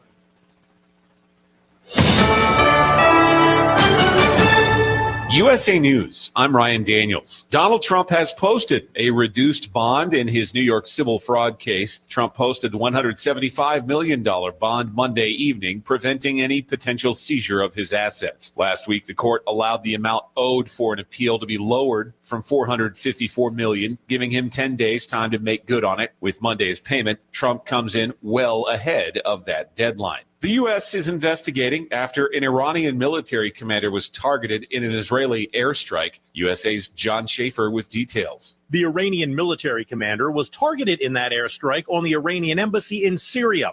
Former senior director of the National Security Council, Michael Allen, says he expects Iran to respond. I think they'll want something that's more than symbolic, but short of outright declaration of war with Israel, because Israeli troops continue to engage Hezbollah along Lebanon's southern border amid the conflict with Hamas. Meanwhile, the World Central Kitchen confirms at least 5 of its aid workers were killed by an Israeli airstrike in Gaza on Monday. The group delivers meals to people in war zones and disaster areas. The Israeli Defense Force said an investigation is underway.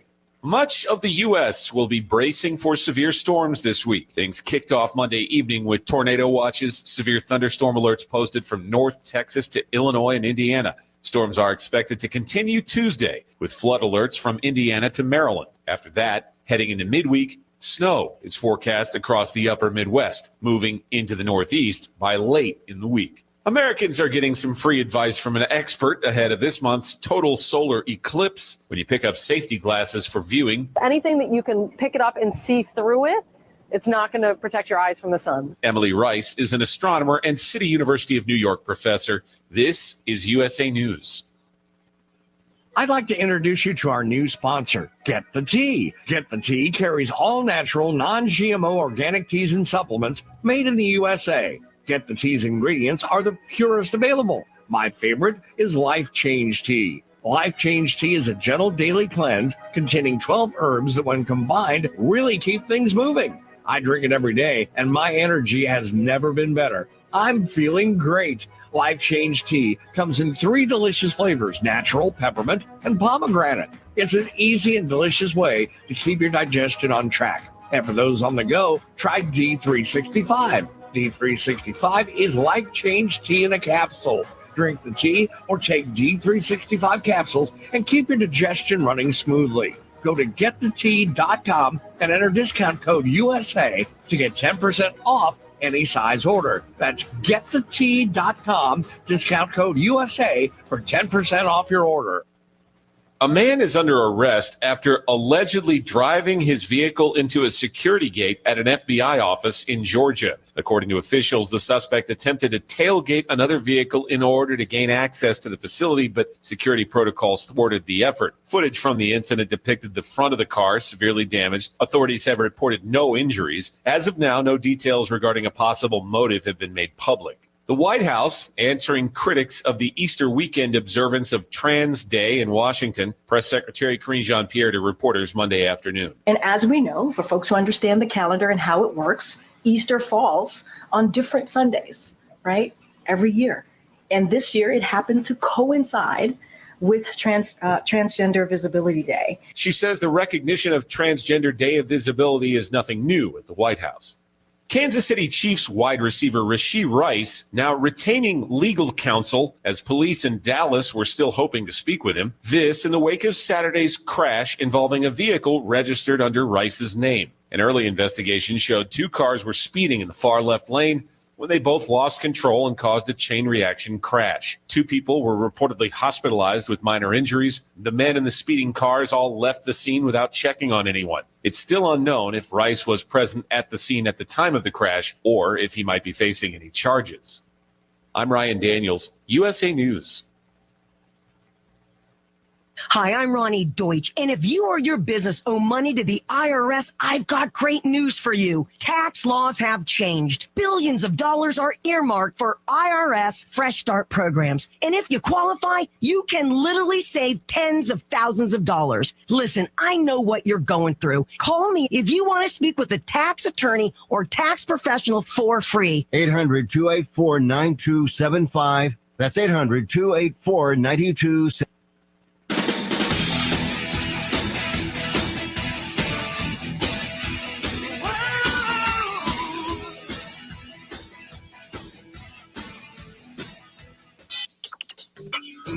You are about to listen to the Dr. Dahlia Show. Sassy, stimulating medical talk radio.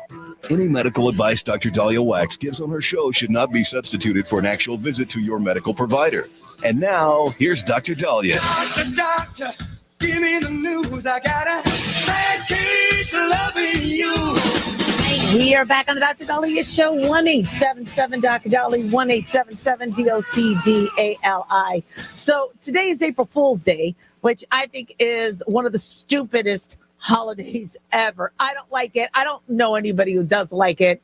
Somebody tells you something, you'll see an article about something, and then all of a sudden you'll get this stupid April Fools. And you kind of do this gratuitous laugh like, oh, ha, ha, yeah, that was a good one. Yeah. And you're thinking to yourself, this jerk, this person's a real piece of work. And we do it. It's April Fools. And look a little deeper. We lie a lot to people. I don't know why we have to have an April Fool's Day. I mean, how many times does my husband say, oh, yeah, you look good. Yeah, you look slim. Yeah, you look just as beautiful as the day I met you. No, I don't. Okay, you're lying. You are lying. My kids, they would come home with some artwork, some paper mache crap that I couldn't even recognize what the hell it was. And yeah, I was like, oh, that looks amazing. You made mommy a cup. No, it's not a cup. It's a spider. Why don't we just be honest with people? I really should tell my kids, what the hell is this? Call that a spider? I'll show you a spider. I mean, if you're going to make me something, all right, and you want my adoration for it, can you please at least make it look something, like in the insect world? I was going to drink from this sucker. Come on, man. So April Fools, the origins of April Fools, we're looking back in the 1500s. I think in 1563, we changed from the Julian calendar to the Gregorian calendar. So April was the start of the year.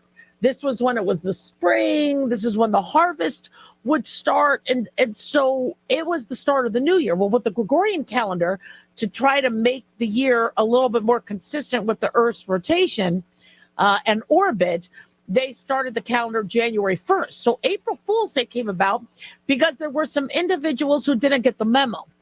So they would be partying it up, Happy New Year on April 1st.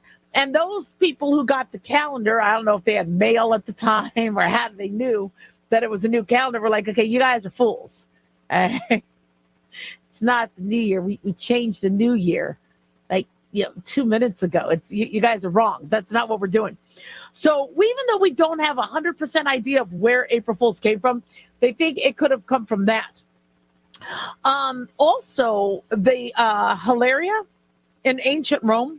Historians, according to History.com, have linked April Fool's Day to festivals such as Hilaria, which is celebrated in ancient Rome at the end of March by followers of the cult of Cybele. I hope I pronounced that right.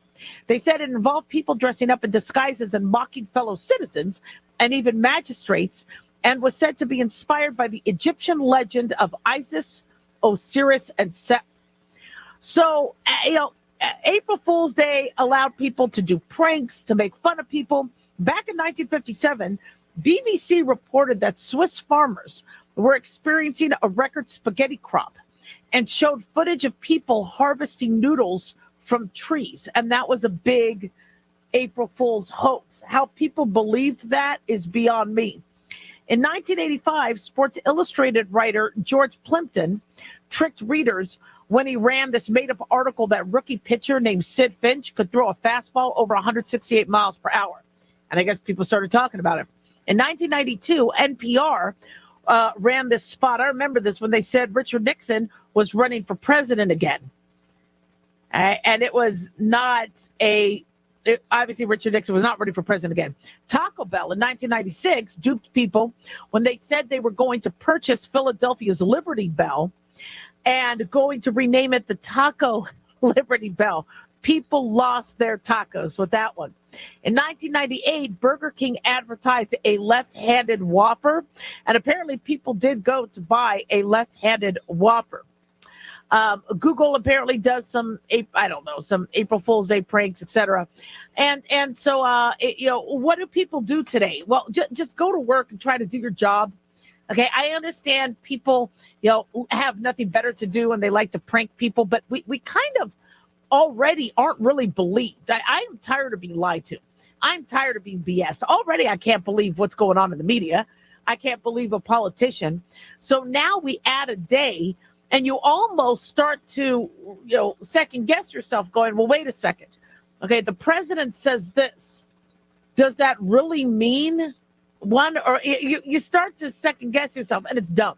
And some of these April Fool pranks could be, pretty serious.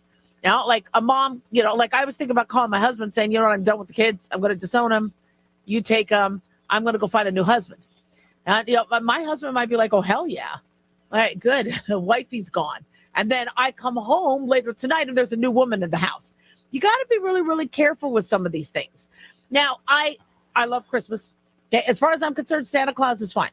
I think Santa Claus is real. I think the way you look at Santa Claus and believe in Santa Claus, that's not lying to your kids. But do we really have to have the tooth fairy? Do we really have to have all these other things where we just BS? We're not really honest with our kids as it is. We're giving them awards for 10th place. Maybe we need to be more honest. Maybe we really, really need to have an honesty check. I mean, right now, all it's about is marketing and white lies and afraid to tell people something. I meet doctors that will not tell a patient if they're overweight because they're so afraid of fat shaming. If you have a patient that's overweight, you tell them, your weight is high. And somebody can say, well, by what standards? Well, look at your heart, look at your cholesterol level, look at your sugar level, look at your arthritis. We should be able to talk straight, but instead we lie, we BS. I mean, how many of you have told me that my show is good? I know my show isn't that good. You don't have to lie. Just be honest. We really need honesty, and we're so afraid of hurting people's feelings. Then we celebrate it by doing April Fools, ticking people off, hurting their feelings, making them feel dumb. I say we revamp things. 1-877-Doc-Dolly, don't go away.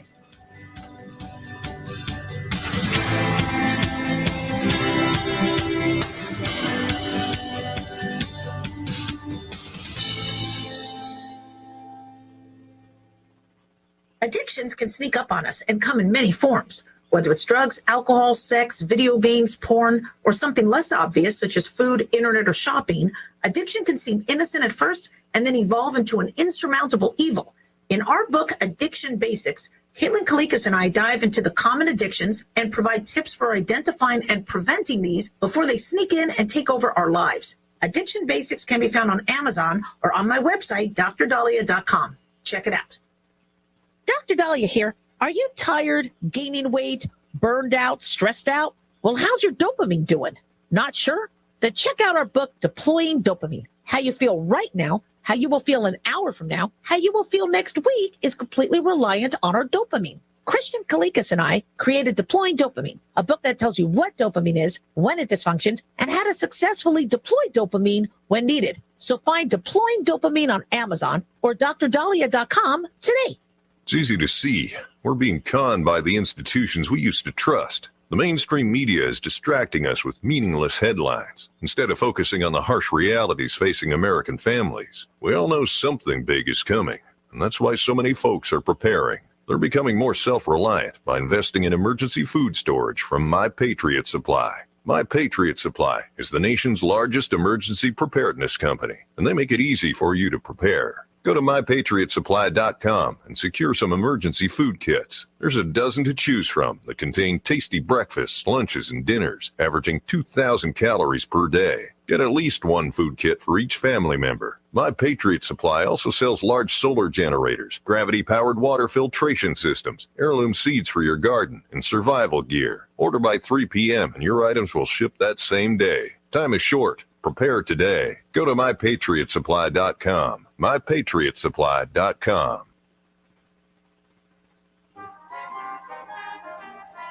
French Quarter Festival presented by Chevron returns April 11th through April 14th. Gather with friends and family along the Mississippi River and the French Quarter for the free 4-day fest with the largest display of Louisiana music, food, and culture in the world. Download the official French Quarter Fest app and start planning your fest experience today. Hi, I'm Huck. And this is Dave. Please join us on Liberty or Lockdown on Thursdays at 5 p.m. Be there. Hey, it's Kevin Carr with your personal sneak preview invitation to join me on Sunday evening from 8 to 9 for Fat Guys at the Movies. Each week, I give you my take on the newest movies and movie news, but in a fun way. Not like those stuffy movie review snobs who take themselves way too seriously. I tell you if the new movies rock or not. Yes, it's fun for all ages with Fat Guys at the Movies. I'll see you Sunday evening at 8 on WGSO 990 AM. Hi, I'm William Wallace. You can hear me live on Tuesday nights at 5 o'clock here on WGSO, or see what I have to say on Facebook at William Wallace for America. This is Lenny Minutillo, chef and co-owner of the Happy Italian Pizzeria, Restaurant, and Catering in Harahan, home of the original meat sauce pizza and sesame-crusted muffalata calzone. We have one of the Gulf South's unique granite conveyor pizza ovens, providing a crisp finish on our pizza pie. Our fresh doughs, classic and Neapolitan style, are made daily in-house using only spring water and organic flour. We have over 40 premium toppings. Choose from one of our 5 sauces and 6 different cheeses. Along with pizzas and calzones, we serve only fresh local seafood, eggplant parmesan, lasagna, ravioli, fresh pasta, daily specials, and local Louisiana favorites. Now, Wednesdays only, 50% off any bottle of wine from our list of over 65 to choose from. Happy Italian Pizzeria, 7105 Jefferson Highway in Harahan. Open 11 a.m. to 8 p.m. Wednesday through Saturday for lunch and dinner. Find us at happyitalian.com, like us on Facebook, and love us on your taste buds. Hello, this is Jack Clegg. Thank you for listening and participating in the Jack Clegg Show Tuesday nights at 7 p.m. Our audience and management have asked us to extend the show to Thursday nights at 7 p.m., and we will do that, at least until the 2024 election is over. We will continue to oppose the rich men north of Richmond who want to control what we think and control what we do. Hi, everybody. This is Jackie Gumbo. I'm inviting you to join me every Sunday at 5 p.m. for Uncle Jackie's Gumbo, heard only on WGSO 990 AM or WGSO.com.